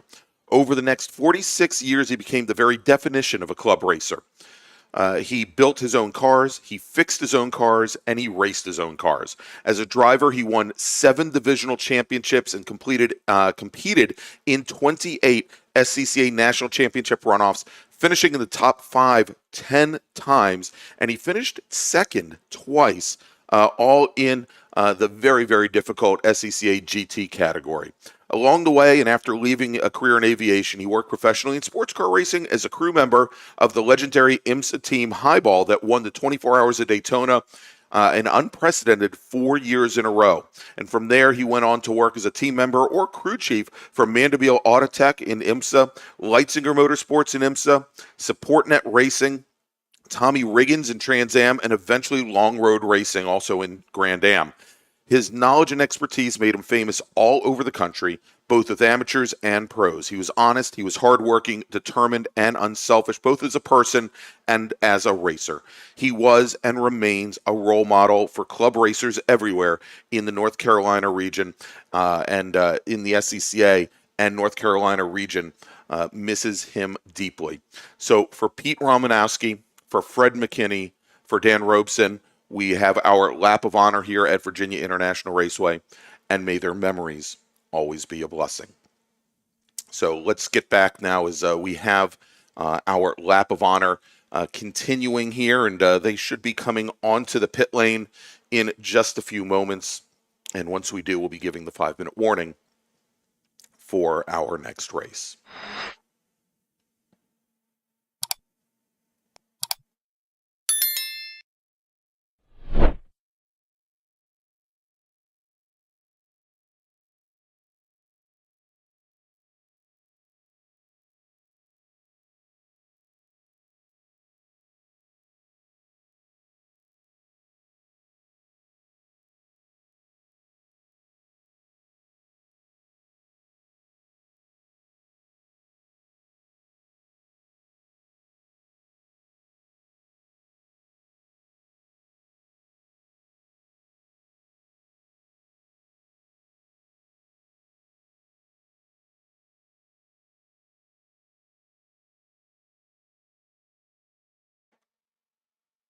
All right, so the lap of honor is now finished. We're going to be going racing here in just about 5 minutes. And Dom, as we get ready, the 5-minute warning has not been given yet on the grid, but let's start taking a look at what we have coming up. Again, going to bring up the schedule here for everybody to let you know we've got 5 more races today, 5 sprint races, what we're calling feature races. They're 12 laps or 30 minutes. Next up is going to be our IT and Super Touring, Improved Touring and Super Touring Spec RX-7, as well as SSM classes. They're going to be going out and racing. We will then have our open wheel and prototype group. After that, Spec Miata will be coming up at with group number 4. We spoke to Rob Hines a little bit earlier today. He'll be out on track looking for a win here. And then we will wrap things up with the Spec Racer Fords and with Big Bore. That is how things will play out here this afternoon. If you like what you see, if you like what you heard, please don't wait. Go and smash that like button. And go and subscribe to both the North Carolina Region SCCA and the Washington, D.C. Region SCCA YouTube channels. And that way we can tell you every time we go live with more racing action. All right, so Dom, let's run down the starting grid here for our next race. And I'm going to do this now because, well, we've got a lot of drivers out here right now. Let's see here, and I'm just counting down. We have, I think, 20. I think we've got 14 Spec Racer 4. Let me make sure. Yeah, I think that's right. 14. Hey, I can do simple math. 14 SSM drivers, and then we've got a 48 car Improved Touring and Super Touring group as well with our bracket racers. So let me go run down the starting grid. Starting 14th in SSM, driving the number 129 machine out of Midland, Michigan, it's Angela Jago. Starting 13th, driving the number 9 SSM Mazda Miata from Mechanicsville, Virginia, it's Ray Seabird Heath. Pat Sharkett will start 12th in the number 96 Miata. He's from Knoxville, Maryland. And then starting 11th, it's Victor Bruni out of Haymarket, Virginia, driving the number 92 car. Starting 10th, Isaac Jordan, driving the number 46 machine. He's from Weehawken, New Jersey. Scott Krasnick will start 9th. He is in the number 91 machine. He's from Midlothian, Virginia, also from Midlothian. And starting 8th is Benjamin Jones. He's driving the number 10 car. Starting 7th, driving the 18 SSM Miata, Dave Weibel out of Wallingford, Pennsylvania. Then starting 6th, it is John Hotz. He's out of Sparks, Glencoe, Maryland. He's driving the 63 car. Starting 5th, driving the number 32 SSM Mazda Miata, Scott O'Rourke from Baltimore, Maryland. Starting in 4th position. And I don't think I have that right. I think I think we had 15 drivers, not 14. So my count is off. Hey, shift everybody up one. How's that? We'll try this again. So starting 5th is going to be Andy O'Brien in the 114 car. He's out of Winchester. Starting 4th is going to be Jamison Huffman. He's driving the number 89 machine. He's from Herndon, Virginia. We'll actually see him in the very next race as well. He's going to have to hustle some. Starting 3rd, driving the number 6 Mazda Miata from Baltimore, Maryland. It's Neil O'Rourke. And your front row in SSM, driving the 66 car out of Great Falls, Virginia. It's Kevin Kopp with Ryan Maloney, your pole sitter, starting on the pole with a qualifying time of 2:20.048, almost a second clear of the entire rest of the field. He's driving the number 15 car, hails from Dayton, Maryland. All right, let's take a look. And Dom, you want to take? Why don't we take the top 30 cars from the other group, and I'll hand it over to you. I think great. Sounds like a plan. So starting in our 30th spot, we'll have the 84 car. It's going to be an ITA, a machine out of Monroe, North Carolina. The driver is Robert McManus. Starting 29th, we'll have car number 59, an ITA Toyota MR2 out of Medford, New Jersey, and that's Peter Doan. The 28th starter will be car 03, coming to us from New York, driving a Mazda Miata, Jonathan Cavell. In 27th spot, we'll have car number 23 out of Denver, North Carolina, in a Dodge Neon, Grayson Upchurch III. 26th spot belongs to car 08, coming to us from Raleigh, North Carolina, Paul Spencer. In the 25th spot, we find car 06 out of Knoxville, Tennessee, in a Mazda Miata, Robert Garrison. 24th on the grid is car number 99 from Atlanta, Georgia, also driving a Mazda Miata, Mike Cottrell. The 23rd spot belongs to car 84 from Monroe, North Carolina, and a Mazda Miata, Robert McManus. 22nd, we'll have car number 41 from Richmond, Virginia, in a Mazda Miata, this one an ITA car, that's David Lanning. 21st belongs to car number 90 from New York, New York, in a Miata, and that's Zach Ehrlich. 20th spot, we'll have car number 2 from Wayne, Pennsylvania, driving a second-generation Spec Racer Ford, Richard Herman.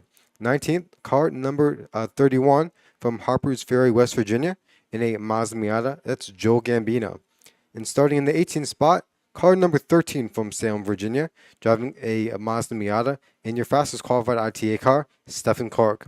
17th, car number 02 from Hickory, North Carolina, in a Mazda Miata, Vance James. And starting in the 16th spot, we'll have car number 86 in an Acura Integra, Justin Deffenbaugh.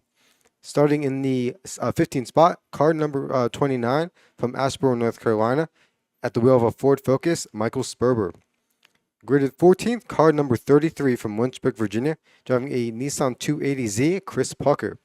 Starting 13th, car 20 from Eden, North Carolina, in a Mazda MX-5, Russ Snow. And then starting 12th, car 42 out of Greensboro, North Carolina, in an Acura Integra, Brian Hooper.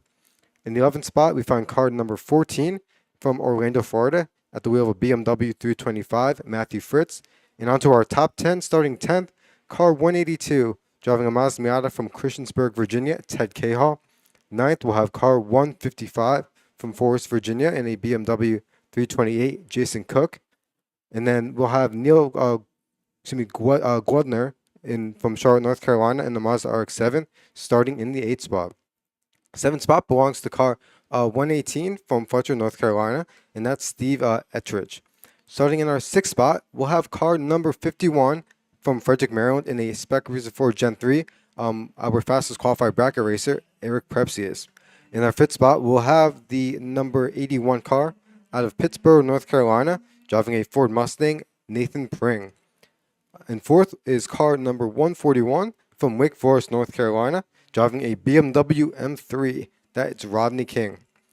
The 3rd spot on the grid belongs to car number 57, driving a Mazda MX-5 out of Cameron, North Carolina. The driver is Chuck Hines. And our front row will consist of 2 STU cars. On the outside pole will be car number 19, driving a Dodge Neon SRT4 from Bowie, Maryland, Mark Liller. And on the pole, driving car number 70, at the wheel of a BMW 325, with a best time of 2 minutes 4.843, Darren Treacle. All right, thanks so much, Tom. There you go. And that wasn't even the entire field. We actually have in that small bore group, or that IT and Super Touring and Bracket and Spec RX-7 and 48 cars. This is our largest group of the day here, with over 3.27 miles, 63 cars scheduled to be on course simultaneously. We'll have to see how that plays out. Now, for our bracket racers, we've talked a little bit about bracket so far this event.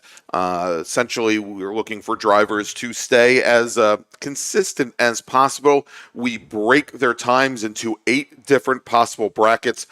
Drivers that run anywhere from a minute 15, about 2 minutes or faster, are in bracket B1. Run between 2 minutes and 2 minutes 5 seconds. B2, 2 minutes 5 seconds and 2:10. B3, 2:10 to 2:15. B4, and keep adding on up with, again, these are 5-second intervals between the groups. And what you always want to do is you want to try and stay in the bracket that you start the race off in. You may find yourself breaking out of a bracket, and suddenly the person that you're jockeying with on track is no longer your competitor. So something for people to keep in mind. And we'll thankfully we don't have that many bracket racers here today, Dom, but we will try to give folks a bit of a rundown, because it's not something that you're going to see on our timing and scoring system here on our YouTube feed. We'll try and give you an idea of what brackets these drivers are currently sitting in as this race goes on. But we've got both of our fields out on track. You can see now our first group is coming through Oak Tree right now. The first group out is going to be the larger part of the field. It's going to be our super touring racers, our improved touring racers, our bracket racers, IT7R, Spec RX7 as well. And then we will have our second group, the SSM racers, our NA Miatas. They use sealed engines, a very basic stock, or not stock, but spec suspension and muffler package or exhaust package, etc. They will be and are behind a second pace car. You can see them just now going through the uphill S's. So there'll be a bit of a gap on the start here. So we'll give you everything here for the first group as Darren Treacle and Mark Liller, the two drivers that were battling it out for the overall win yesterday. They are our front row as the lights have just now been extinguished on our first pace car as it is bringing the field up to the top of the roller coaster now. And so we'll be getting underway here in just a moment. And Greg, something format-wise that contrasts today with yesterday is that, as you mentioned, we will have a split start. So where yesterday we saw the SSM cars intermingled with all of the other super touring and improved touring cars, they today will have their own start and their own race. So Ryan Maloney, who I believe had a 17-second margin in hand by the time the checkered flag waved, is going to have mirrors much more full of in-class cars behind him to start the race. Yeah, he had like 8 or 9 cars between he and the second person gridded in SSM. Not going to have that advantage today, and so he's going to have to deal with Kevin Kopp. He's going to have to deal with Neil O'Rourke and Jamison Huffman as the green flag flies for our first group. And once again, Darren Treacle, not the best of starts here as Mark Liller in his Dodge Neon SRT gets an early jump, that turbocharged car with almost instantaneous torque, able to get past the number 70 machine as they go into turn 2. But let's see as they come out through the horseshoe and into turn number 3. And looks like the BMW of Treacle has managed to get right back around the silver Dodge Neon of Mark Liller. Yep, and the BMW, of course, is going to be very well known for being good on the brakes and also isn't too shabby on the acceleration as well. So I think it's a much more balanced car in comparison to the Dodge Neon. Yeah, indeed. The Neon, it's kind of a point-and-shoot type of car, not the best handling. As we've got a green flag now for our SSM drivers, and we've got Ryan Maloney on the inside line. They're getting a great push from Neil O'Rourke on the start as they both start to work past Kevin Kopp in the silver number 66 machine on the outside of row number 1. Jamison Huffman not up to the back bumper of the 66 car, and we'll see here as they come down in through the horseshoe, and it appears as though Kevin Kopp, though, has managed to work his way clear of Ryan Maloney. We'll see if that holds as they come up through as they come up towards the S's the next time by. Our lead pack, you can see him now just coming out of Oak Tree, Darren Treacle with about a 2-car length advantage over Mark Liller, and then a little bit further back in the battle for STL, it's Chuck Hines and Nathan Pring. Pring in his Ford Mustang and Hines in the Mazda MX-5 as we've got a couple of our Miatas now, looks like going off on the outside of Oak Tree. We'll try and get the numbers on those cars in just a minute. Those are some of the Miatas in IT, as opposed to our SSM drivers are just now going up through the S's. And we're going to be seeing our STU leaders making their way down the roller coaster and onto the front straightaway here. And something that's going to be something to watch is how both the drivers manage their equipment, as you mentioned. I think that the Neon's going to be one that he's going to have to watch his tires a little bit more as they make their way across the stripe. And Mark Liller has taken over the point from Darren Treacle, opened up about a 4-car length lead. Looking back to our STL, Chuck Hines leads Nathan Pring just as he did yesterday. There's about 2 car lengths in it between those 2 drivers. All right, and as the rest of the field starts to filter through, Alex Cumming with an early jump on Joe Manowski as they are now coming down the front straight. We'll see if that holds as we complete lap number 1. Manowski in the gold number 45 machine with Alex Cumming in the number 24 car. And right now, the 24 car, the silver 24, he's got about a 3-car length advantage over Joe Manowski as they cross the stripe, running almost identical times, but about 0.6 of a second separating them as they head down into turn 1. And ITS, Justin Deffenbaugh, to an early lead over Jay Miller.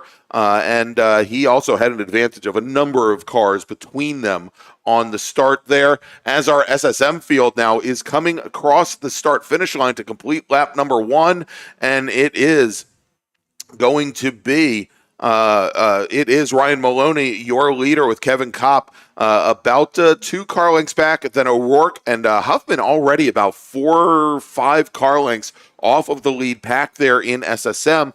Scott O'Rourke a couple of maybe 3 car lengths back from Jamison Huffman. So starting to spread out a little bit. John Hotzo right on the back of Scott O'Rourke. Andy O'Brien there as well. We'll see if that starts to close up through some of these very long straightaways of VIR. And Kevin Kopp, as you mentioned, had moved into the 2nd spot. And we've seen Kevin race a number of years at Summit Point, and he's been a driver that at times he's been the one to try to get to the lead early. We'll see here if he decides to try to work with Ryan Maloney or if he tries to take the lead if he gets the opportunity. But right now he has Neil O'Rourke in the 06 car right on his bumper.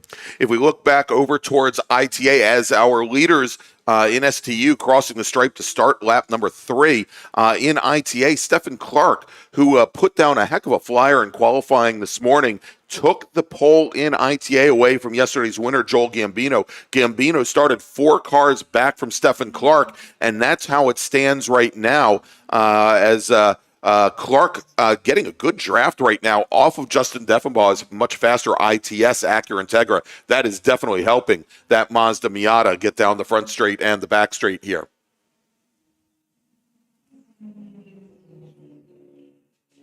And there you go. You can see that Integra now with Stephen Clark close behind. Back behind them, we've got the STL Mazda Miata of Vance James and then Joel Gambino. If Gambino can get underneath the wing of that STL Miata, he might stand a good chance of maybe getting a good slingshot. The one thing that and I was talking to Chris Childs about this last night, is that the STL Mazda Miata is, a typical Mazda Miata is pretty nice to draft off of. It puts a pretty big hole in the wind. But in many cases, the wings that are on the back deck of the STL cars with raised up on the stanchions, they actually will create an even larger hole that you could be maybe 5 and 6 or 7 car lengths back and still get sucked up to the car in front of you. And that's right where Joel Gambino is now. Yeah, and so I think that, as you mentioned, Greg, the improved touring cars are going to be really trying to see who they can work with because, again, this is a situation where they're going to have multiple classes, and sometimes you're going to have, it also always helps to as well have a higher stature car in front of you too, so that they can help you in your airflow there. As we have our SSMs making their way across the stripe, and it still continues to be Ryan Maloney in that 15 car with the lead, but close in pursuit behind is Kevin Kopp and Neil O'Rourke, who've made a bit of a break from Jameson Huffman. Yeah, they've started to break out there from Huffman. I think Huffman finding himself in a place where he hasn't been so far at Summit Point, usually running right around the top 10, 10th, 11th spot, but not up at the front of the field where there is definitely a pretty big difference in lap times and pace. We'll see how long he can, if he can get back up, work that draft, but he's probably going to need to have somebody help and work with him to get back up to the leaders. All right, so Dom, we are now with 9 laps remaining in this 12-lap race, 3 laps done. Let me make a call to the grid for our next group. Attention in the paddock. First call to the grid for race group number 3, open wheel and prototype racers. Club Ford, Formula Atlantic, Continental, Enterprises and Enterprises 2, Formula S, Formula ST, Formula V, Formula X, Formula 600, Prototype 1, Prototype 2. That's so long. Race group number 3, our open wheel racers, our prototype racers. Please start making your way to the grid. Sometimes these class rundowns are like reading Wi-Fi passwords. Yeah, that's exactly what it is. Hey, let's look in to our bracket racers. And today I'm showing that we have not 4, but we actually have 5 racers in bracket. Our lead car on track in the brackets running a Spec Racer 4 Gen 3 is Eric Prepsius, and he's got a 2:16.64. That is his fastest time currently. That would put him in bracket B5, whereas Richard Herman, his fastest lap, a 2:18.264, also puts him in bracket B5. The problem for Richard Herman, who's in a Gen 2 Spec Racer Ford, he's almost 18 seconds back from Eric Prepsius. Nick Shively in his Scion FRS, a fast time for him of a 223, 683. That's going to put him in bracket B6.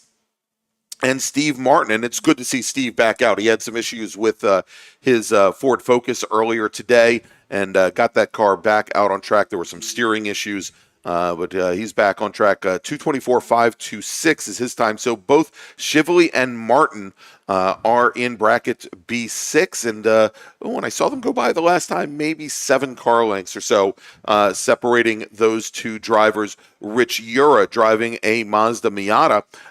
He is running a fast lap of a 228.915. That would put him in bracket B7. Great. One of the other battles that's shaping up here in SSM, as we do have Ryan Maloney, who's beginning to pull a gap on both Kevin Kopp and Neil O'Rourke.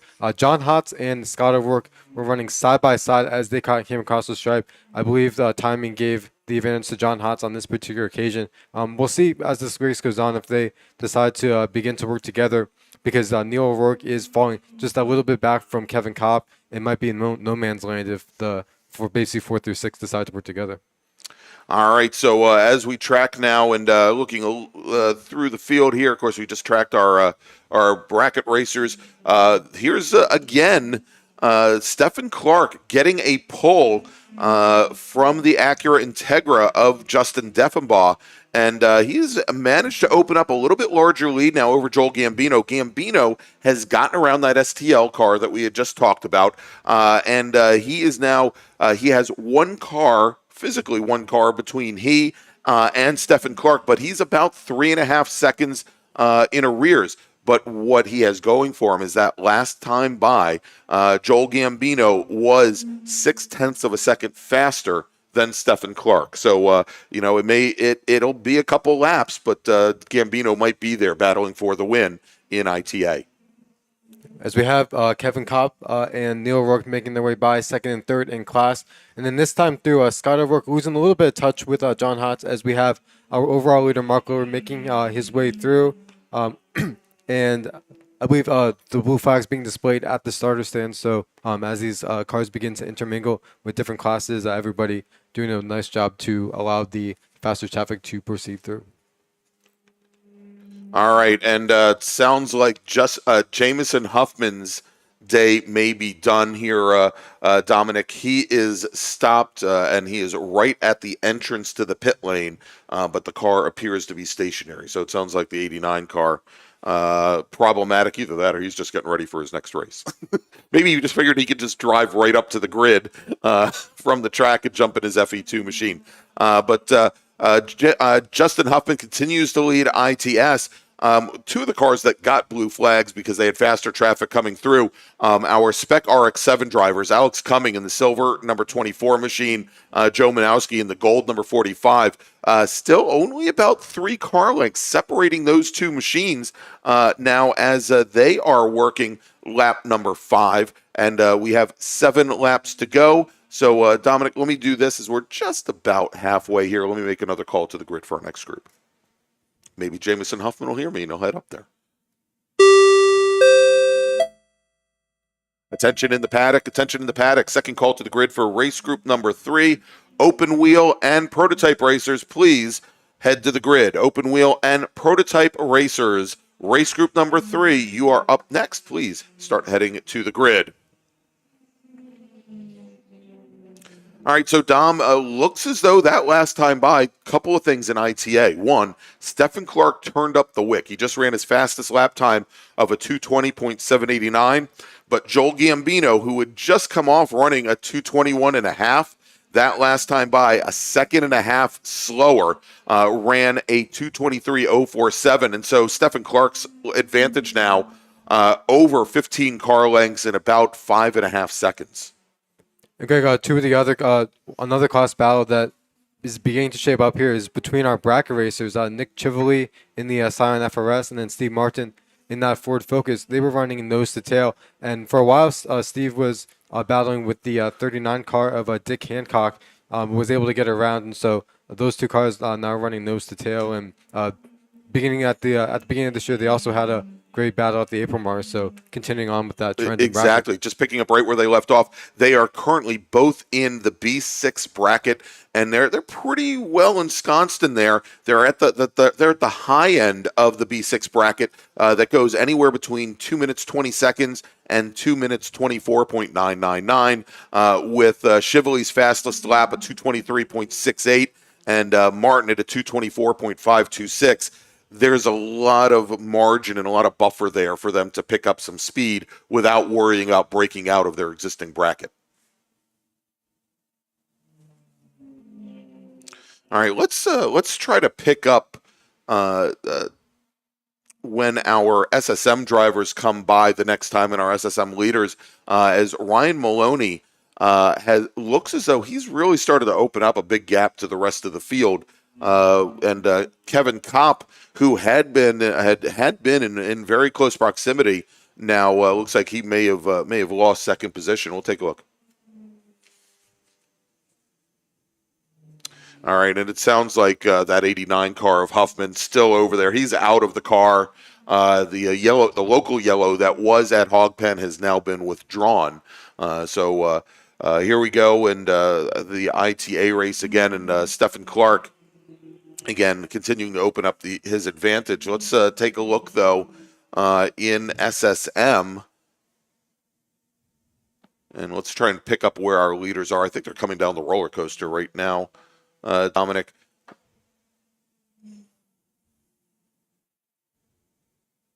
And last night, talking to the Huffmans in their paddock area, now that these Jameson's running both FE2 and SSM, the braking points, the apex points, and everything has definitely been. He's definitely having to adjust on the fly, because you're definitely going to take a corner different in SSM as opposed to FE2. Yeah. So he's having to basically, when he's going towards the corners in SSM, he's having to brake, and then wait to turn in, where you can just pretty much send it and go. The big thing is, what curbs does he use and what curbs doesn't he use now is I think probably the bigger decision in switching between the two cars. All right, so in SSM, which I don't believe we've got any of our SSM drivers listed on our timing screen, Ryan Maloney continues to be your leader as we are now just more than halfway on his sixth and last lap. Turned in a 2:21.20.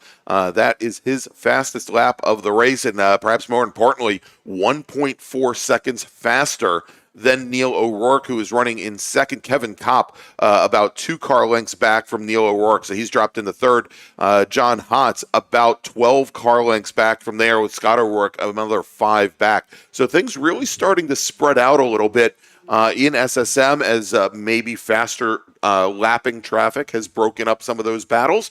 Again, big difference with the Washington, D.C. region and the MARRS series at Summit Point Raceway, and I believe also at New Jersey Motorsports Park. SSM typically has a run group all to themselves. They don't have to necessarily concern themselves with cars that are 8 or 10 seconds a lap faster coming up on them.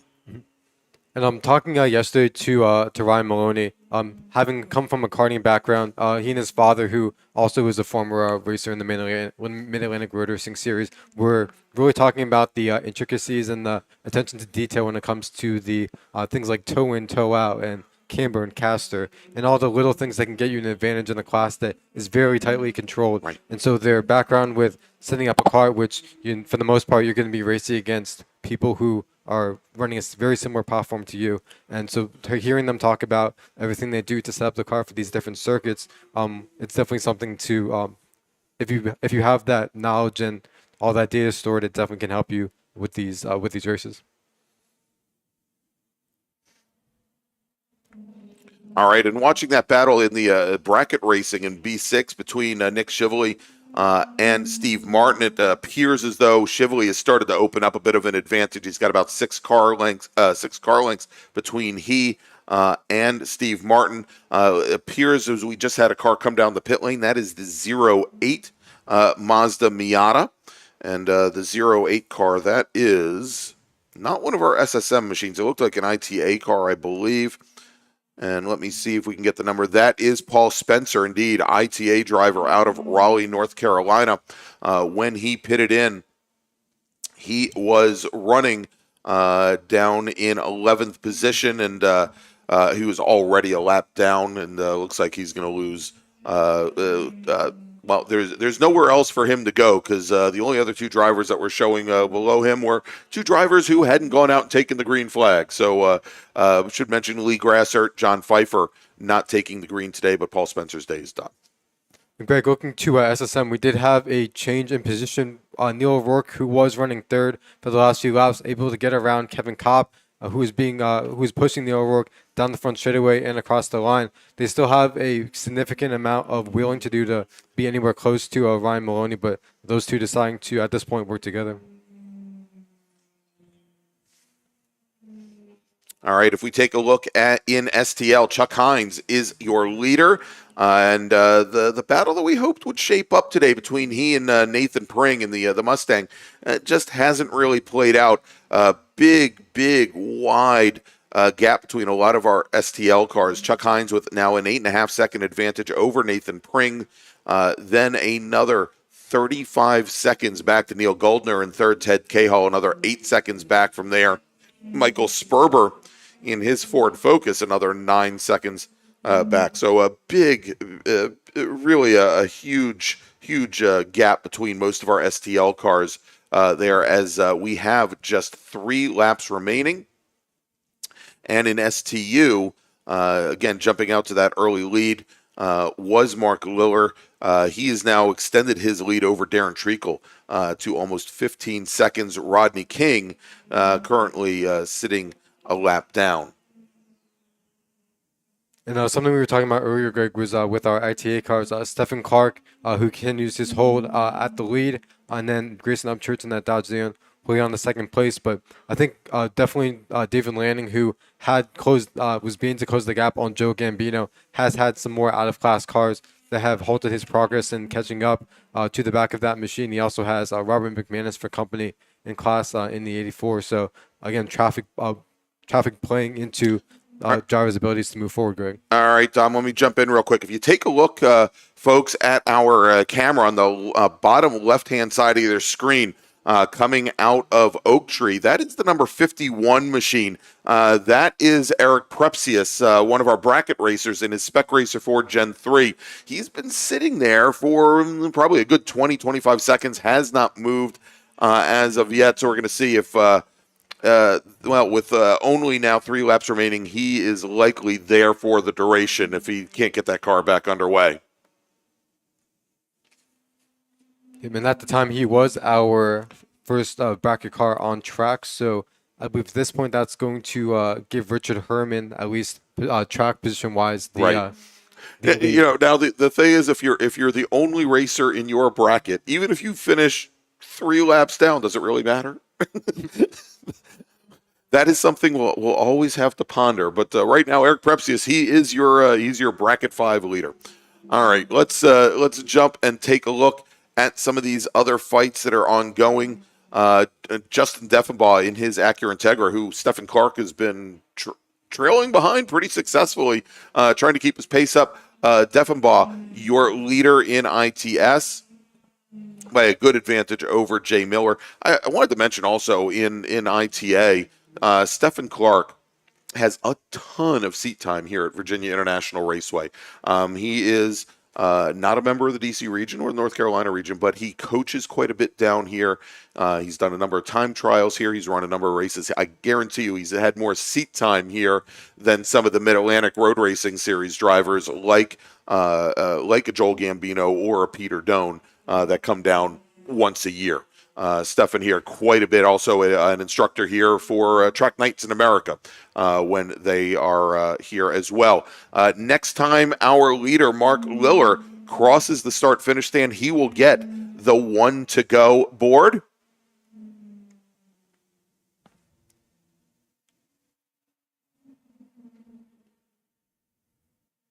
And it'll be just a moment here. He should be coming around in just a moment here as, again, we're working with just about a little bit over a lap to go.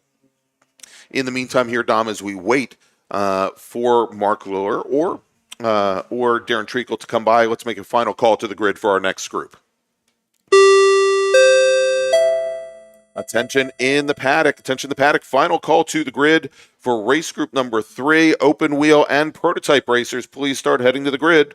Open wheel and prototype racers, please head to the grid. Your race is next. And Greg, as you get the announcement, Mark Liller, your leader, does get the 1-to-go board. So we are now working the final lap of this Group 2 race. All right, there we go. So very, very close. There is the 119. The 19 car does get that board, and with a lap to go, Alex Cumming continues his lead over Joe Manowski in Spec RX-7. Justin Deffenbaugh continues his lead over Jay Miller with the margin now almost 2 full minutes. So Deffenbaugh, actually, when we saw, he was getting pretty close to lapping the second place ITS car. Matt Fritz, our sole ITR driver on track, and here goes Stephen Clark across the start-finish line, and I'm looking for Joel Gambino. Gambino's lost a lot of ground on track in dealing with some slower traffic. The margin now in ITA is at 9.1 seconds, and that last time by, actually Gambino ran a slightly faster lap time than 17. I think we've got a car off, Dom, up at the top of the roller coaster. We'll try and get the car number on that in just a moment. As we have our SSM leader, Ryan Maloney, making his way across the stripe, so he'll get one more lap to go. I'm going to be looking at Kevin Kopp and Neil O'Rourke, who we're battling out for second place, and here they come. And this time, Kevin Kopp's opened up about 6 car lengths advantage over Neil O'Rourke. So we'll see if Neil O'Rourke has anything left in the reserves to make a last second charge. All right, and so still haven't gotten a report on what car or cars may have had an issue up at the top of the roller coaster, but there is a local caution up there, which could certainly spell trouble. Could spell trouble for Neil O'Rourke trying to find a way around Kevin Kopp on the last race, as our leader, Mark Liller, coming onto the front straight for the very last time. And there is the silver neon, and he appears to be off the pace quite a bit and almost coasting to the checkered flag, Dom. I don't know if he had a problem with the car or maybe just looked in the rearview mirror, didn't see Darren Treacle anywhere, and just said, we'll let, and actually what it likely was there was another car ahead of him, probably giving that racer another race lap, I would think. All right, I think I'm finally going to get a word on the driver that went off at the top of the roller coaster. The 03 machine had gone off, and Jonathan Cavell in the Mazda Miata. Yes. And the 03 car is in the grass driver's left. And I'm still trying to get the number on that car, and it might have been impacted while he was going around the 03. That is Jonathan Cavell, the STL Mazda Miata driver out of New York. So it sounds like he may have trouble getting back to the checkered flag. But let's take a look here as our racers are finishing up their 12-lap race. We're going to start off with STU, where Mark Liller was your winner. Darren Treacle finishing second, and last up on the podium in STU, Rodney King. In STL, Chuck Hines takes the win. Nathan Pring will come home in second. Neil Goldner takes the bronze. Ted Cahall finishes in fourth. Michael Sperber fifth. Vance James, Zach Ehrlich, Jonathan Cavell finishing eighth, as we had eight cars in STL. In Spec RX-7, Alex Cumming taking the win over Joe Manowski. And in ITS, Justin Deffenbaugh with the win over Jay Miller, the only 2 drivers in that class. Matthew Fritz, he takes the win in ITR. He's our sole driver in the class. Now let's take a look at ITA, where Stephen Clark takes the win over Joel Gambino. Grayson Upchurch comes home third in his Dodge Neon. David Lanning will come home fourth. Peter Doan in the Toyota MR2 finishes in fifth position. Robert McManus sixth. Dick Hancock seventh. Zach Amos will finish eighth. Dan Freeman ninth. Steve Grizzle will finish in 10th. In IT7R, our sole driver in the class, Blair Stitt, crosses the line. In IT7, Martin Ryder, our sole driver in the class. And then in bracket racing, let's take a look here. So Eric Prepsius, of course, he finishes 3 laps down, but he is in our sole driver in the bracket B4. I'm going to make I was going to make a before joke, but I'm just not going to bother today. I'm just too tired for it.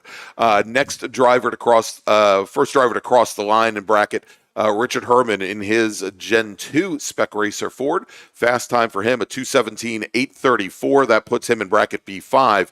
Nick Shively will next finish. He finishes up in bracket number B6. Steve Martin also in bracket B6 will finish second in that class. And then finally, Rich Ura in bracket B7.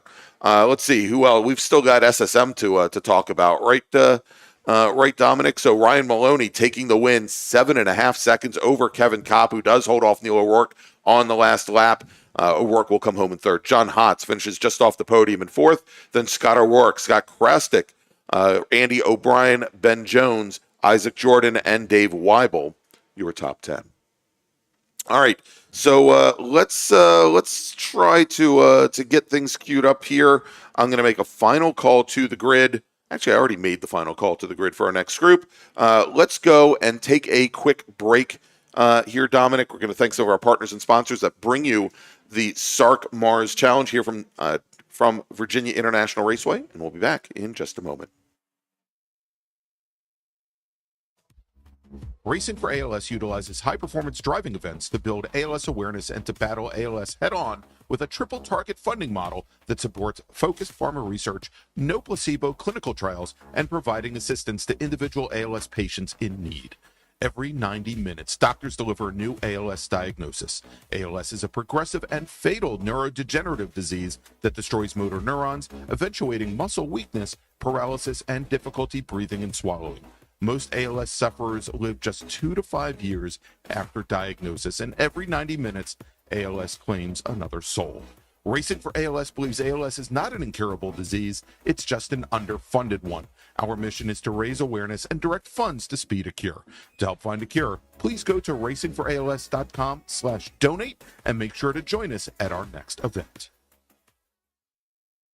If you like what you see today, become part of the action by joining Sports Car Club of America. Whether you want to drive, flag, or just have fun with cars, SCCA membership opens the door to all kinds of motorsports to feed your obsession, along with 65,000 like-minded members ready to be friends. Ask someone trackside how to get involved or visit SCCA.com for more information. The North Carolina region of the SCCA is a strong supporter of our youth and their future, with the NCR Scholarship Program providing financial assistance to graduating high school seniors in the North Carolina and Virginia counties within NCR's territory.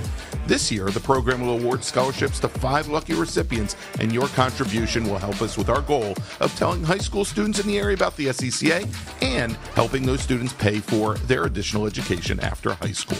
To find out more about the NCR Scholarship Program, head to ncrscca.com/scholarship, and to donate online, ncrscca.com/donate. Or, if you prefer to pay by check, please make the check payable to NCR-SCCA SP and mail it to the address on screen.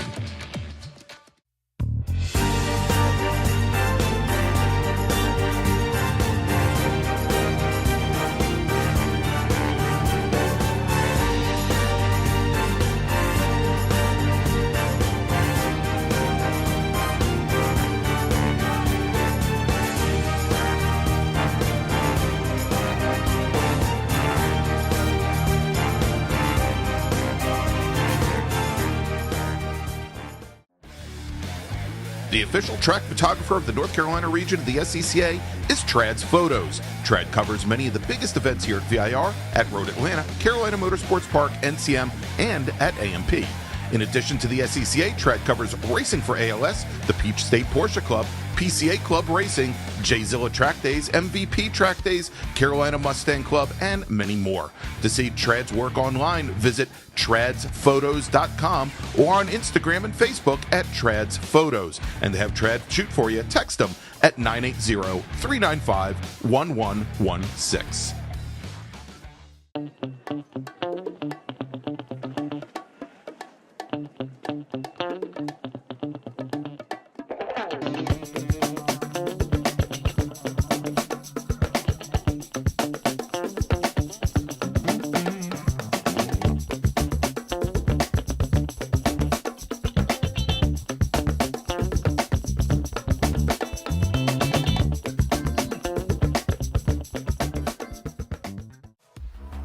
Racing for ALS utilizes high-performance driving events to build ALS awareness and to battle ALS head-on with a triple target funding model that supports focused pharma research, no placebo clinical trials, and providing assistance to individual ALS patients in need.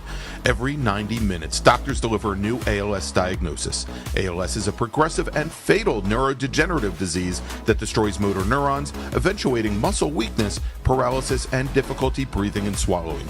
Most ALS sufferers live just 2 to 5 years after diagnosis, and every 90 minutes, ALS claims another soul. Racing for ALS believes ALS is not an incurable disease, it's just an underfunded one. Our mission is to raise awareness and direct funds to speed a cure. To help find a cure, please go to racingforals.com/donate and make sure to join us at our next event.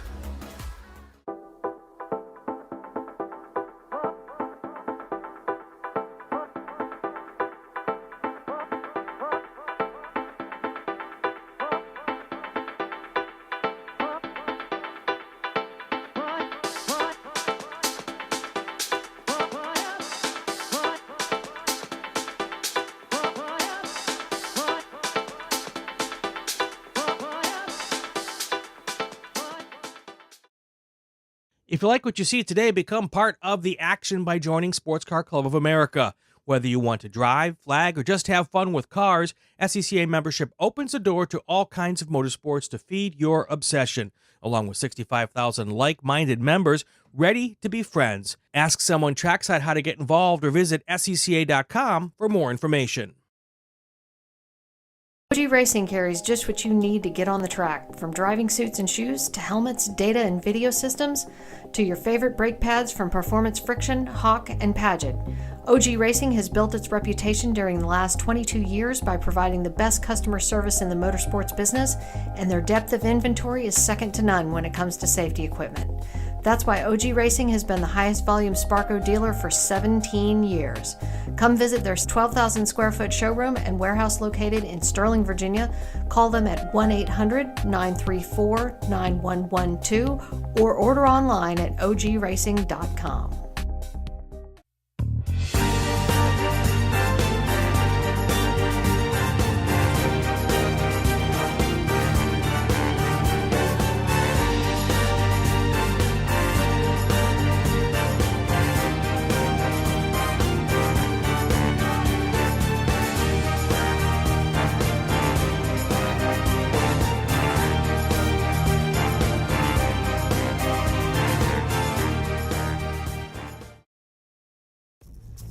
RP Performance is the only premier race shop in the region that specializes in both street and track Mazdas and is located right in the heart of racing at Summit Point's Gasoline Alley. RP has been involved in countless race wins and series championships across many classes with drivers of all ages. Not just a full-service shop, RP has been helping drivers with their individual racing and other track event needs for over 30 years, providing trackside support, arrive and drive packages, as well as race car transport services. And they're known for its help all attitude. RP Performance is your go-to for getting cars back on track for that positive experience at Summit Point when you're ready to pack it in. For more information about RP Performance, come talk to them here in the paddock. Call them at 304-728-6749 or email them at Brett, that's B-R-E-T, at rpperformanceracing.com. Green, blue, white, checker. You know the flags, but do you know the people waving those flags? Flaggers are the key to the success of every SCCA event at the racetrack, and it's something you can do. Being an SCCA flagger puts you in the action, feet from the race cars, keeping everyone at the track safe and having fun.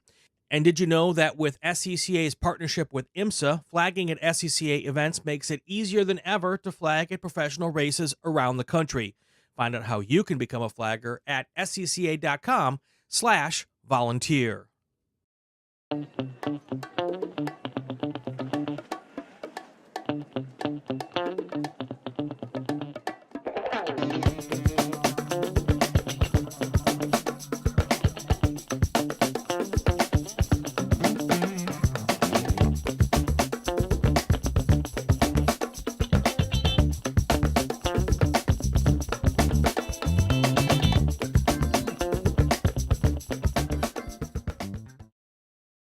Since 1976, Radial Tire Company has been providing the Washington, D.C. area with quality tires and the finest service. They have earned a reputation as a premier specialist in hard-to-find performance tire and wheel applications. They stock tires from all of the top manufacturers for whatever you drive, from small economy cars to SUVs to trucks. Their mission is to assist you in getting... And welcome back to Virginia International Raceway for the 2023 SARRC MARRS Challenge presented by the North Carolina region of the SCCA, along with special guests, the Spec MX-5 Challenge and also Spec Corvette. And so, Dominic, we've got our open wheel group, open wheel and prototype racers, heading out onto the track right now for their pace lap. And let's run down the starters. We had 25 drivers put in times this weekend, whether it be in qualifying yesterday, the race yesterday, or qualifying this morning. All sessions being used to set the grid for today's race. Starting 25th, driving the number 1 Formula 6 Phantom from Ferrum, Virginia, it's Gerald Martin. Starting 24th, driving the number 27 Formula Continental, it's a Van Diemen RF84. From Charlotte, North Carolina, David Jackson. Starting 23rd, driving the number 9 Protoform P3 in Formula V, it's Gary Slayer. Starting 22nd, driving the number 17 Formula V Vortec from Chattanooga, Tennessee, Anthony Henderson. Ken Maynard starts 21st. He's driving a Zinc Z10C Club Ford. That's the number 2 car.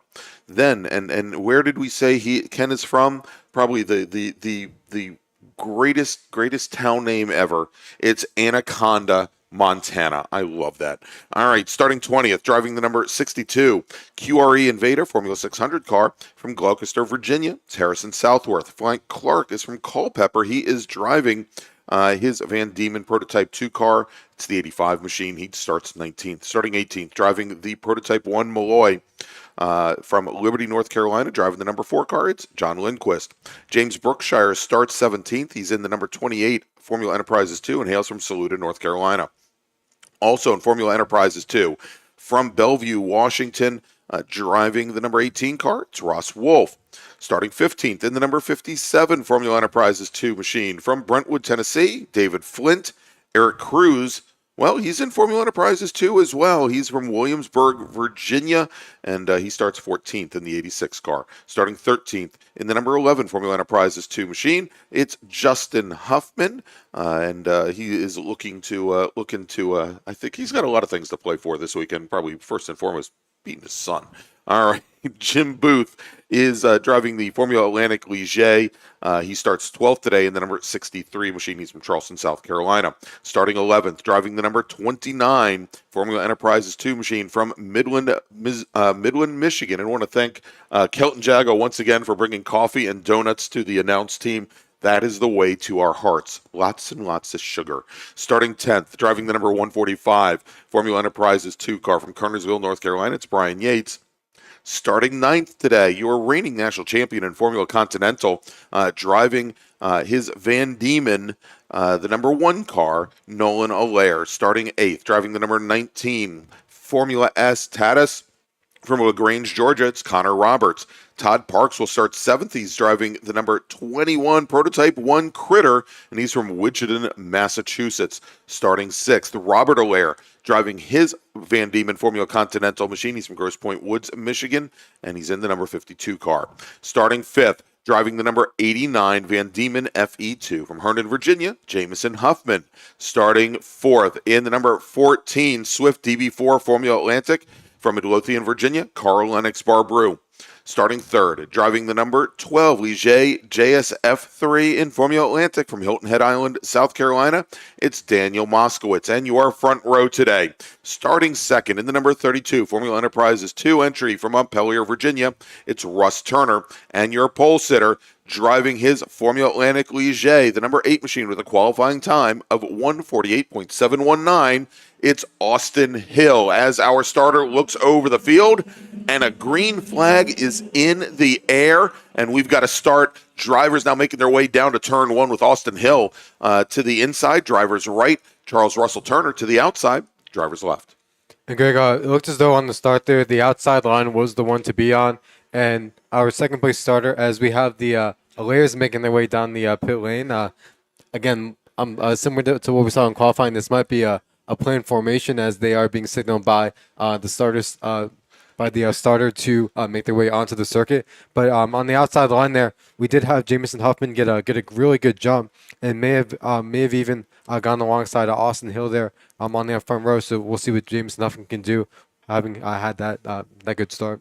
All right, so we've got Nolan Allaire and his reigning champion in Formula Continental, Nolan Allaire, his father, Robert Allaire, starting from the pit lane. It's like an iRacing rookie move. That's what you do when you want to make sure that that all the rookies in Spec MX in the MX-5 Cup don't wreck you out at turn one. You start from the pit lane, but we've got both of those Shandong cars making their way around the track now. And we'll see where they finish up, if they end up as hard chargers this afternoon, as our field now making their way down Madison Avenue, down the back straight here. Again, a very large Formula Enterprises 2 field. We'll see how things play out here. But, as you said, Jamison Huffman, he got a real good start today.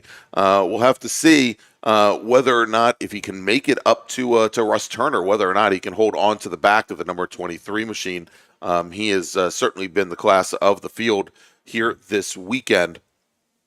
As our leaders now coming down the roller coaster and onto the front straight. And your leader after one lap is Austin Hill, with Russ Turner coming across the line. Jamison Huffman slots into third overall. He is about 5 seconds, about 2.2 seconds back from Russ Turner. That last time by Lennox Barbrew, another 28 thousandths of a second off of Huffman. Of course, Lennox Barbrew driving in Formula Atlantic, but I'll tell you, Brian Yates wasn't all that far behind either. And Brian Yates, who started 10th today, got a great jump and moved up 5 positions right from the get-go. So he's going to be looking to try to chase down Jamison Huffman for second place in FE2, as Russ Turner, much like yesterday, is beginning to already pull out a gap over the rest of the FE2 runners. All right, and I was going to say, we have a number of drivers that we had that jump of 5 cars. I think some of that actually, Dom, of course, is because the Allairs were starting from the back of the field. So that's a couple of positions right there, because we also had, not only did Yates make up technically 5 positions, Jago did. Justin Huffman made up 6 positions on the start there. So besides the Allairs starting off at the tail of the field, Dan Moskowitz did not take the green, nor did Ken Maynard or Gerald Martin. All right, real quick, Dom, let's make a first call to the grid for our next group. Attention in the paddock. First call to the grid for race group number 4, Spec Miata, SMSE, SMT, and SMSET. Race group number 4, Spec Miata, and the many different variations thereof. Please start heading to the grid. Your race is next. We have our overall leader, Austin Hill, making his way across the stripe. The last time he had a 152.4. This time goes into the 140 category with a 149.623. And then Russ Turner, our leader in FE2, making his way through, continuing to open up that margin over now second place runner. And now as they cross the stripe, Kelton Jago in the 29 car has gone around Jamison Huffman. So Kelton Jago moves on to the last podium spot in FE2, and then from back there, Justin Huffman is now just a few cars back from his son Jamison there in the 11 car. All right, and I'm going to take a look here as they come through the horseshoe, Dominic, because I think Brian Yates might have been just that. As we were focusing on Huffman and Jago going through, I think Brian Yates had actually made his way clear of both of those drivers and has moved up into second position in Formula Enterprises 2, with Jago sitting in third. But we'll check that out, as we just had another one of the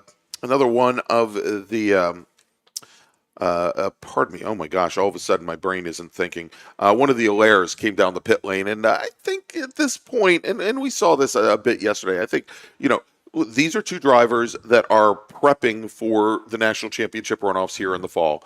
And they're doing test and tune. They're using these races as testing sessions. I think they're coming down the pit lane, crews doing tire pressure checks, what have you. They're trying to get as much data as they can prior to prior to when they come back in October for the national championship. So we had Nolan Allaire come down the pit lane, and I believe still out on track is Robert Allaire, and he was sitting right up with David Jackson, our Formula Continental leader at this point.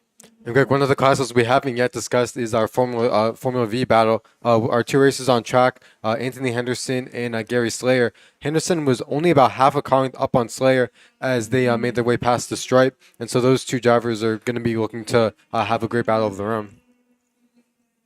And we'll track them as they come by. Of course, Formula V, because of how prevalent the draft is, if you get drivers that can run comparative lap times and similar lap times, it really, even if you only have two of them, it really makes for great racing because they're always swapping positions, trying to keep their momentum up. It's as we were talking to Robbie Hines about the best way to race is the best way to make your way through traffic in Spec Miata versus Spec MX-5 Challenge versus anything that really relies on the draft. I think Formula V to the extreme is that way because those tiny little cars, they don't have a lot of horsepower, but you look at the bullet shape of them and they look aerodynamic. They're just not all that aerodynamic. They throw off a lot of air, and the suspensions on those cars, which are also based on Volkswagen Beetle suspensions. You've got the front torsion bars, you got the rear suspension. It just puts a giant hole in the air. So we'll take and definitely watch them as they continue on. As we had John Lindquist in Prototype 1 and then Frank Clark in Prototype 2 cross the stripe as they complete their third laps here of this 12-lap or 30-minute race, whichever comes first. The 52 machine of Robert Allaire having dispatched with the Continental of David Jackson, as well as the Formula 600 entry of Harrison Southworth. So Allaire moved him up now to 17th overall.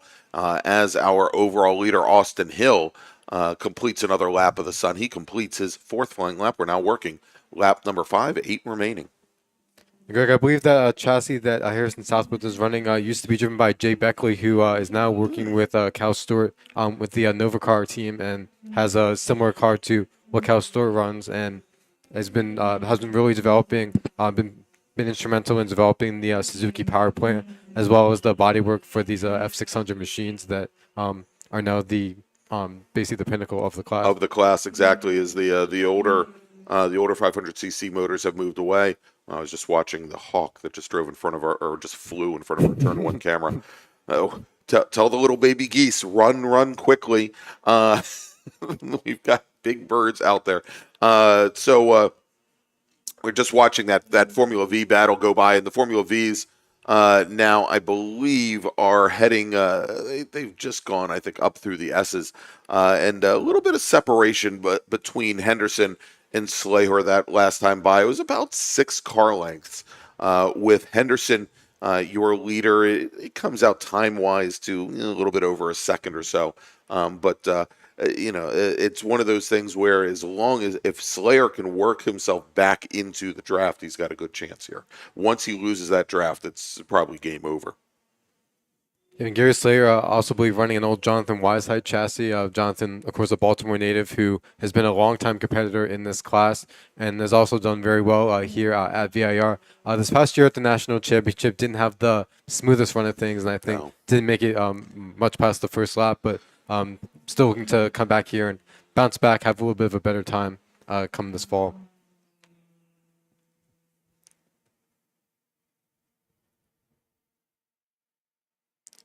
And as you're watching here today, and I just got a message from Morgan Burkhardt, who we're going to see in just a little bit.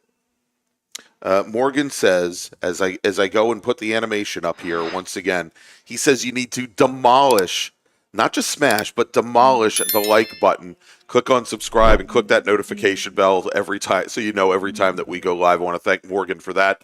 And if he comes up with any more great adjectives, or actually verbs, I guess, to use, he can definitely let us know. We're going to see Morgan in just a little bit. He's going to be racing in Group 5 in the Spec Racer Ford Gen 3s. As we are now Now 6 laps in, 7 laps remaining, just about halfway. So, Dom, let's make another call to the grid for our next group.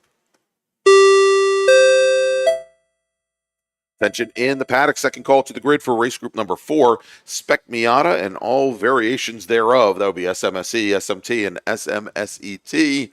Race group number 4, Spec Miata, please head to the grid.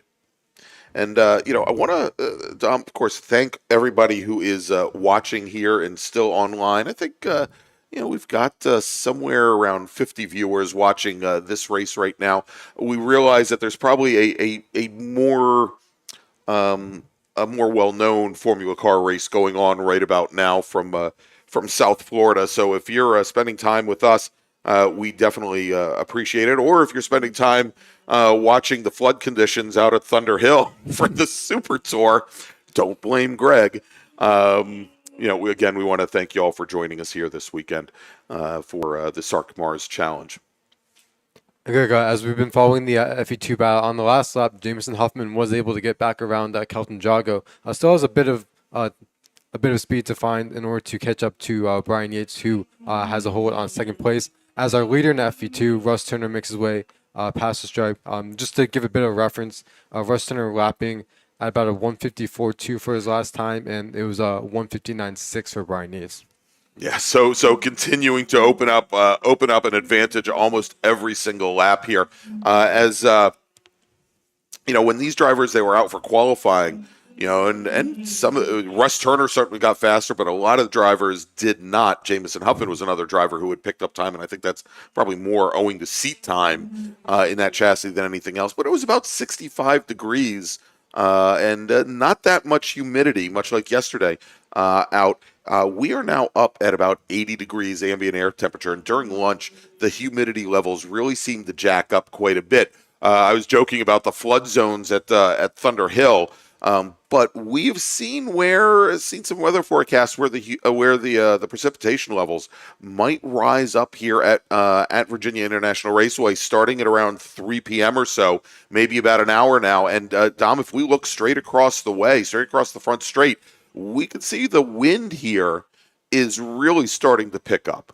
Yeah, and I think some of the drivers of the later groups are going to be looking at is, hopefully they'll be counting their lucky stars that the precipitation holds off in order for us to conclude in dry conditions. But it's always something you have to look at with the radar. And I think what makes it tricky is with the location of here, we saw that for the national championships in 2022, that we got the full effect of the remnants of a hurricane. So that was pretty much a washout for most of the event. But a lot of times the weather can divert on a moment's notice. So it's always important to be looking at what's to come. And a lot of times, unfortunately, it can be unpredictable for what is to lie ahead in the near future. All right, just got word from our turn 8 corner station that is going up the hill through the uphill S's. Carl Lennox Barbrew, driver of the number 14 Formula Lennox Swift DB4. He has pulled that car off track. He is out of the car. He is trying to push the car into a safe position. But Carl Lennox Barbrew, his session is now done. And we're going to see there's a call that just came in from one of our corner workers that they may want to possibly get that car soon. So we'll see if that is the case. We may go to full course caution, but turn 8 has withdrawn their local caution. They think the car is far enough out of the way. So maybe we don't have to worry about that at all. Here on the last lap, our leader, Todd Parks, who has opened up about 26-second gap at this point over the next closest driver, ran a 149.157, went purple, the fastest lap of the race so far. Russ Turner, as we mentioned, his last lap was actually as fastest as a 152.7. So Austin Hill, of course, Atlantic versus FE2, but about a little over 3 seconds difference between our first and second cars on track right now. All right, getting a report from the field about an issue over at turn 4. Sounds like the number 85 machine, Frank Clark prototype machine, had the 11 car come up and get in the rear of him. That is the Formula Enterprises 2 machine of Justin Huffman. and sounds like the 85 machine did spin. They have both continued. We'll see how that plays out. Coming down the pit lane right now is the number 57 machine. That is David Flint, and it looks like his day is done as we are now going to a full course caution here at Virginia International Raceway. Getting reports of a car high-sided on one of the curbs. I'm trying to pick up exactly which corner that driver may be at. And unfortunately, this is the problem while I'm talking and trying to listen at the same time to those corners, as we just had the number 52 machine, one of the Allaire Formula Continentals. Robert Allaire just come down the pit lane and head back out on track under full course caution. And so this is going to bunch up the field as we've got 4 laps or 16 minutes remaining. Actually, I take that back. 4 laps or a little bit under 4 minutes remaining. And so, Dom, let's do this. Let me make a final call to the grid for our next race group.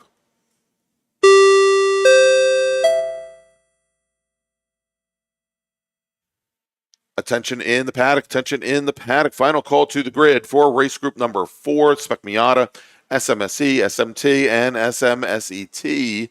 Please start heading to the grid. Race group number 4, please head to the grid. Your race is next. All right, we've got the safety car deploying now from the pit lane. You can see that bright red car pulling off the pit lane and onto the front straight. It will pick up our leader, Austin Hill. Hill has slowed that car down to a good pace here, and there's still quite a gap between he and the rest of the field. It's going to take a while, I think, for the rest of our field to bunch up behind the safety car. Matter of fact, as I'm looking down the front straight, I still don't see the next car. We've got a number of racers coming down the roller coaster right now, and there we go, almost side by side. The 62 machine, one of our Formula 600s. That's Harrison Southworth, and Nolan Allaire. Trying to figure out if he could pass the Formula 600 machine. I think the 600 may be a little bit too far off the pace.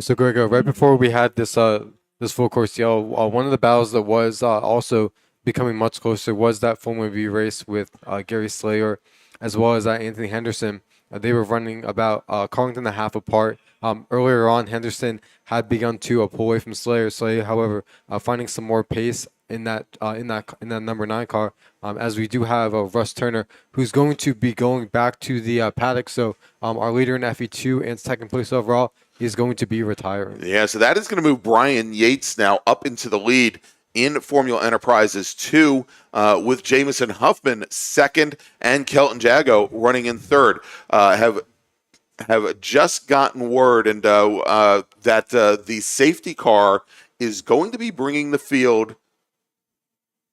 The safety car will be bringing the field down.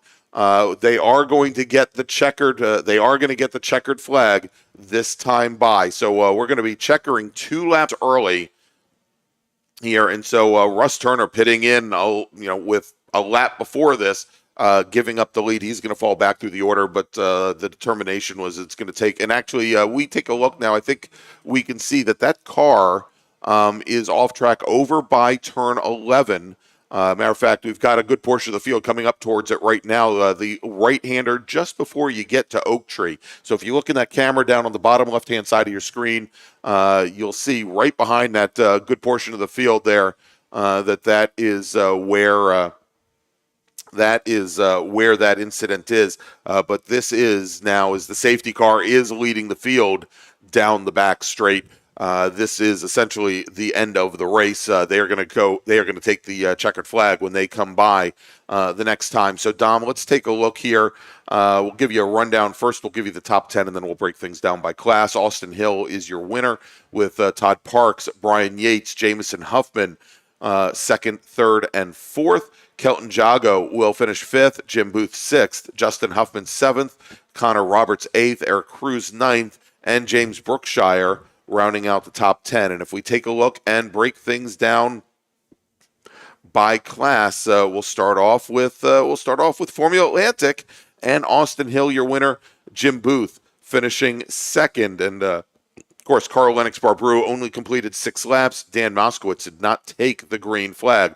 In Formula Continental, Robert Allaire is your winner, with Nolan Allaire finishing second. David Jackson will come home in third. In Formula S, Connor Roberts, your sole driver. In Formula V, Gary Slayer gets around Anthony Anderson and takes the win in that class. In Prototype 1, Todd Parks takes the win over John Lindquist, while Frank Clark will take the win in Prototype 2. And then finally, in Formula Enterprises 2, Brian Yates is your winner. Jameson Huffman will finish second. Kelton Jago third. Then Justin Huffman and Eric Cruz will round out the top 5. So, Dom, let's see about taking another little break here. I'm going to put an estimated time. I'm going to put an estimated time here of a 2:15 start. Just a little bit more than 2 minutes, but we shall see as the field now is coming down to the start-finish stand. You can see there our starter has the checkered flag a-waving, and your winner, the safety car. All right, so Dom, let's take that quick break. When we come back, we'll have our Spec Miata race group number 4, here from Virginia International Raceway, where you're watching the 2023 SARRC MARRS Challenge presented by the North Carolina region of the SCCA. The North Carolina region of the SCCA is a strong supporter of our youth and their future, with the NCR Scholarship Program providing financial assistance to graduating high school seniors in the North Carolina and Virginia counties within NCR's territory. This year, the program will award scholarships to 5 lucky recipients, and your contribution will help us with our goal of telling high school students in the area about the SCCA and helping those students pay for their additional education after high school. To find out more about the NCR Scholarship Program, head to ncrscca.com/scholarship, and to donate online, ncrscca.com/donate. Or, if you prefer to pay by check, please make the check payable to NCR-SCCA SP and mail it to the address on screen. The North Carolina region of the SCCA is a strong supporter of our youth and their future, with the NCR Scholarship Program providing financial assistance to graduating high school seniors in the North Carolina and Virginia counties within NCR's territory. This year, the program will award scholarships to 5 lucky recipients, and your contribution will help us with our goal of telling high school students in the area about the SCCA and helping those students pay for their additional education after high school. To find out more about the NCR Scholarship Program, head to ncrscca.com/scholarship, and to donate online, ncrscca.com/donate. Or, if you prefer to pay by check, please make the check payable to NCR-SCCA SP and mail it to the address on screen.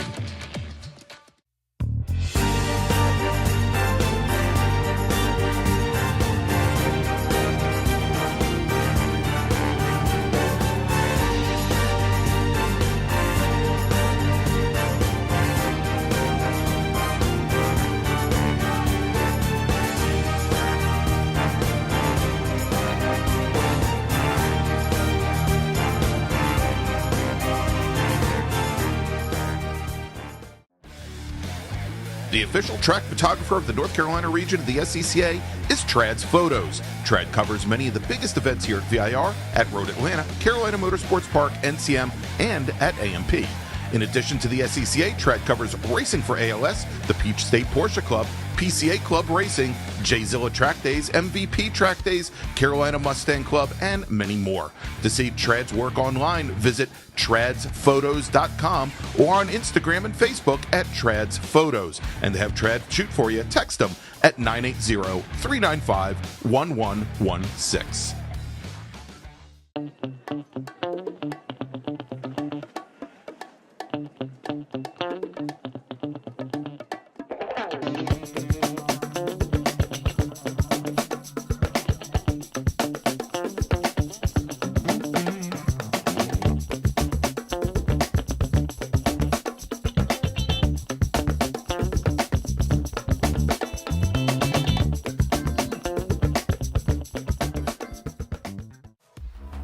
Racing for ALS utilizes high-performance driving events to build ALS awareness and to battle ALS head-on with a triple target funding model that supports focused pharma research, no placebo clinical trials, and providing assistance to individual ALS patients in need. Every 90 minutes, doctors deliver a new ALS diagnosis. ALS is a progressive and fatal neurodegenerative disease that destroys motor neurons, eventuating muscle weakness, paralysis, and difficulty breathing and swallowing. Most ALS sufferers live just 2 to 5 years after diagnosis, and every 90 minutes, ALS claims another soul. Racing for ALS believes ALS is not an incurable disease, it's just an underfunded one. Our mission is to raise awareness and direct funds to speed a cure. To help find a cure, please go to racingforals.com/donate and make sure to join us at our next event.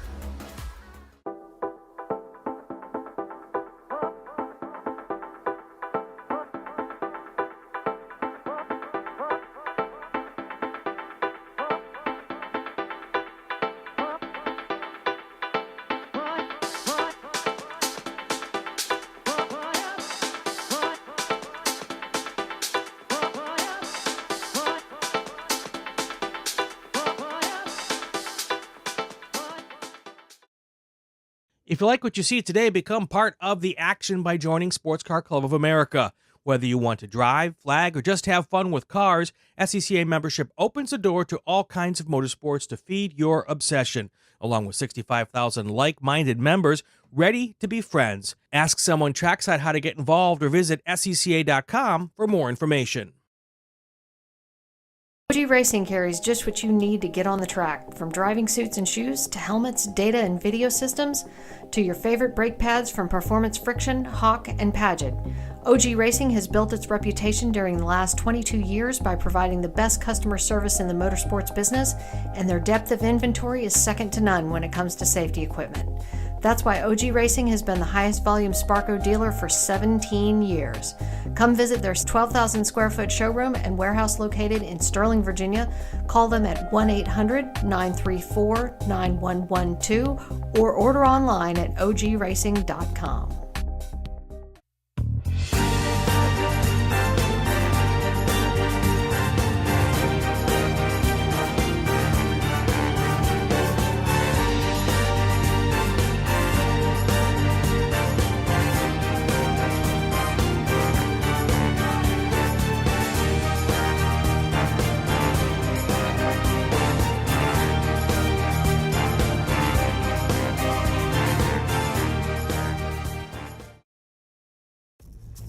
RP Performance is the only premier race shop in the region that specializes in both street and track Mazdas and is located right in the heart of racing at Summit Point's Gasoline Alley. RP has been involved in countless race wins and series championships across many classes with drivers of all ages.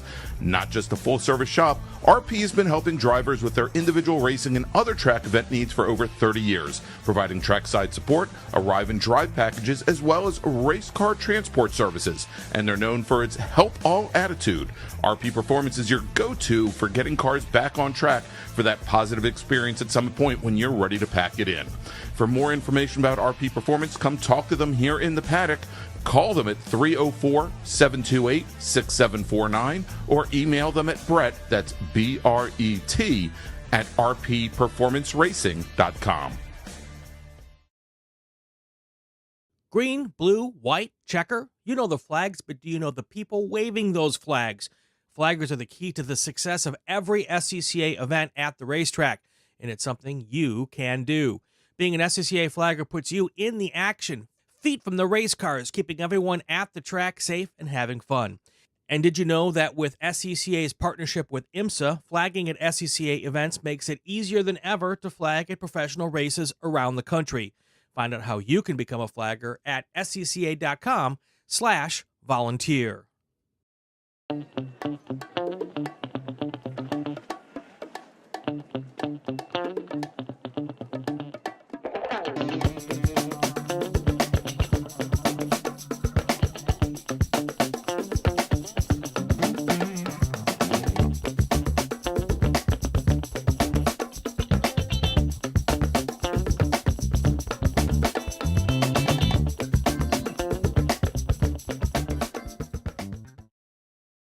Since 1976, Radial Tire Company has been providing the Washington, D.C. area with quality tires and the finest service.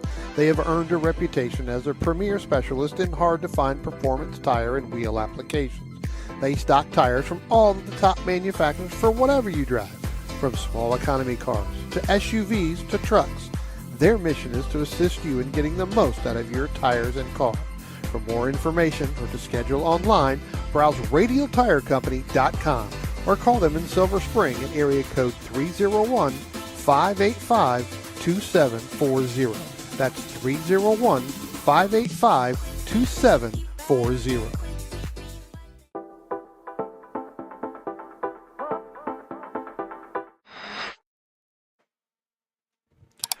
And welcome back to Virginia International Raceway, 3.27 mile, 17 turn Virginia International Raceway for the 2023 edition of the SARRC MARRS Challenge with special guests Spec MX-5 Challenge and Spec Corvette. I'm Greg Ginsberg along with Dominic Mandiel. And Dominic, we've got our Spec Miatas heading out on track now for their pace lap. Let's run down the starting order.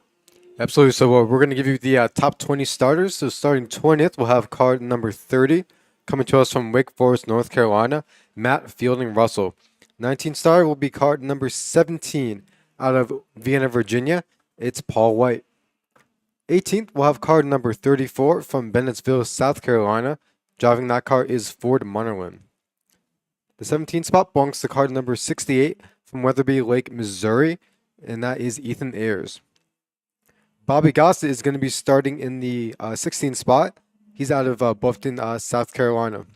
In the 15th spot, we find car number 90 out of New York. New York has had quite the support on our live stream here, and that is Zach Ehrlich. Starting 14th will be car number 76 out of Clemens, North Carolina. I believe our hard charger from yesterday, Lauren Browlier. Starting in the 13th spot, we will have car number 99 from Atlanta, Georgia. The driver is Mike Cottrell. 12th on the grid, we have car number 78 out of Christiansburg, Virginia, and the driver is Ted Cahall. 11th, card number 00 from Winston-Salem, North Carolina, Jason Owenby. And moving on to the top 10, starting 10th, we'll have car number 18 from Hilton Head, South Carolina, Joseph Tobin. 9th starter will be card number 25 from Charleston, South Carolina, Mickey Moran. In the 8th spot, we'll find John Hotz. He comes to us from Sparksville, Glencoe, Maryland, driving the 63 car.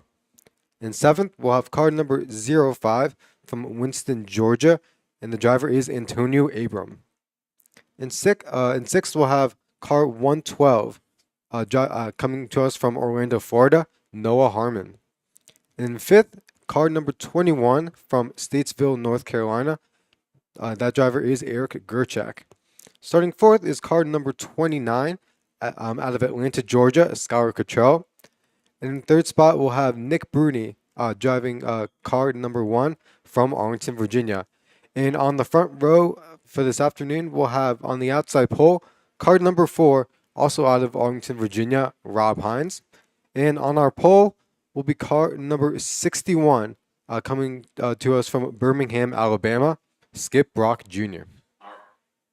All right, thanks so much, Dom. As you see now the field making their way down the long back straight here at Virginia International Raceway up Madison Avenue. We'll have our start for this 12-lap or 30-minute race, whichever comes first, starting in just a few moments.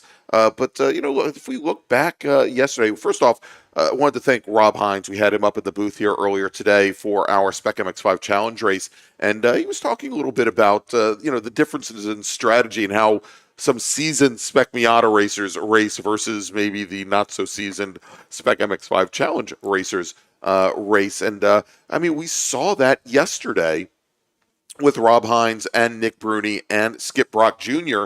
in how they were close. They didn't take chances. They pulled out and attempted passes in places that were safe for them, and but still raced each other hard. But more importantly, didn't race each other every single corner so that they could separate themselves from the rest of the field and have that battle just for 3 cars at the very end. As the lights are out now on the pace car as they are coming down the roller coaster. And there was a bit of a question before these cars rolled off the grid as to whether or not Skip Brock Jr. or Nick Bruni was your pole sitter, and there was a bit of an issue with the way the grid was written up. Bruni was pretty certain that he had the fastest time over the 3 sessions leading up to this race, but as they went back and checked, it definitely is Skip Brock Jr. As our pole sitter, Skip Brock. Bringing the field now out of hog pen onto the front straight. Starter is looking the field over. They appear to be fairly well formed, and we have a green flag. It is in the air, and so we had Nick Bruni behind Skip Brock Jr. with Robbie Hines on the outside of the front lane, and Bruni just got right to the back of Skip Brock Jr. and started pushing his teammate to the outside, be damned, and Hines and that entire left-hand row, they got kind of got it put at a disadvantage pretty early on as they fell back as the field now makes their way through a NASCAR bend and into turns 3 and 4. I believe all of our cars have made it through turns 1 and 2 and through turn 3 as well. Still 2 by 2 as they were coming through the NASCAR bend through turn number 3. But Dominic, they should be coming out of turn 5 and heading up towards those S's. We'll see if whether Bruni or possibly Hines was able to get the jump on our pole sitter. And there they are heading up through the S's, and it is Skip Brock Jr., your leader, with Nick Bruni locked in right behind him, right on his rear bumper, about 2.5 car lengths back to Rob Hines. And when Rob was up here earlier today paying us a visit, he was mentioning how at the time, as you mentioned, we had believed that Nick Bruni was going to be our pole sitter today, and the plan was for them to get through the first lap, to run in lockstep and try to get a healthy start and try to make some distance on the field. However, as we saw on the inside line from the get-go, it was Bruni who was giving Junior Brock the push, a little dust-up coming out of Oak Tree as our field begins to run line astern and get spread out as they make their way down the back straight. Yeah, and it looks like Eric Gerchak, who started in 6th position, or probably in 5th position, he was able to make up a position, get around Skylar Cottrell, Noah Harrison in the number 112 machine, falling a little bit further back. And we'll see how Antonio Abram does here today as, again, one of the IMSA Diversity Scholarship nominees. We'll see how he plays out.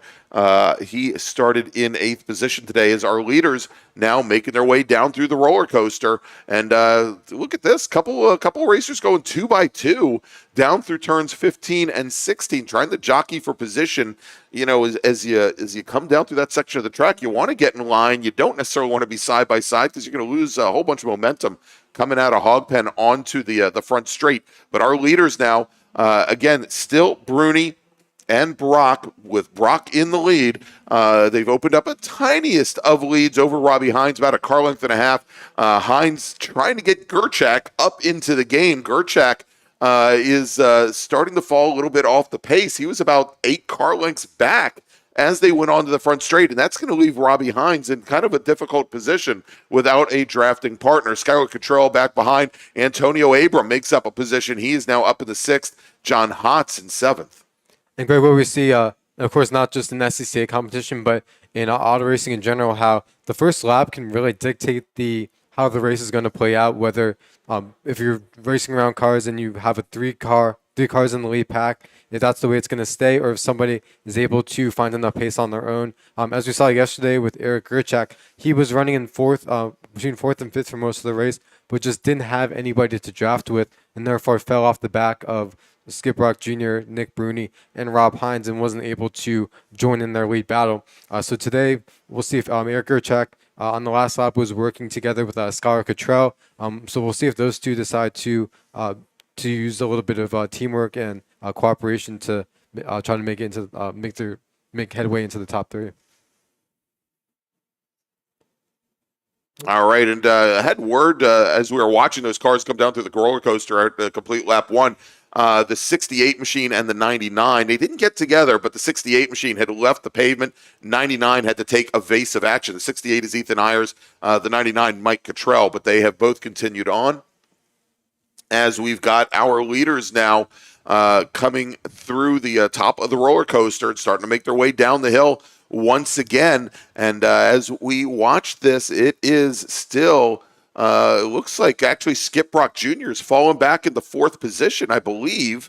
We'll take a look as they come onto the front straight, but it looks as though it may be now Bruni and Robbie Hines here at the front. It is Nick Bruni, your leader, then Rob Hines, then Eric Gerchak in the number 21 machine, and then Skip Brock Jr., your winner from yesterday. He falls back now in the fourth position. Not exactly sure what happened there, but that is the case. Antonio Abram picks up another position. Antonio Abram up into fifth position. He is about 6 car lengths back from that lead pack.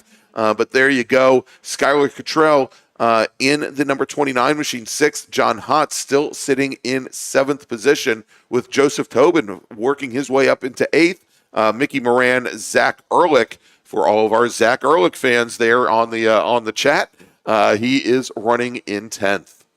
And Greg, last lap, Eric Gerchak, who, as you mentioned, is now running in 3rd place, was one of only 2 drivers to be in the 218s. He ran a 218.0, and Antonio Abram, the other driver, at a 218.9. But finding a lot of pace, even though it was only the second final lap, able to work his way up and work with both Bruni and Hines, and that's pushed Skip Brock Jr. back to 4th place. And what we were also talking about with Rob is how it's important if you have somebody who has shown pace throughout the weekend, and of course Skip Brock Jr., our winner from yesterday. If you can get a driver who's been running at the front shuffled back, it's going to be a lot. You're going to make that driver's life a lot more challenging as the race goes on if you're able to keep them out and at the back of that lead train. All right, so as our leaders now, and we take a look here a little bit further back in the field, seeing some drivers use every last bit of the runoff area on the outside of Oak Tree, and maybe a little bit more. Of course, the track, when it was repaved back in 2017, there was some additional curbing added in a number of different areas. One was the exit of South Bend. One was the exit of Oak Tree. Also the exit of turn number 3 as well. And also the entrance, the left-hander on the left-hand side when you turn in for Hog Pen. But oddly enough, after 5 years or so, even with that additional curbing, the drivers still want to use the grass for as far out as they can. The one place that they can't, because they'll go for a very long ride, is over at South Bend. As our leaders onto the front straight now and going underneath the start-finish stand. And there you go, sitting at the top of the order. It is, again, our reigning national champion in Spec Miata, Nick Bruni, his teammate from East Street Racing. There you go. I'm a Springsteen fan from East Street Racing. It is Robbie Hines, Eric Gerchak, 3rd. Skip Brock Jr. just runs the fastest lap of the race at a 2:17.517. We have a number of drivers getting into the 17s now as Brock was about 8 hundredths of a second faster than Eric Gerchak. Antonio Abram is starting to lose ground and starting, although, again, he's our first driver in the 18s. He is now about 2.5 seconds back from our top 4. Skylar Cottrell, and it looks like we've got the Cottrell cheering section here in the chat as well. Skylar Cottrell currently running 6th. I think the question is going to be Eric Gerchak, who has been running consistent times in the top 5 all weekend long. He had some issues keeping the car on course yesterday. We'll have to see if he can stay with these top 4 drivers here today as well. Hey, Greg, something to watch for our top 3 of our other drivers in that top 4, Bruni, Hines, and Skip Brock Jr., is that they may have raced Eric Gerchak previously, but on this particular weekend they didn't get the opportunity to go wheel to wheel. So while they might have an idea of what one another are going to do from yesterday and having had that experience, Eric Gerchak's an additional player, and having just one more car in that pack might alter the dynamic of the race as we go on here. And it sounds like the 68 machine of Ethan Ayers, it's been a very exciting race for him, as apparently he had a little bit of help from behind, ended up going into turn number 4, did manage to get the car gathered back up, but did get a did get some contact with another car, trying to get the other number here in just a moment, as Nick Bruni has now separated himself out by a car length from Robbie Hines. Hines has Eric Gerchak right behind him, and then Junior Brock, as we've got a local caution now up at the top of the roller coaster. As soon as I have some more information there, I will let you know. And Greg, something else that I observed as they came past the start finish line this time is the OPM teammates of Antonio Abram and Skylar Coachell beginning to work as a two-car duo. The only issue is that on that last lap, Bruni, Hines, Gerchik, and Brock in front of them are also running line astern. So it's going to be tough if both packs are teamed up running in a train for Abram and Coachell to make any sort of, to reduce that gap to our top four.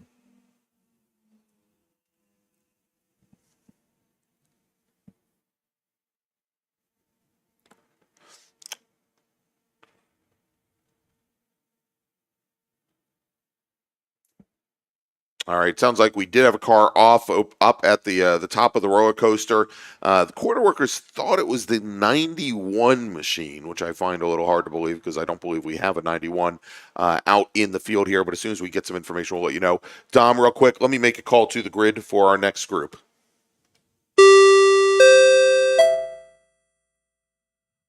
Attention in the paddock, attention in the paddock. First call to the grid, pardon me, second call to the grid for Spec Racer Ford and Spec Racer Ford Gen 3. Please start heading to the grid. Spec Racer Ford and Spec Racer Ford Gen 3, Group 5 drivers. Please start heading to the grid now. Your race is next. Okay, before we follow our leaders getting ready to come onto the front straight, we did have a couple of drivers who didn't take the start. Noah Harmon, Jonathan Cavell, Robert Garrison, Mark Sr., Dennis Mathias, and Richard Nura not joining us for our race today, as we are turning our attention back to our leaders who I believe are right now coming down the roller coaster. And Nick Bruni is starting to stretch out to about a two-car length advantage over Rob Hines. Eric Gerchik and Junior Brock, however, still running in lockstep as they make their way down the hill. And as they make their way past us, it is still Hines who has about a car length and a half over Bruni, and then Gerchik and Brock, as we mentioned, working together, and then Abram and Cottrell. This time they swap places, so Abram able to get in front of Cottrell for 5th and 6th, but they're still probably around 10 car lengths back from our lead four. Yeah, and John Hott's running in 7th in the white 63 car. He is about 10 car lengths back from there. We still have a local caution up at the top of the roller coaster. Still have not gotten word on exactly what car that is. So what I'm going to be looking here to see which drivers drop through the field, and I believe it may be Stu Libby, the 188 machine, currently showing now in 32nd position, and yep, and indeed it is, and just now finally got the word from race control. It is the 188 car, Stu Libby, up towards the top of the roller coaster as he now goes 2 laps down. And it sounds like that's where the 188 car is going to be there for the remainder of the session. You're good to go. So as we start to go through this race, and actually, you know what? Just as I say that the 188 is a keeper for the rest of the session, he is now back underway, and he is running. So the local caution up at 14 is now down. We also have, and matter of fact, not only do we know he continued, he is parked on the pit lane directly in front of us. The 188 of Stu Libby, the Flat Out Motorsports 188 car. So they'll be looking to one of the crew members surveying the car and trying to make a determination as to some of the that were wrong. You did mention there was a local caution. Is he is going to be rolling here, and we'll try to see if he's going to continue or decide to call today. All right, well, let's see, and you'll see him come into the camera view here in just a moment as we wait for our leaders to come around. And the 188 machine, he hasn't even made it up to the entrance. Here we go. His day is now done. You can see Stu Libby taking his car now back into the paddock.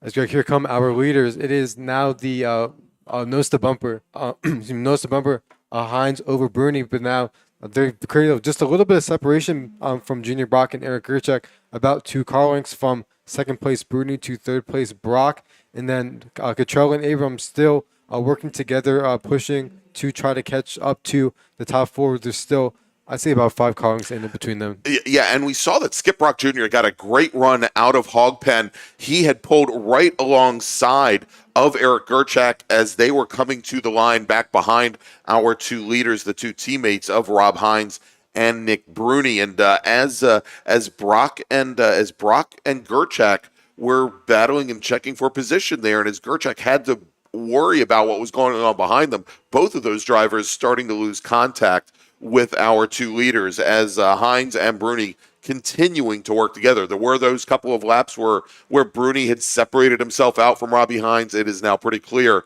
that they are working together, lock nose to tail, to separate away and get as far away from Skip Brock Jr. And Eric Gerchak. Rob Hines, now the owner of the fast lap in the race, and he set that previous lap on lap number 5. He put in a 2:17.347. As we take a look now as our racers heading up through the uphill S's portion of the field. Now our leaders just came out of Oak Tree and are heading up Madison Avenue. And as we saw it early on in this lap, again, it is Hines, it is Bruni, then it is Skip Brock Jr., who was our pole sitter today, and then Eric Gerchak behind. A little bit further back in the field, nice little fight going on. And this is the battle right now that we just saw go by for 15th position with Matt Fielding, Russell, Paul White, Ford Munnerlin, Mike LaMena, Michael Cohen, and Mike Cottrell. So a 6-car battle for 15th position. Nice to see that you can have a great race regardless of where you are in the Spec Racer Ford field. And our new leader, or our same leader, it is Robbie Hines, but Skip Brock Jr. now has made his way past Nick Bruni. So move Bruni into 3rd position as Eric Gerchak sits just off the podium in 4th. Skip Brock Jr. running the fastest lap of the race, a 2:17.063, almost 0.3 of a second faster than Robbie Hines had run previously. And so, just as I thought that maybe Gerchak and Skip Brock were maybe falling off the scent of our two leaders, we can see there is as soon as Brock was able to get firmly in front of Gerchak, he was able to lock into that draft and use it to his advantage. And yesterday we were talking about how Eric Gerchak was an island alone for most of the race. On the last lap, Skylar Cottrell had lost Antonio Abram as a pushing partner. So although Cottrell has firm hold now on 5th place, Antonio Abram now has fallen into the clutches of our 7th place runner, John Hotz, as they were making their way by the last lap. Yeah, and that's surprising because the previous lap, Hotz was almost 2.5 seconds in arrears of Cottrell and Antonio Abram. And so Garrett Hunter, who's sitting in the chat right now, Garrett, you said it, Skylar and Antonio really need to catch the leaders, and that would require them kind of working together to do it. But it looks like that pair has now broken apart. Maybe Antonio just needs to work with John Hotz to push back up to Skylar Cottrell. As we now have our leaders, Dom, on the back straight. They came out of Oak Tree, and it looks like Eric Gerchak may have lost the draft of our top 3 racers. He appeared to be almost 6 car lengths back as they came out of Oak Tree, out of one of the slowest turns here, one of the slowest corners on the course. We'll see if he can make some of that up on the back straight, or whether or not he's maybe slid out of that draft. But Skylar Cottrell still quite a bit further back, nowhere in a position to help him out, as we've got a couple more drivers dropping wheels over at Oak Tree. Let's take a look as our leaders will be coming onto the front straight, and here they come. And side by side in the battle for second, Nick Bruni and Skip Brock Jr. as Rob Hines leads that field underneath the starter bridge going down into turn number 1. But Nick Bruni, who just runs his personal best lap of the race, he's definitely under attack from Skip Brock Jr. And it looked as though despite them going side by side, Bruni and Brock didn't lose much room. In fact, running nose to tail are our top 3. Eric Gerchak still going back there, about 6 car lengths at this point. But now, as we mentioned, Antonio Abram has slipped back and is now going to be racing with John Hotz for 6th and 7th on track, with Skylar Cottrell running a very lonely fifth at this point. All right, Dom, as we have now 4 laps remaining as our racers are working lap number 9, let's make a call to the grid for our next group. Attention in the paddock. Second call to the grid for Spec Racer Ford Gen 3 and Spec Racer Ford. That's race group number 5. You can please start heading to the grid. Race group number 5 to the grid, please.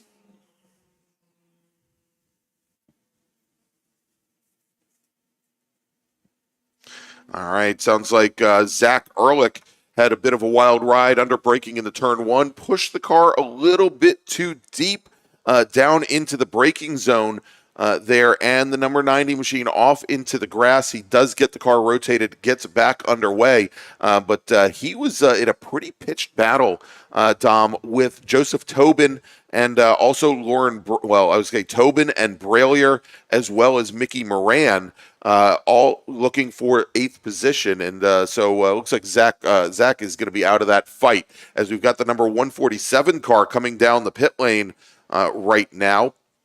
Kevin Conlon. Yeah, Kevin Conlon. It looks like his day may be done. Let's see if he heads back behind the wall. He does. And so Conlon, who when he pitted in was running 31st, his race is now done.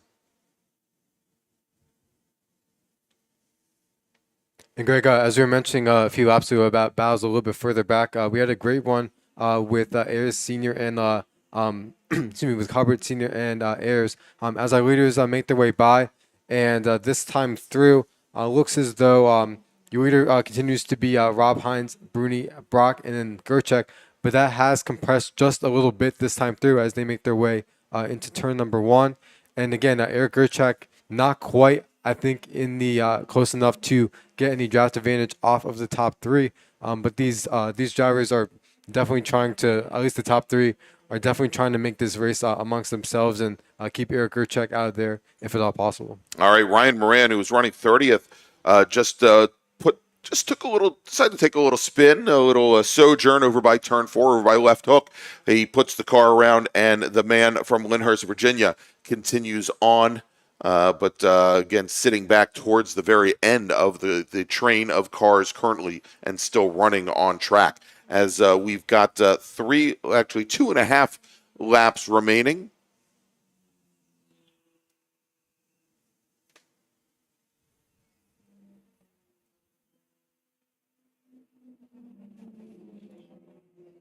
Here we go. We're also seeing, as you mentioned, Abram and Hotz battling for 6 and 7. A lot of patience being shown right now by John Hotz, who seems to be able to match Antonio Abram as far as raw pace is concerned. Right now, they're a little bit too far back from the next car up the road, which is Skylar Cottrell. So they might be content just to battle that out between themselves, seeing as though with 3 laps to go, there isn't likely, barring a mistake from Cottrell in front, to make any significant ground up as we close out in these last closing laps. All right, so as the field now making their way, and we're taking a look at where our leaders are. They're hitting the top of the roller coaster right now, and it is a 3-car breakaway with Robbie Hines, with Nick Bruni, and with Skip Brock Jr., with Robbie Hines still your leader, running in a now very distant 4th position. That is Eric Gerchek in the number 21 machine with Skylar Cottrell falling off the pace as well. And now coming down the front straight once again, side by side, Skip Brock Jr. and Nick Bruni.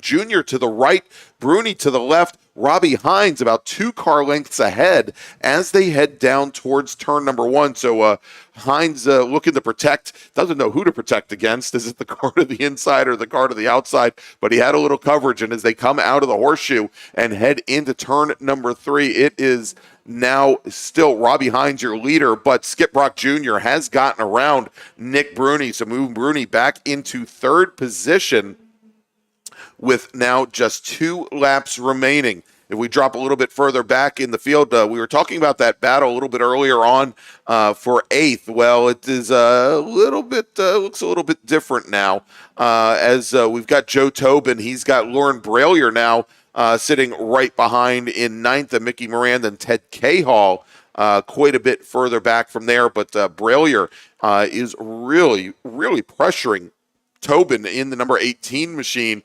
She has made up 5 positions so far this race. She is currently, for the second day in a row, well, no, I take that back. I was going to say, the second day in a row, she's your hard charger. Actually, Fred Baker in his SMSE Mazda Miata has made up 6 positions. He sits 22nd overall. And Greg, on the last lap, we had talked about the patience being shown by John Hotz to push and draft behind Antonio Abram. That has paid dividends as they have moved last time within 2 car lengths of our 5th place runner, Skylar Cottrell, who throughout this race has definitely been the driver who's had to find the pace and turn the laps alone without other cars to work with. So we'll see if Abram and Hotz are able to push by to challenge for that 5th spot. That's right. So, when Abram fell off the pace of Cottrell was just kind of sitting there in no man's land. But we'll see here as John Hotz, he longtime Spec Miata racer. He knows the game. We'll see if he can push Abram back up to Cottrell and make it a battle for 5th position as our leaders now coming down the roller coaster and onto the front straight. And as they now, rather than 2x2, they are side by side, and nose to tail, and Skip Brock Jr. is locked underneath the bumper of Rob Hines. Nick Bruni about a car length, maybe 3/4 of a car length back from our leaders as the 1 to go board is being displayed to all of the following drivers. We are on the last lap here for Spec Miata. And keep your eye on that camera in your upper right-hand corner. We'll be able to see who our leaders are going into the S's. Is it going to be Robbie Hines? Is it going to be Skip Brock Jr.? Or can Nick Bruni make the pass here early on in the first half of the lap? They should be coming into view right about, well, I was going to say, yeah, right about now. but no, they're not there. We'll see here as they come through. And this is also where the and there they go. And I believe here, Dom, that we may have a new leader, and it looks as though it's not Robbie Hines in the lead anymore. It looks like it's Nick Bruni, your new leader. We'll see how that plays out. And I was about to say that the way this plays out, we might see because some drivers when they're at the front of the field prefer to play the defense, prefer to play defense, while others prefer to attack on the last lap. We'll see with our top 3 here who decides to do what. But as you had mentioned, and it looks as though Rob Hines has been able to hold on to the lead by going side by side down the back straight now. On driver's right, Skip Brock Jr., and on driver's left is Nick Bruni. So they're going to try to we'll see if Skip Brock is able to get by Nick Bruni, or if the order stays the same. And we also have the comparison of Cottrell, Abram, and Hotz making their way down the back straight as well. All right, so let's take a look. Our leaders should be coming up to the top of the roller coaster, and there they are, starting to work their way down the course for the very last time as they come through turn 15, and it is not Nick Bruni. It is actually Rob Hines in the light blue number 4 machine. He is your leader with Skip Brock Jr. very closely behind. Then we've got the number 1 machine, your reigning national champion, Nick Bruni. He's about 2 car lengths back as they come across in front of us and head to the checkered flag, taking the win here at Virginia International Raceway for the SARRC MARRS Challenge. It is Rob Hines, your winner. Skip Brock, 2/10ths of a second back. Nick Bruni, 1800ths back from there. That is your top 3. Eric Gerchak will come home in 4th. Antonio Abram gets around Skylar Cottrell on the very last lap. And so Abram will finish in 5th. Skylar Cottrell will finish 6th. John Hotz, 7th. Lauren Bralier makes up another position. She finishes in 8th.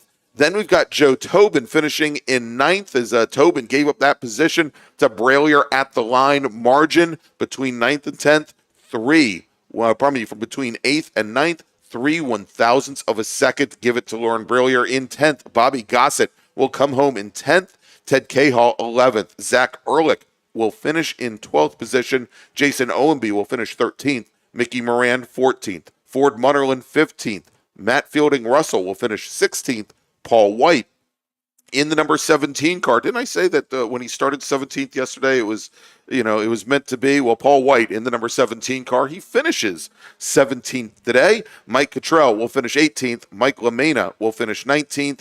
And Robert Cahall will round out the top 20 as we had 32 cars finish. So that is going to wrap things up for Spec Miata.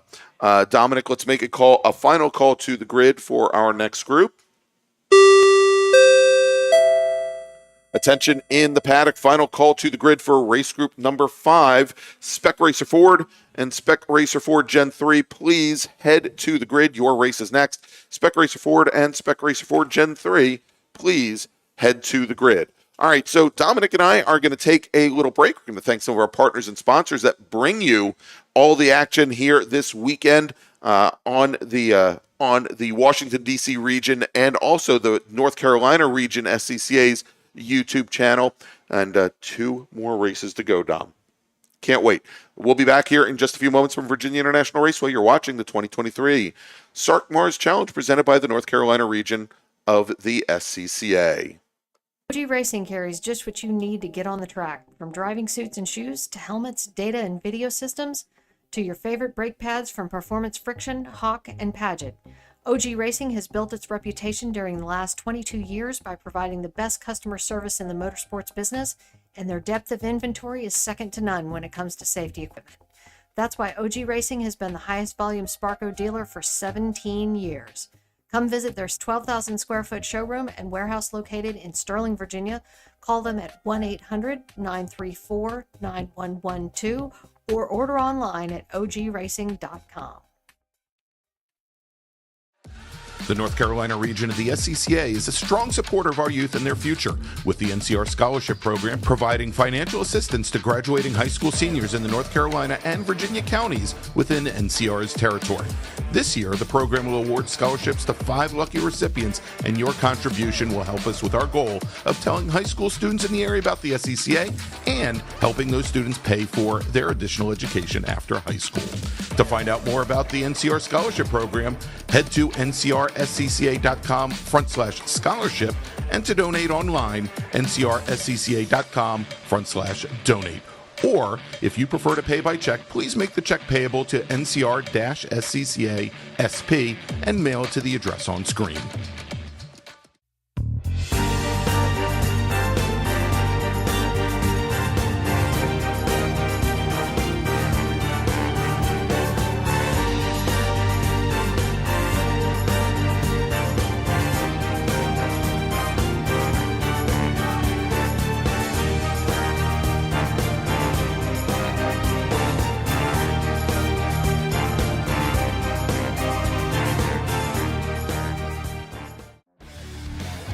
The official track photographer of the North Carolina region of the SCCA is Trad's Photos. Trad covers many of the biggest events here at VIR, at Road Atlanta, Carolina Motorsports Park, NCM, and at AMP.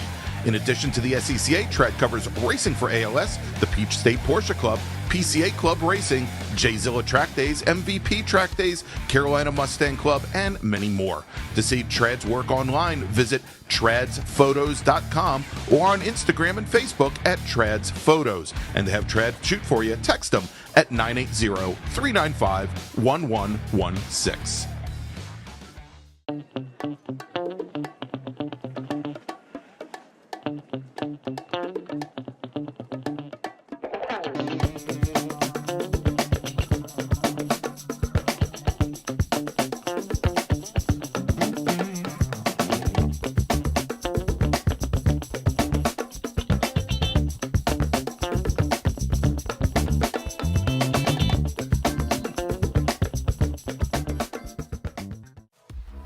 Racing for ALS utilizes high-performance driving events to build ALS awareness and to battle ALS head-on with a triple-target funding model that supports focused pharma research, no placebo clinical trials, and providing assistance to individual ALS patients in need.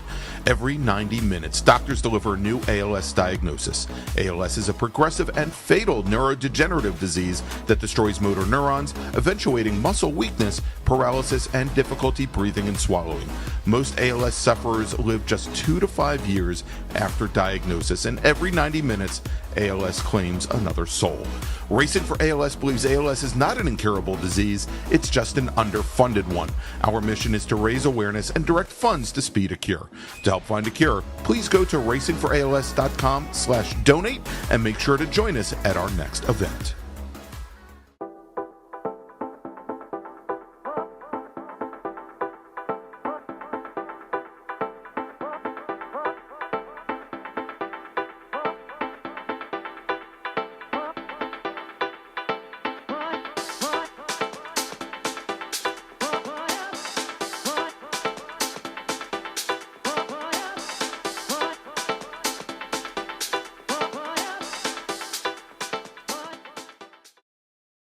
If you like what you see today, become. And welcome back to Virginia International Raceway, the 2023 SARRC MARRS Challenge presented by the North Carolina region of the SCCA. And Dom, we've only got 2 races remaining. Next up is Spec Racer Ford Gen 3 and also Spec Racer Ford. They're coming off the pit lane right now. We had 24 drivers all together set qualifying times. Let's run down the starting order. Starting 20th, driving the number 50 machine from, and this is all of these except for the next one are Spec Racer Ford Gen 3s. Starting 24th, driving the number 50 Spec Racer Ford Gen 3 from Frederick, Maryland, it's Melanie Meckel. Richard Herman driving our only Gen 2 car. He's out of Wayne, Pennsylvania. He starts 23rd in the number 2 machine. Starting 22nd, driving the 47 car from Bessemer City, North Carolina, it's Herman Ratchford Jr. Mike Koseth starts 21st. He's from Westchester, Pennsylvania, driving the number 5. Eric Prepsius starts 20th. He's driving the number 51 machine. He's out of Frederick, Maryland, assuming they got him. Got to look in the camera, make sure they got him out of the grass over there by Oak Tree during the bracket race. Yeah, I think he's probably, and there he goes. He just drives right in front of me, so we know Eric Prepsius makes the field. Starting 19th. Driving the number 54 car from Chapel Hill, North Carolina, it's Michael Brandt. Michael Fickenshire, from Painesville, Ohio, will start 18th, driving the number 81 car, while Andrew Waldorf will start 17th. He's from Leonardtown, Maryland. He drives the 13. Chris Broussard will start 16th today, driving the number 26 car, and he's from Schenectady, New York, while Fort Lauderdale, Florida is where Arvid Albanese calls home. He's driving the number 77 car, starting 15th. Starting 14th, driving the 66 car from Tiverton, Rhode Island, it's Bill Watts in the 66 car, while Brian Yates drives the 144 machine. He starts 13th. He's from Kernersville, North Carolina. Joe Blanks from Chesapeake, Virginia will start 12th in the 74 car, while William Shields will start 11th. He's driving the 67 car. He's from Tierra Verde, Florida. Then we've got David Flint from Brentwood, Tennessee. He's driving the 57 car and starts 10th. Starting 9th today, Brian Cates. He drives the number 21 machine, and he's from Gainesville, Virginia, while Steve Nelson is from Roseland, New Jersey. He's in the 27 car, and he starts 8th. Starting 7th, driving the number 11 machine out of Staunton, Virginia, it's Jisoo Kim. Then Sam Schechter. He's from Boyds, Maryland. He drives the 55 car. He starts 6th. David Spitzer will start 5th today. He's from Port Orange, Florida, and drives the 127 car, while Jason Pintar drives the 56. He's from Flemington, New Jersey, and will start 4th. Gianclaudio Angelini. He'll start 3rd today. He's driving the number 6 machine. He's from New Haven, Connecticut. And then we've got our front row in Spec Racer Ford Gen 3. Starting 2nd in the number 39 machine from Charlestown, West Virginia, with a qualifying time of 2:05.854. It's Morgan Burkhardt, and your pole sitter driving the number 23 machine. He's from Montpelier, Virginia. Like Morgan, representing the Washington, D.C. region of the SCCA with a qualifying time of 2:04.883. It's Charles Russell Turner, Russ Turner, your pole sitter, as our pace car now bringing the field through the Oak Tree turn. And you see there both Turner, Burkhardt, Angelini, and, well, pretty much the majority of the field trying to get some heat in those tires, get everything up to temperature so they're ready to go when they go into turn 1 the very first time. And Greg, before we start here, I want to talk a little bit about what we saw this morning in qualifying. Russ Turner, our pole sitter, really put down the gauntlet, put nearly a second on Morgan Burkhardt as far as lap time. And like yesterday, what we saw was Russ Turner able to make a breakaway on the field, leaving Morgan Burkhardt and Giancarlo Angelini to battle it out for second place by themselves.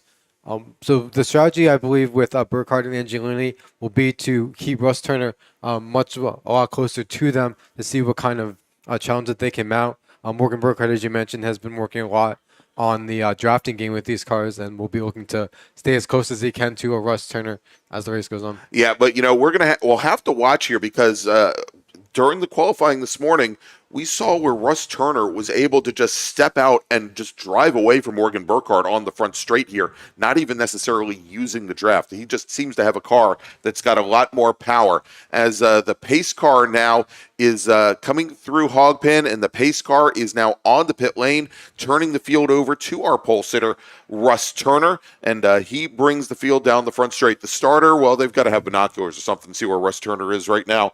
But they are starting to look the field over, and this field looks very well formed up. Starter stand looking over, and there you go. Green flag is in the air, and right from the drop there, Russ Turner, just as he gets on the throttle, already picks up half a car length on Morgan Burkhardt. We'll have to see if that holds as they go down into turn number 1. But both Burkhardt and Russ Turner, they seem to be much more attuned to when that green flag came out than Angelini and Pintar directly behind them. As they make their way about to go into a NASCAR bend, we have side by side, it looks like, with Burkhardt and Angelini.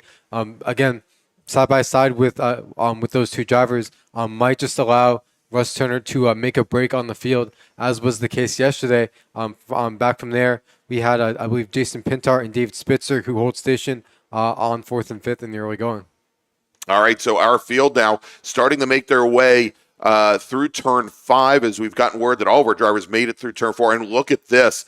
Russ Turner now with almost a 15 car length advantage over Morgan Burkhardt and the rest of the field. We said that the number 23 car seemed to be putting down quite a bit more power than any of the other cars, and there you go. Part of its power, certainly, but coming through that turn 5, that slightly off camber right-hand turn, then going through the slight little twisted snake, Russ Turner opening up a huge advantage as they come now out of the oak tree turn, and Gianclaudio Angelini, he's tucked up right behind Morgan Burkhardt, only about 3 car lengths back from there. We've got Spitzer and Pintar, and then Sam Schechter as well. But we'll see here. It's early days. We'll have to see if Angelini and Burkhardt play nice. They played very well together for a time. And then it didn't go so well, but we'll have to see how things work out here. It might open things up for our 4th and 5th and 6th place runners. But we'll have to watch now as the 23 machine, Russ Turner, brings the field down through through the roller coaster. And Russ Turner was our silver medalist here in 2022 at the runoffs, and with the track not offering much in the way of grip, using a lot of that track familiarity in order to bring it up to that second position as our field makes its way past the start-finish line, working their second final lap. And again, Russ Turner, as you mentioned, Greg, has opened up about a 10 to 15 car advantage over the rest of the field. However, Morgan Burkhardt and Giancarlo Angelini beginning to draft together, and at this point, they are, and it looks as though Angelini this time got around Morgan Burkhardt, so move Burkhardt back to 3rd place. And then Sam Schechter, if I saw correctly, had made his way up to the 4th spot, was able to get around Jason Pintar. Yeah, so big changes there up at the front already, but we'll have to see. Yesterday, Angelini and Burkhardt, it took about 2 laps, but they were able to then separate themselves out from the rest of the field. And if you take a look at the qualifying times, although Angelini did not have the best of qualifying sessions this morning, Burkhardt and Angelini about 3 seconds a lap faster than some of the drivers like a Pintar or like a Spitzer were in qualifying over the last 2 days. So as the field now is making their way up through the S's here, most of the field through the S's, but our leader, and it's interesting as we watch some of the field just now going up through the S's, our leader, Russ Turner, coming out of the oak tree turn and onto the back straight. And as you mentioned, there you go, that orange and green and black number 6 machine of Angelini ahead of Morgan Burkhardt as they head to the top of the roller coaster. But we'll see as this race goes on. Again, Russ Turner being a local driver, having turned a lot of laps here at VIR, and seeing the different interviews that Russ Turner has done. very much a look ahead driver. Doesn't do a lot of looking in the mirrors, even if he is in the midst of a battle. So his attention is going to be focused on continuing to hit his marks consistently and keep everyone else behind. We'll see now that Morgan Burkhardt is working with Giancarlo Angelini and is the pusher in this case. If he chooses to have that role throughout the race or tries to go. And just as I say that, the roles are swapped as Burkhardt retakes second position. Yeah, and don't know if Angelini had a bobble there out of our camera eye view, but Burkhardt now with about a 6-car length advantage over Angelini, so big changes there. A little bit further back than Sam Schechter, now with about a 7-car length advantage over Dave Spitzer. We had Spitzer and Pintar dropping back into 5th and 6th position. Brian Cates, who started in 9th position, he has now worked his way back up into 7th, and he appears to have much better pace than both Pintar and Spitzer ahead of him, and running similar lap times to Sam Schechter just ahead. In addition to that, a little bit further back from Cates, we should also be taking a look at David Flint in the number 57 car, running a slightly faster pace. Another driver in the 208s, while the drivers around him are still struggling to get out of the 209s. And Greg, much like we saw last race with Eric Gerchek, ironically in 4th position as well, Sam Schechter, who had made his way around both Dave Spitzer and Jason Pintar, is now really on the island alone and isn't close enough to Angelini to get a draft advantage, but also doesn't have Dave Spitzer in the 127 car to push either. So he's going to have to find something in his line and enough speed in order to have someone to play with in order to either make a play towards the front or be involved with the battle behind. All right, real quick here, Dom, as we get ready to wrap things up for the day, let's make a first call to the grid for our very last race group. Attention in the paddock. First call to the grid for race group number 6, Big Bore, along with Spec Corvette. That's American Sedan, ASR, GT1, 2, and 3, GTA and GTX, ITE, ITO, and SPO. Sounds like EIEIO. And Touring 1 and Touring 2. Please start heading to the grid. Your race is next. Race group number 6, Big Bore, our final race of the day. Please start heading to the grid. All right, so setting new fast lap. And we could take a look here at the pace compared to some other drivers. Russ Turner turning a 2-minute 6-second .307. That is actually about half a second faster than Morgan Burkhardt, who in turn was about 0.2 of a second faster than Angelini. Angelini, the first of the drivers not in the 206s, as we have a car coming down the pit lane right now. It is the number 11 car. And that is Jisoo Kim. A little hard to pick him out still for me, as he's in the he's in the yellow car as opposed to the white car. But Jisoo Kim looks like his day likely is now done, and it sounds like the 57 machine may have had a rough ride coming out of Hog Pen, but he has now continued as well. And Greg, on that last lap, once Morgan Burkhardt was able to clear Giancarlo Angelini, has begun to stretch out about 2-3 car length lead. However, again, Morgan Burkhardt being about 3 seconds back from Russ Turner at this point doesn't have much to go with that speed that he is carrying. However, Jason Pintar is also someone, as you mentioned last lap, who isn't able to really do anything with the speed that he had from the get-go, as he's not able to get to anyone's draft at this point. Yeah, exactly, and you can see the drop-off now. Where Spitzer ahead of him is in the 208s. Schechter is in the 207s. Pintar sitting in the low 209s. And his pace had dropped off just as soon as he lost the drafting partner ahead of him. As our leader, Russ Turner, makes his way down the roller coaster with Morgan Burkhardt and Giancarlo Angelini about 10 car lengths in the rears as they make their way onto the front straightaway, and we'll see this time if Russ Turner is able to better his lap time from last time. And looks as though he backs off just a little bit, about 0.2, runs a 206.5 this time. Morgan Burkhardt last lap runs a 207.0, so a little bit over half a second slower this time for Burkhardt, and then a 206.7 for Giancarlo Angelini. So again, Morgan Burkhardt running off the pace of Russ Turner. but also a bit ahead of Giancarlo Angelini as far as lap time's concerned. All right, Steve Nelson just went for a wild ride coming out of Hog Pen. He had been running in 8th position, and he just now gets that car back underway and finally recovers. He is now in 17th position as he lost 8 positions overall in that excursion that he took out to the grass left of the track surface.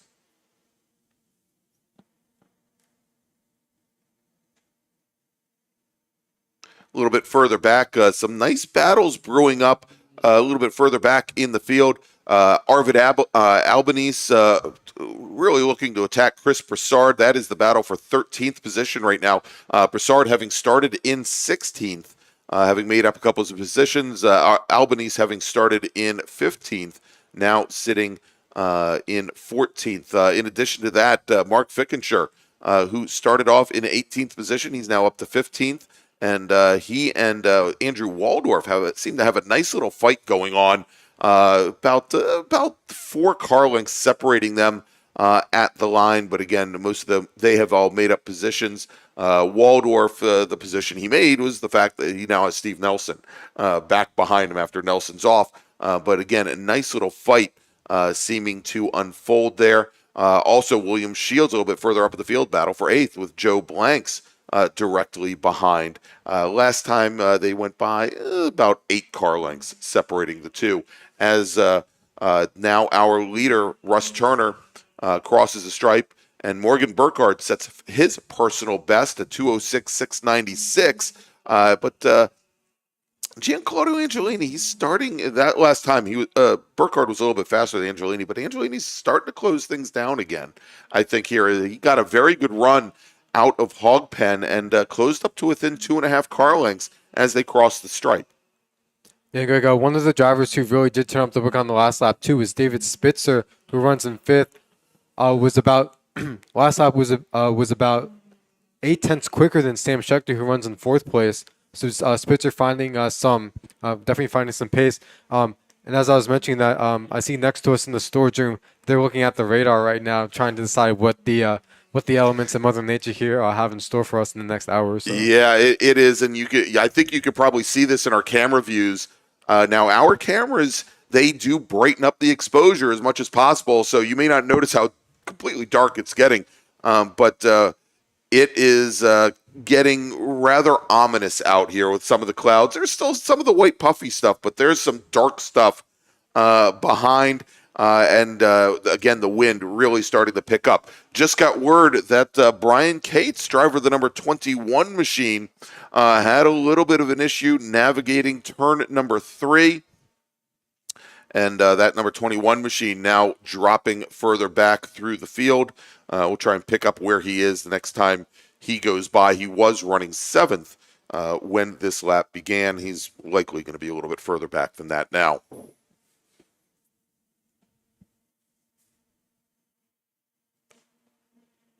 Another little battle that was very close to last time. Bill Watts in the 66 car and David Flint in the 57 car. Those two running 11th and 12th respectively, but right on top of one another, figuratively, not literally, of course, but coming out of roller coaster as we have our leaders cross the stripe, and Russ Turner does go purple again, a 206.1 for his best time, but Morgan Burkhardt only 10th off. He runs his personal best at a 206.2, as does Giancarlo Angelini at 206.4. So our top 3 each running their best times of the race thus far on this last circuit. Yeah, indeed. And whereas I thought Angelini was maybe making up some ground to Burkhardt that last time by, Burkhardt about 15 hundredths of a second faster. So, somewhat imperceptible, even for me. The distance that Morgan Burkhardt gained, but he maybe gained a foot or so, maybe 2 feet on Angelini as they completed that lap with Sam Schechter. Still sitting in the 208s, almost. We're looking at the times that Sam Schechter is running 4th overall right now, 2.1 seconds off of Angelini's times. So continues to lose ground. He is about 8.7 seconds back from 3rd place. We've got a local caution now down at turn 1, and you can see quite a bit of dirt and dust getting pushed up over there, and that is Steve Nelson that has just gone off. Now, we talked about Nelson a little bit earlier. He had that off over at Hogpen, and he now has his second off as well. Yeah, Greg, looking at our oak tree camera here, Giancarlo Angelini going off on Gyro's right, taking a trip through the grass there. So he's now going to be well off of Morgan Burkhardt when they come back by us on this next lap. That's right. He just saw that grass, and as he got into the dirt, brought the car all the way over driver's right, and Burkhardt all by himself. So now Burkhardt has obviously almost lost a drafting partner, but he's I think maybe lost a lot of the. A lot of the competition that he had there. Real quick, Tom, let's make another call to the grid for our next group as we're just about halfway through this 12-lap race. Attention in the paddock, attention in the paddock. Second call to the grid for race group number 6, Big Bore American Sedan, ASR, GT1, 2, and 3, GTA, GTX, ITE, and ITO, SPO, Touring 1, Touring 2, and Spec Corvette. If you could please head to the grid now. Your race is next. Race group number 6, Big Bore, please head to the grid. And so that also now, Dom, is I thought that had moved Sam Schechter up into third position, but there was enough of a gap because there was almost an 8-second gap between Angelini in third and Sam Schechter in fourth that Angelini manages to hold on to third position, and Schechter only really halved that gap that he had up to third, and it's not so much different from what we saw yesterday when Angelini and Burkhardt got together at turn 3. Both cars spun around, but as they recovered, they were both able to hold on to they swapped positions, but they were able to hold on to second and third. Yep, that's definitely the advantage of having enough of a margin in hand that ideally you don't want to make a mistake, but to give yourself enough of a margin where something that you do that that you weren't planning on can be reduced. That was very much the case with Burkhardt and Angelini in yesterday's race. Russ Turner this last time by also turns the fast lap of the race at 2:05.7, so the first driver of the session to dip into the 2:05s. We hadn't seen those since our qualifying this morning. Yeah, exactly. Now, in qualifying this morning, Russ Turner was into the 2:04s, ran a 2:04.88, but again, much cooler temperatures at the time and a lot less humid, as well as the temperatures have gone up considerably from the mid-60s now to 80 degrees ambient, and the humidity, as we can tell that the rain is coming in at some point this afternoon. It is going to be going to raise the humidity levels here as well. Matter of fact, I want to thank our flag chief, Ben Tyler, who has just sent me a map, a radar map to let me know where everything is, and it looks like most of the weather patterns are actually due north of the track right now. Unfortunately, I don't have the animation. I can't tell if it's moving south, but again, we can see it coming. It may not be coming, but we can see it right over the trees to the left of the front straight here at VIR.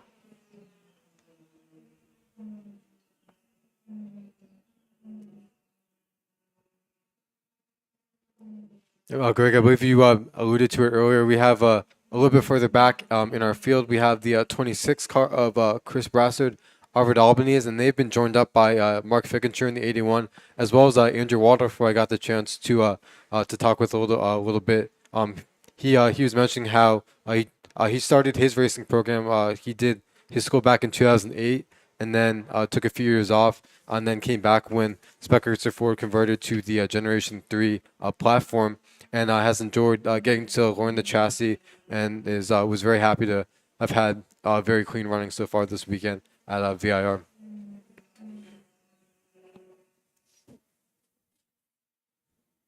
All right, so as we have now about a little bit less than 3 laps remaining, and I believe our leaders just now coming out of Oak Tree, going down the back straight. Well, I see this Giancarlo Angelini running third, goes out of our view over from the South Tower. Next time our leader crosses the start-finish line, that will be 3 laps remaining.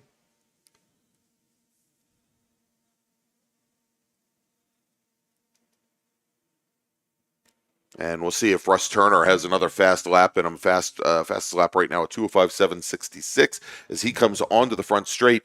And he's running these lap times considerably faster than some of the other drivers at the front of the field, Dom, without the benefit of any kind of draft.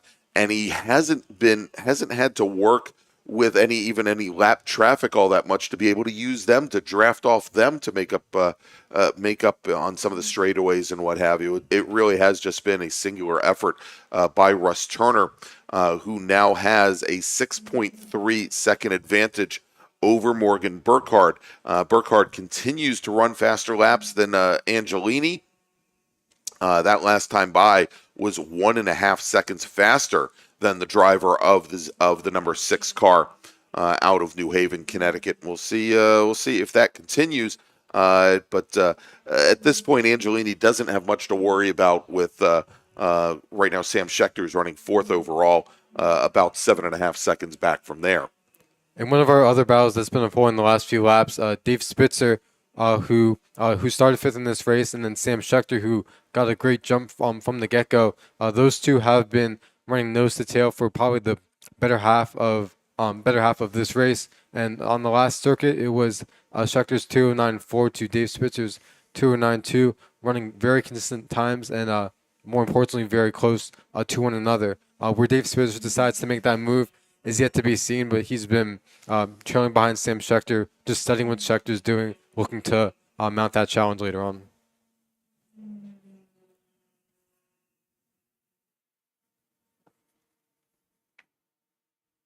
All right, we've got a local caution down at turn number 1 as we've got a car, and it is the 51 machine of Eric Prepsius. Spins the car under braking into turn 1, gets the car back underway, however, and we are now back to green flag racing all around this race course here. We'll see if Prepsius, who at the start-finish line had a great fight going on with Michael Brandt. Brandt had followed him down the front straight and into turn 1. I suspect that's going to allow Brandt to move up from 18th position to 17th position. We'll have to see if Steve Nelson, who's had his share of problems here this race, is able to leapfrog Prepsius as well.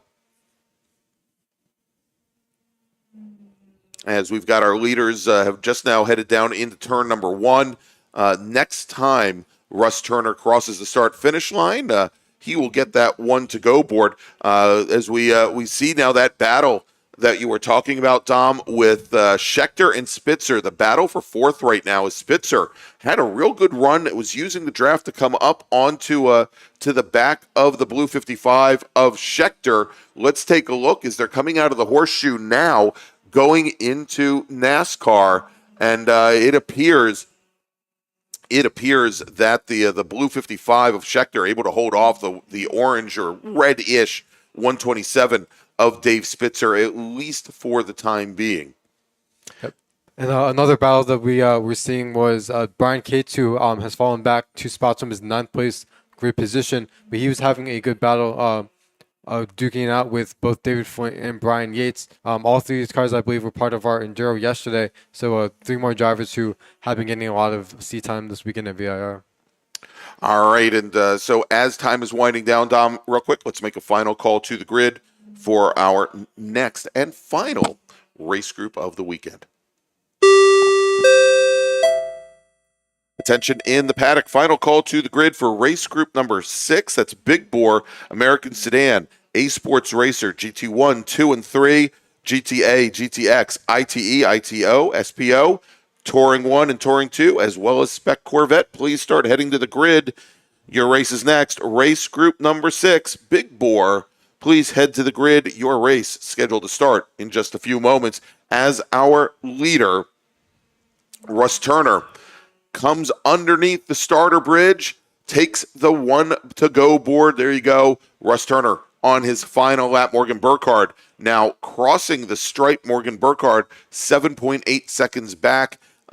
Driver not able to get yet into the 205s. Morgan Burkhardt at 206.805, and that is quite a bit off of our leader Russ Turner's times. Giancarlo Angelini still managing to hold on to 3rd, even with that off coming out of Oak Tree a few laps ago. But this battle right now between Sam Schechter and Dave Spitzer, they're going down into turn 1 once again. Dom, here on the final lap. The battle for fifth is definitely hot and heavy.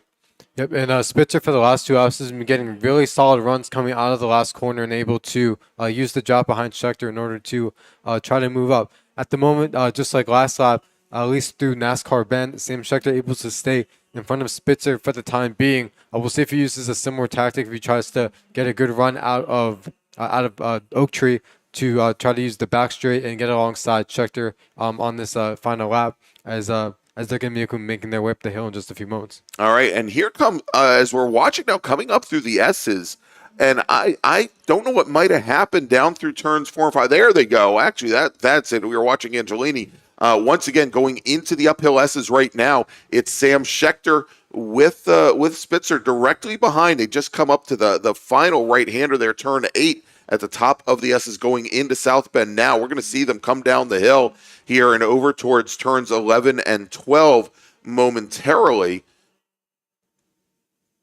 And here they come. And we can see him now coming out of that corner. And Sam Scheckter holding him off for the moment. But we're going to move back to our leader.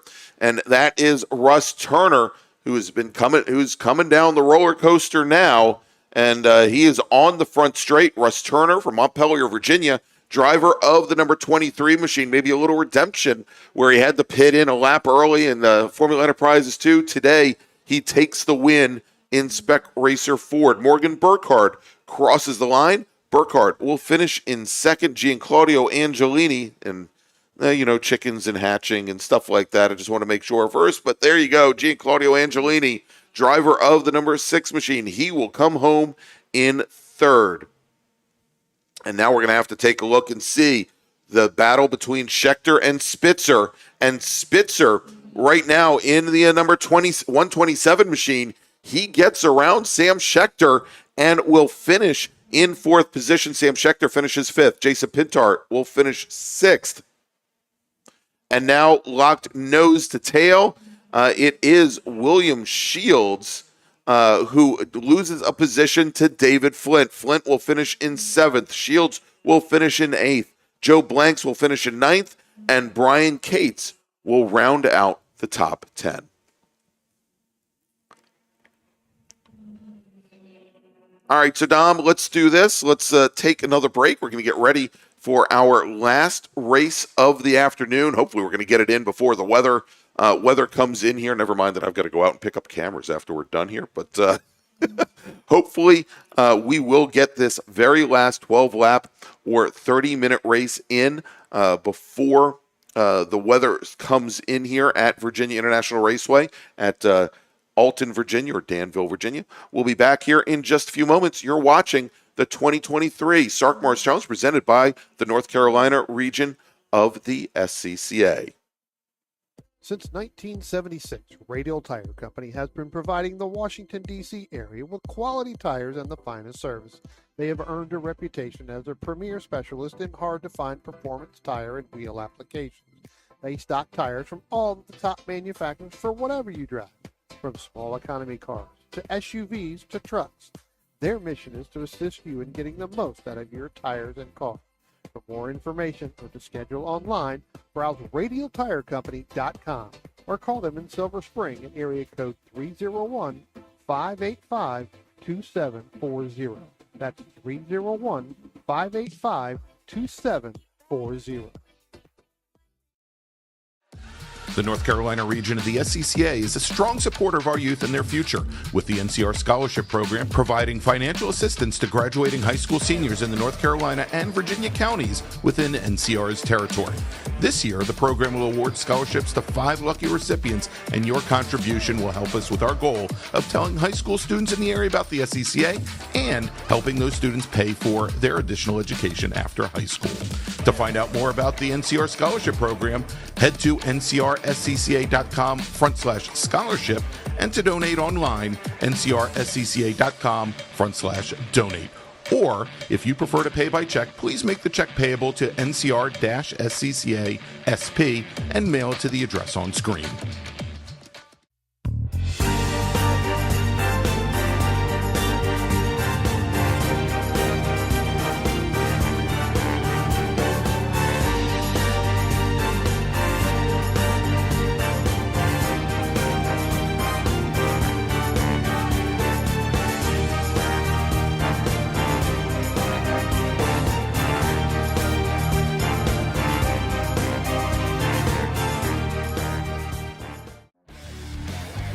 The official track photographer of the North Carolina region of the SCCA is Trad's Photos. Trad covers many of the biggest events here at VIR, at Road Atlanta, Carolina Motorsports Park, NCM, and at AMP.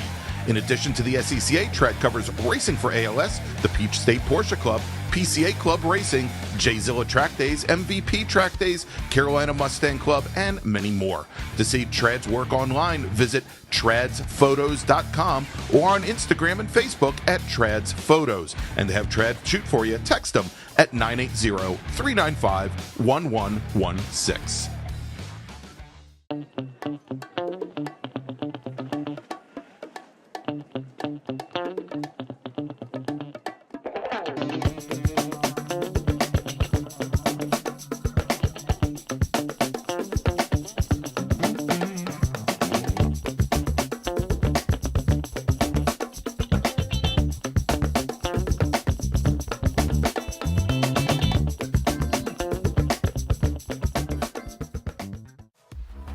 Racing for ALS utilizes high-performance driving events to build ALS awareness and to battle ALS head-on with a triple-target funding model that supports focused pharma research, no placebo clinical trials, and providing assistance to individual ALS patients in need. Every 90 minutes, doctors deliver a new ALS diagnosis. ALS is a progressive and fatal neurodegenerative disease that destroys motor neurons, eventuating muscle weakness, paralysis, and difficulty breathing and swallowing. Most ALS sufferers live just 2 to 5 years after diagnosis, and every 90 minutes, ALS claims another soul. Racing for ALS believes ALS is not an incurable disease, it's just an underfunded one. Our mission is to raise awareness and direct funds to speed a cure. To help find a cure, please go to racingforals.com/donate and make sure to join us at our next event.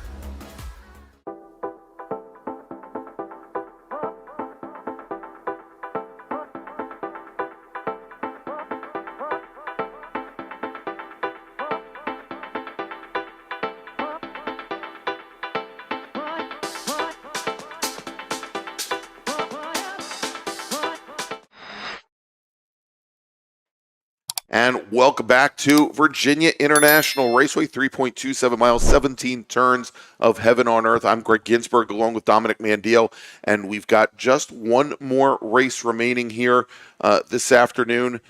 Dominic, it is our big bore race, our ground pounders. We've got our guests, our special guest this weekend, Spec Corvette, joining us here. And let's run down the starting order for our split start once again. Let's tell you what, why don't you run down the traditional GT cars and that big bore field, and I'll take the Spec Corvette when you're done. Yep, so we're going to have 11 of those cars on our grid. So starting 11th, we're going to have car number 4 from Wilson, North Carolina, driving a Chevy Impala in the GTA class, Henry Long. In 10th spot, we find car number 8 out of Burgon, North Carolina, in a Chevy Monte Carlo, that's in the SPO class, James Smith. And starting in 9th, we'll have car number 44 from Apex, North Carolina, at the wheel of a Datsun 280Z, that's John Barlow. In 8th spot, we'll have car number 72 out of Thompsonsville, Kentucky, driving a Chevy Camaro, Ted Warning.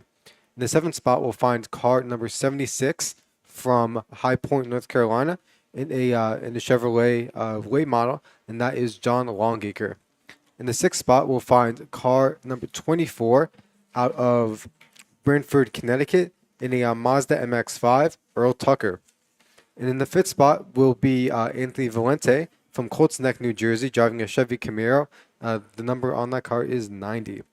In the 4th spot will be car number 98 from Rutherford, North Carolina, at the wheel of a Chevy Monte Carlo in SPO, Robert Gomer. And starting 3rd, we'll have Jonathan Wiseman driving a GTX Porsche GT4 Club Sport coming to us from Mountain Lakes, New Jersey. And on our front row, starting on the outside, will be car 15 from Commerce, Georgia, in a Chevrolet SS GTA car, Jack Stanford. And on the pole, with a time of 152.964, driving the 163 car from Charleston, South Carolina, Jim Booth. All right, so let's move over to Spec Corvette, where we had 10 qualifiers here this weekend. Starting 10th, Driving the number 82 machine out of Waynescott, New York, it's Frank Deline. Starting ninth. Driving the 26 C5 Corvette from Wayne, New Jersey, it's Dominic Rizzo. Starting 19th. Driving the 153 car from Pittsburgh, Pennsylvania, it's Mario Scaramouche with Jeffrey Pascala. Starting in starting in seventh position. He's from Aston, Pennsylvania, driving the 63 car. Cecil Stevens will start sixth today. He's driving the number 17 car. He's from Valrico, Florida. While from Deerfield Beach, Florida, we've got Brian Boyd. He starts fifth in the number 70 car, starting fourth. Driving the number 53 Corvette from Tampa, Florida, it's Frank Reinhardt with Joseph Griffin starting third. He's in the number 25 machine. He's out of Trinity, Florida. Middletown, Maryland's Charlie Abel will start second in Spec Corvette today. He's driving the number 39 car, and your pole sitter from Malvern, Pennsylvania. Met him earlier, met him during lunch. Really nice gentleman, and a really fast driver with a win yesterday, double wins at Summit Point just a few weeks ago. Your pole sitter in Spec Corvette is David Sanders. And so we've got our first field now coming up to, I believe, the top of the roller coaster.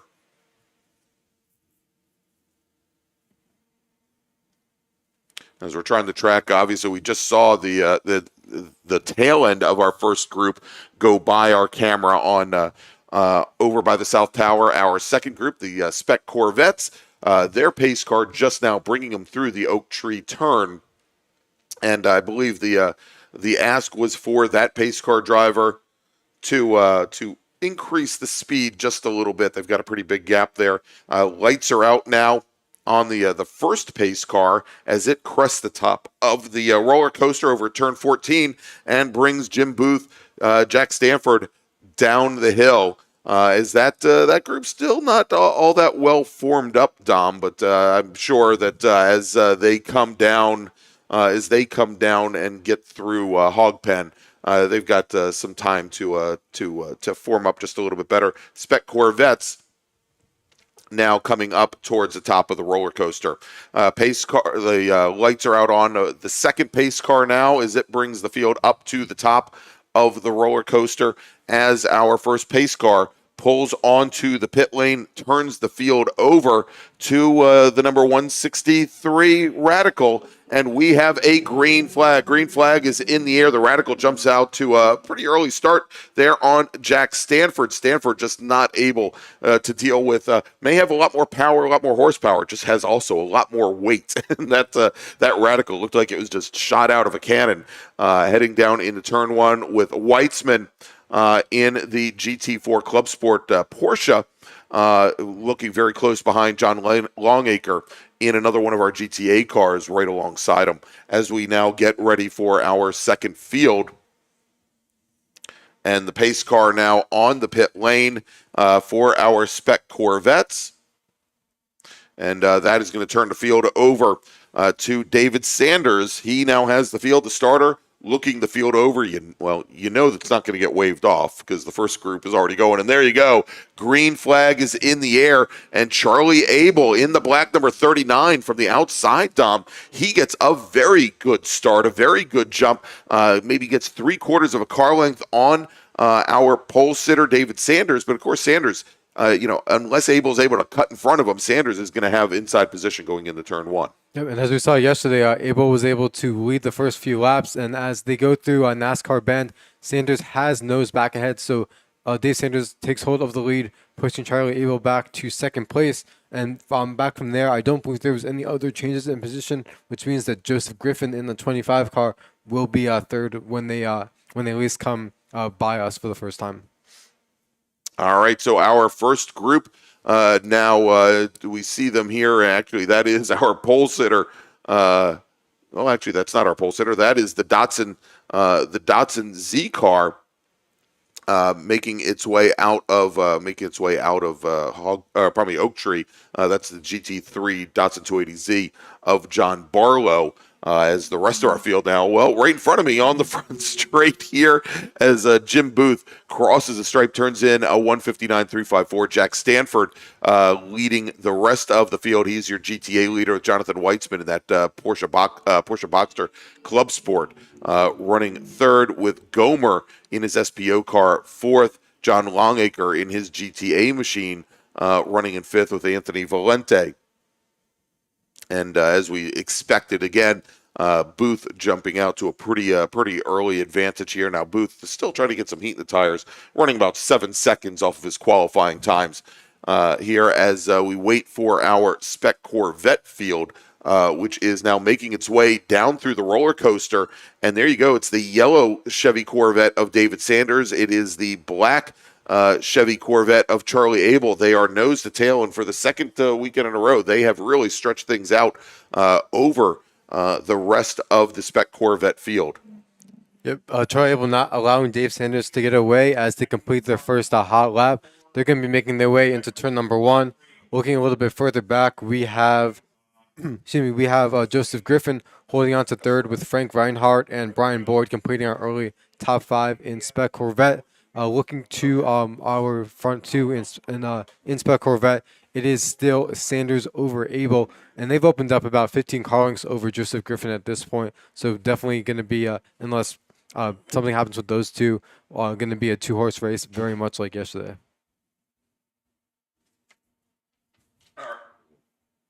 All right, Dom, doing a little bit of housekeeping here. Let's hopefully for the last time today ring the nasty little chimes. Everybody get ready. There we go. Attention in the paddock. Brian Yates, driver of Spec Racer Ford Gen 3, number 144. Would you please report to the stewards of the course, second floor of the tower. Brian Yates, driver of the number 144 Spec Racer Ford Gen 3. Please report to the stewards of the course, the SOC, second floor of the tower. Thank you.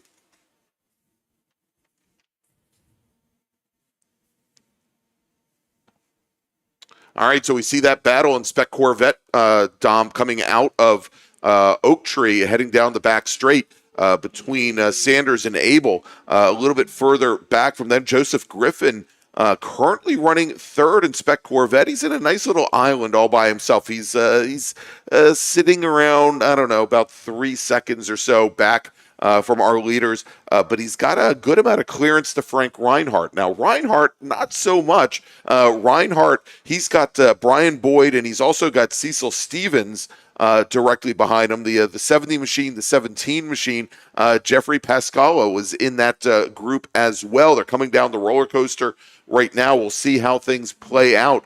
But our leaders in Spec Corvette as they cross the stripe. Now, we saw yesterday, as you mentioned, Charlie Abel, he led the first couple laps, and then it really appeared as though David Sanders, I don't know if he was playing with him or Sanders just being very cautious and getting some heat in the equipment before walking away. But at this point, Sanders, as we are now working lap number 3, has not started to stretch things out over Charlie Abel. They seem to be running very similar lap times that last time by, though. We are looking at a difference of 13 hundredths of a second. Actually, pardon me, 13 thousandths of a second. Yeah, no, last time through, and Charlie Abel, who, as you mentioned, was able to lead the first half of the race yesterday, might be looking to mirror Dave Sanders a little bit as they make their way up to the S's. And it'll be, we'll see how Charlie Abel is able to keep the tires and everything underneath while still trying to mount a challenge to Dave Sanders as we have the rest of our Spec Corvettes making their way through. And also a nice little battle shaping up a little bit further back in the Spec Corvette pack. Frank Reinhardt, Brian Boyd, and Cecil Stevens running 4th, 5th, and 6th respectively in class, all running nose to tail up the S's. So that's going to be another little race within the race to monitor. You know, we get the neatest little tidbits here in the chat. I want to thank Russ Lundberg for checking in again today, and thank you, Russ, for hopefully the action is great on the Super Tour, and you've been watching that. I know the F1 race is about to start, but Russ says David Sanders. I know David Sanders. He went to high school with him. We were on the varsity swim team together, and his nickname was Fabio. So that I'm going to keep in the back of my mind the next time we see him. And I think we've mentioned it before. We're going to see the Spec Corvette folks in a couple of weeks. We're going to catch up with them at the end of May at the New Jersey Motorsports Park Lightning Circuit, as we as in the DC region announced team will be there for the Mid-Atlantic Road Racing Series, and the Northeast Spec Corvette contingent going to be racing there as well. So we'll make sure to check in to see Fabio. And now Russ is covering his tracks. He says it might not be the same David Sanders. So thank you for telling me this now, because if I went up and said, "Hey Fabio, how you doing?" It's New Jersey, I might get hurt. So anyway. Anyway, all right. Let's take a look. Let's stop joking around there before I find myself in witness protection. We'll take a look at the front of the field here, where Jim Booth continues to lead, and he's reset the fast lap down to 1:54.302. Still about the second and a half off of where he ran in qualifying this morning. If we take a look in GTA, Jack Stanford, who is currently running second overall in that number 15 machine, is your leader in class. John Longacre currently running second, and right now, although Longacre just run his fastest lap of the race, the speed differential and the lap time differential pretty impressive, about 16 seconds a lap difference between Stanford and Longacre. And the only other, I was going to say, that in the Spec Corvettes, the only other race that we have here for position in class. Drivers that did not take the green here today: Earl Tucker in his ITE machine, Ted Warning in his American Sedan Chevy Camaro, James Smith in his SPO machine, and Henry Long, another one of our GTA drivers, not taking the green. Okay, we are going to see a switch up this time by. When they came down the hill, Charlie Abel had taken over the point from Dave Sanders, and as they come by us, it is now Charlie Abel, your new leader in Spec Corvette, had about a car length advantage over Dave Sanders, so able to get by on this last lap. They're going to start to make their way through some traffic here. We'll see how both Sanders and Abel are able to navigate, as now Sanders has the opportunity to mirror and see what Charlie Abel is going to do. It takes a little peek to the outside as they make their way into NASCAR Bend. All right, so as they are now heading through towards turn 4, we'll see if things change up as they head towards the uphill S's as they come out of Snake, go underneath the Michelin Bridge. And I feel so weird calling it the Michelin Bridge now, because I'm so used to, in iRacing, the big TDI Cup banner that's been there since apparently 2012. 10 years and running. But if we look a little bit further back in Spec Corvette, things for the most part starting to stretch out a little bit. Again, Brian Boyd pretty well ensconced in 4th position behind Joseph Griffin, but Cecil Stevens, who is currently running 5th, he's got Frank Reinhardt. Last time we saw them go by, Reinhardt and also Jeffrey Pascala, were in rather close proximity. They are now, I believe, heading through the uphill S's, and we'll track them as they come down towards turn 11 and the Oak Tree Bend, and they're actually just coming into view right now. And there you go, side by side, the two white Chevy Corvettes, and we'll try and track down as they get a little bit closer to our view which one is which, but you can see those three in very close proximity behind the Boxster. But also coming, they'll be coming into our view here in just a moment. It looks like Charlie Abel able to hold off the charge of David Sanders here as he took over the lead just a lap ago. And this time, able to stretch out about a 2-car length advantage as they make their way across the stripe. And as you mentioned, Greg, and in this case, Dave Sanders is the more experienced wheelman. So I think Charlie Abel able to again alliteration there, able to stay ahead as they go into the first corner, and I think is also been learning a lot over the years because in addition to running Spec Corvette against Dave Sanders, had a lot of rounds that they shared together last year. So I think that from Charlie's experience running these different races, as well as racing with a lot of very experienced drivers, has been picking up a lot of not only pace but knowledge as to how to set up the car and also navigate these different circuits. Yeah, indeed, and I think it also helps, much like the Spec MX-5 Challenge racers. A good portion, the majority of the Spec Corvette contingent are all paddocked together in one big compound in the paddock, and so I'm sure that if that there are hints, tips, and maybe some fishing stories to be told, amongst that group, you have to determine what's truth and what's fiction, I guess, regardless.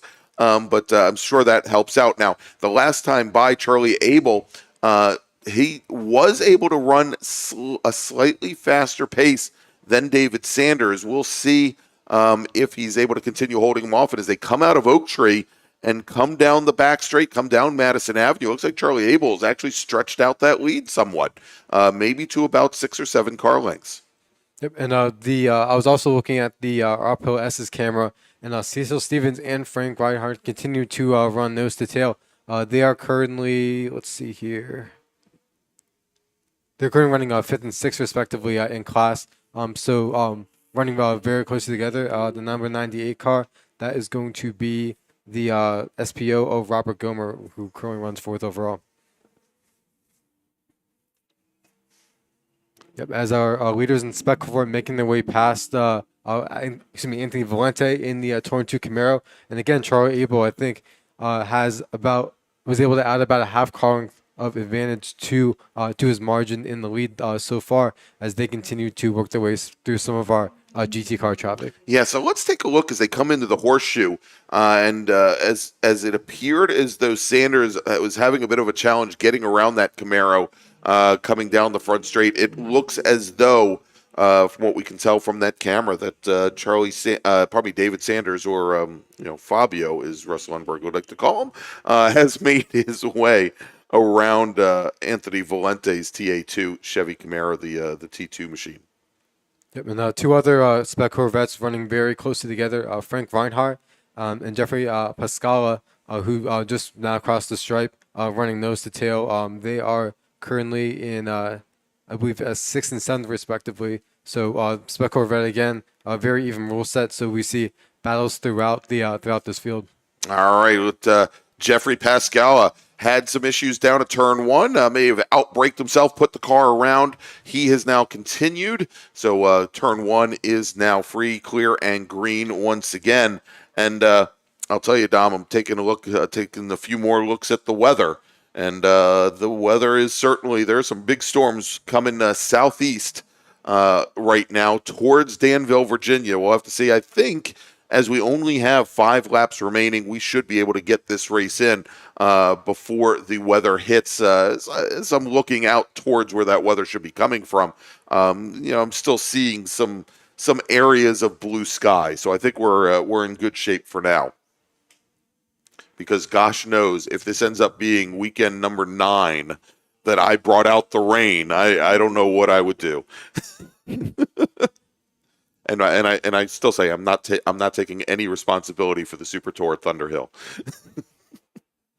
So we have Charlie Abel making his way across the stripe and continues to open up that advantage over Dave Sanders. About 5 car lengths as they came past. Another little battle for our GT cars that has been shaping up the last few laps has been between John Longacre and then Anthony Valente, who is in the Camaro running in the Touring 2 class. So I think Valente much smaller, at least stature-wise, car than that Chevrolet, using him to draft around this track. All right, as our overall leader lapping through that Spec Corvette field, I'm trying to take a look and see how far he has lapped up to. So Jim Booth had just gotten around Sanders and Abel, and so Jim Booth, our leader, has lapped up through 5th position, which is where Charlie Abel is currently, out of a 17-car field. And coming down the roller coaster, it sounds like about halfway through the roller coaster, going to be holding out the debris flag. Sounds like one of our cars may have had a little run through the grass there. Driver's right. We'll take a look. We've been talking about how Charlie Abel has been able to outpace Dave Sanders. On the last lap, he was nearly a second and a half quicker on lap times, 206 flat for Abel compared to a 207.4 for Sanders. Sanders not able to find the pace that he had earlier this weekend, or more importantly, enough pace to keep touch with our Charlie Abel. Yeah, exactly. So, I mean, great run, great turn of events from what we've seen over the last couple of weekends. Again, as we saw a round at Summit Point Raceway a couple of weeks ago, and then here this weekend. And David Sanders has been pretty much the class of the field. Interesting to see the challenges that he is having here today, that he just does not seem to have the pace. And Charlie Abel, as he comes now under the start-finish stand, has again increased his margin that last time by, well, you know what? I said he increased his margin. Actually, David Sanders half a second faster. So, no, he didn't increase his margin, but he still got about 1.8 seconds separating himself from David Sanders in second. Yeah, I alluded to a few laps ago that battle with Robert Gomer and with John Longacre and Anthony Valente, not battling for class, with Longacre being in GTA and Valente touring 2. And I've noticed on our cameras that it seems as though Longacre has the measure of that Camaro, which is of course a production-based car, but Longacre not quite able to roll quite as much speed as they go through roller coaster and then hog pen. So Anthony Valente able to use that car to close back on up to the back of that Chevrolet Camaro. Chevrolet Monte Carlo. All right, that debris flag coming down the roller coaster has now been withdrawn. Again, didn't hear what car might have dropped the wheel or brought some dirt back on track, but that appears now, as all of our drivers have been through that area, I believe twice since the debris flag went up, no cause for alarm at this point. Now, some of those other Spec Corvette racers that we were watching here a little bit further back in the field, it looks as though, and I think as we saw Jeffrey Pascala go around over at turn 1, who had been in a very tight battle with Jeff Reinhardt and Cecil Stevens. Looks like that battle is now done. Things are really starting to stretch out there in Spec Corvette, and again in GTA, I believe, as we had Jack Stanford and John Longacre at this point being a lap down to our leader in class, Jack Stanford. As Stanford now comes across the line, and I believe Stanford just put the number 98 machine of Gomer, I think, another lap down as well. Nope, I take that back. They are on the same lap. All right, next time by, Dom, and it's been a great weekend so far, but next time by, our leaders, they're going to get that 1 to go board, as we are now only about 1.5 laps from the checkered flag. Yep, and we haven't alluded to him too much because he has been so far out front, but Jim Booth in that ASR Radical was able to turn the fast lap of the race so far, a 153.5 for comparison's sake. Jack Stanford, who runs second overall, his best time is a 157.0. So about 5 seconds there difference from first to second.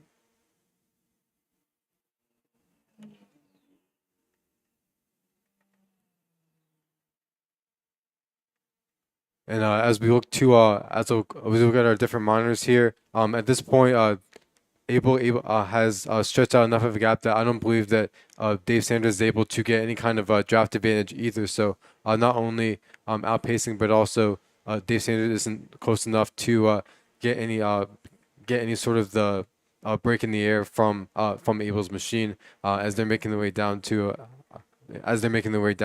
Madison Avenue as we speak. Yep, and then we see the starter stand showing the 1 to go board to our overall leader Jim Booth, who just crosses the line, and I was about to say he goes quicker still, but this time about a 154.7. So, of course, enough margin in hand. So he's gonna take it easy to bring it home this afternoon. Yeah, and I think we even saw that yesterday as the race was coming to an end on the very last lap, that he had actually let out of the throttle to let some cars get another lap.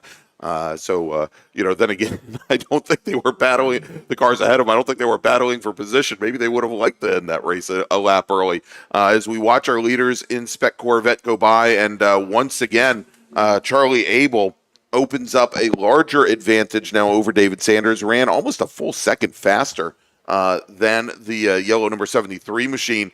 And the gap now about 4 seconds. We're talking about maybe 25 car lengths separating Charlie Abel, our leader in the black number 39 C5 Corvette, from David Sanders.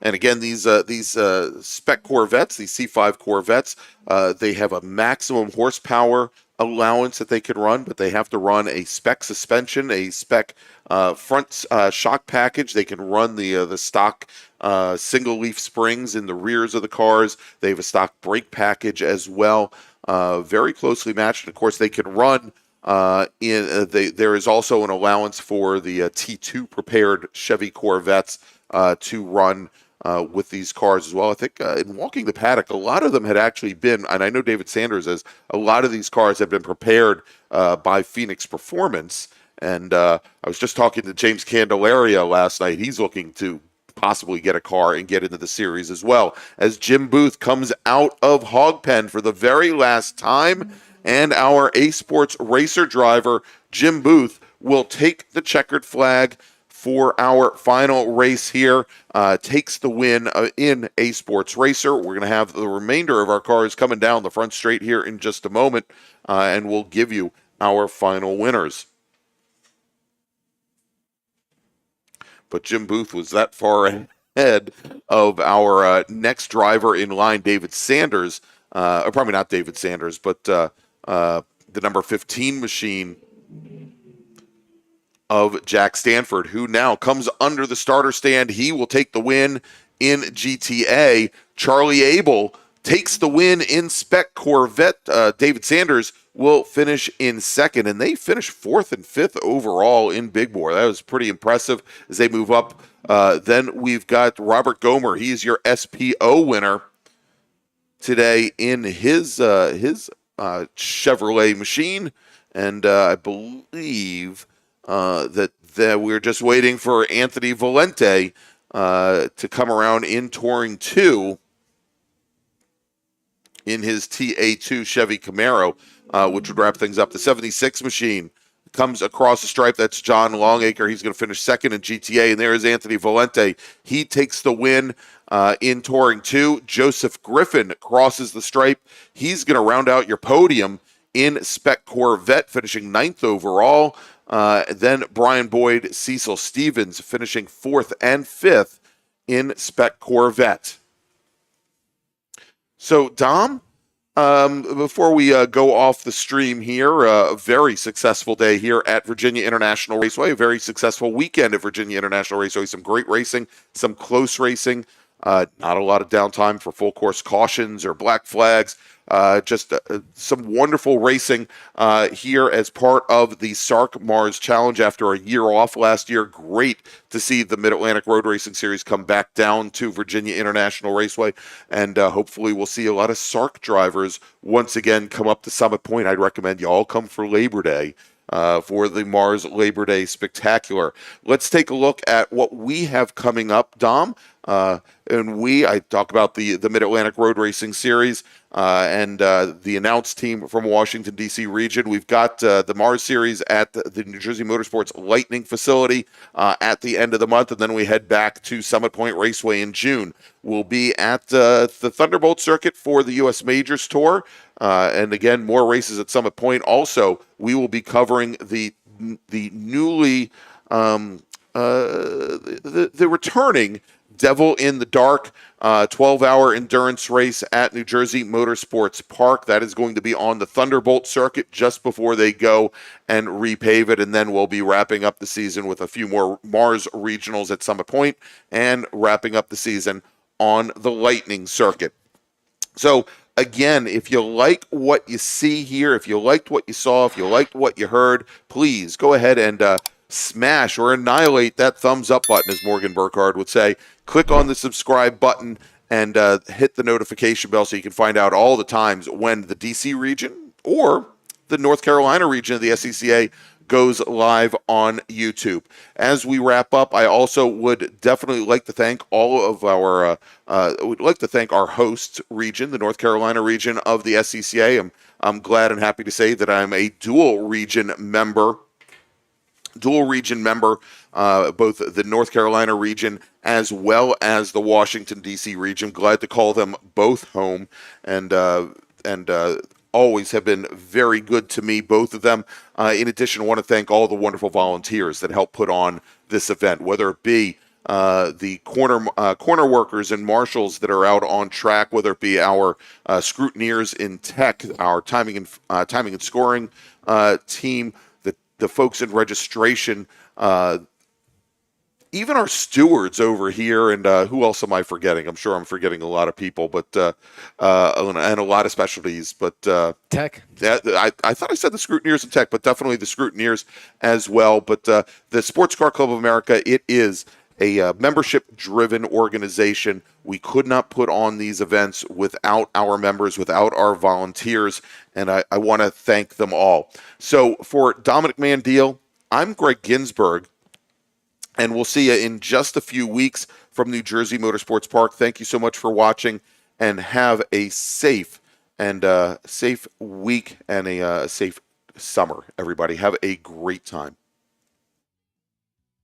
If you like what you see today, become part of the action by joining Sports Car Club of America. Whether you want to drive, flag, or just have fun with cars, SCCA membership opens the door to all kinds of motorsports to feed your obsession, along with 65,000 like-minded members ready to be friends. Ask someone trackside how to get involved or visit scca.com for more information.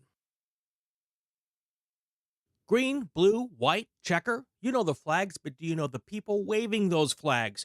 Flaggers are the key to the success of every SCCA event at the racetrack, and it's something you can do. Being an SCCA flagger puts you in the action, feet from the race cars, keeping everyone at the track safe and having fun. And did you know that with SCCA's partnership with IMSA, flagging at SCCA events makes it easier than ever to flag at professional races around the country? Find out how you can become a flagger at scca.com/volunteer. Racing for ALS utilizes high-performance driving events to build ALS awareness and to battle ALS head-on with a triple-target funding model that supports focused pharma research, no placebo clinical trials, and providing assistance to individual ALS patients in need. Every 90 minutes, doctors deliver a new ALS diagnosis. ALS is a progressive and fatal neurodegenerative disease that destroys motor neurons, eventuating muscle weakness, paralysis, and difficulty breathing and swallowing. Most ALS sufferers live just 2 to 5 years after diagnosis, and every 90 minutes, ALS claims another soul. Racing for ALS believes ALS is not an incurable disease, it's just an underfunded one. Our mission is to raise awareness and direct funds to speed a cure.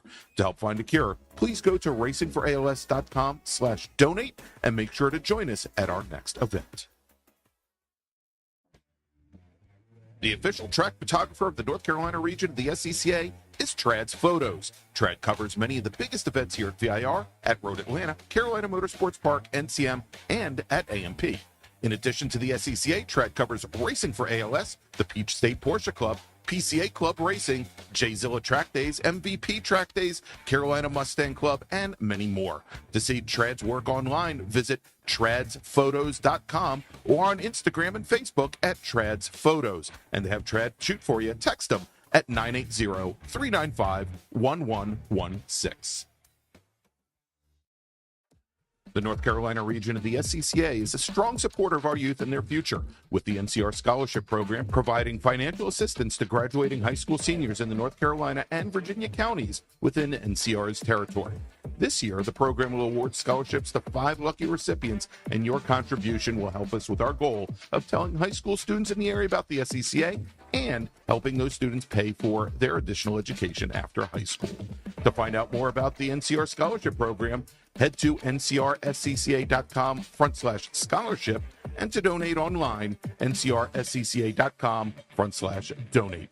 Or, if you prefer to pay by check, please make the check payable to NCR-SCCA SP and mail it to the address on screen. OG Racing carries just what you need to get on the track, from driving suits and shoes to helmets, data and video systems, to your favorite brake pads from Performance Friction, Hawk, and Paget.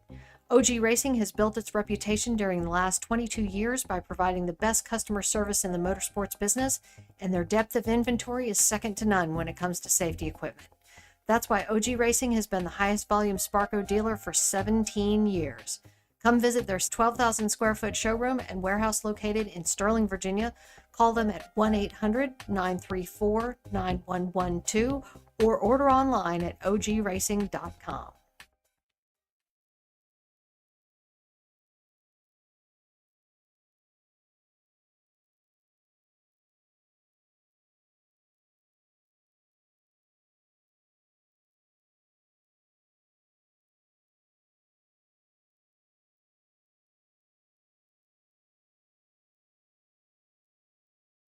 Since 1976, Radial Tire Company has been providing the Washington, D.C. area with quality tires and the finest service.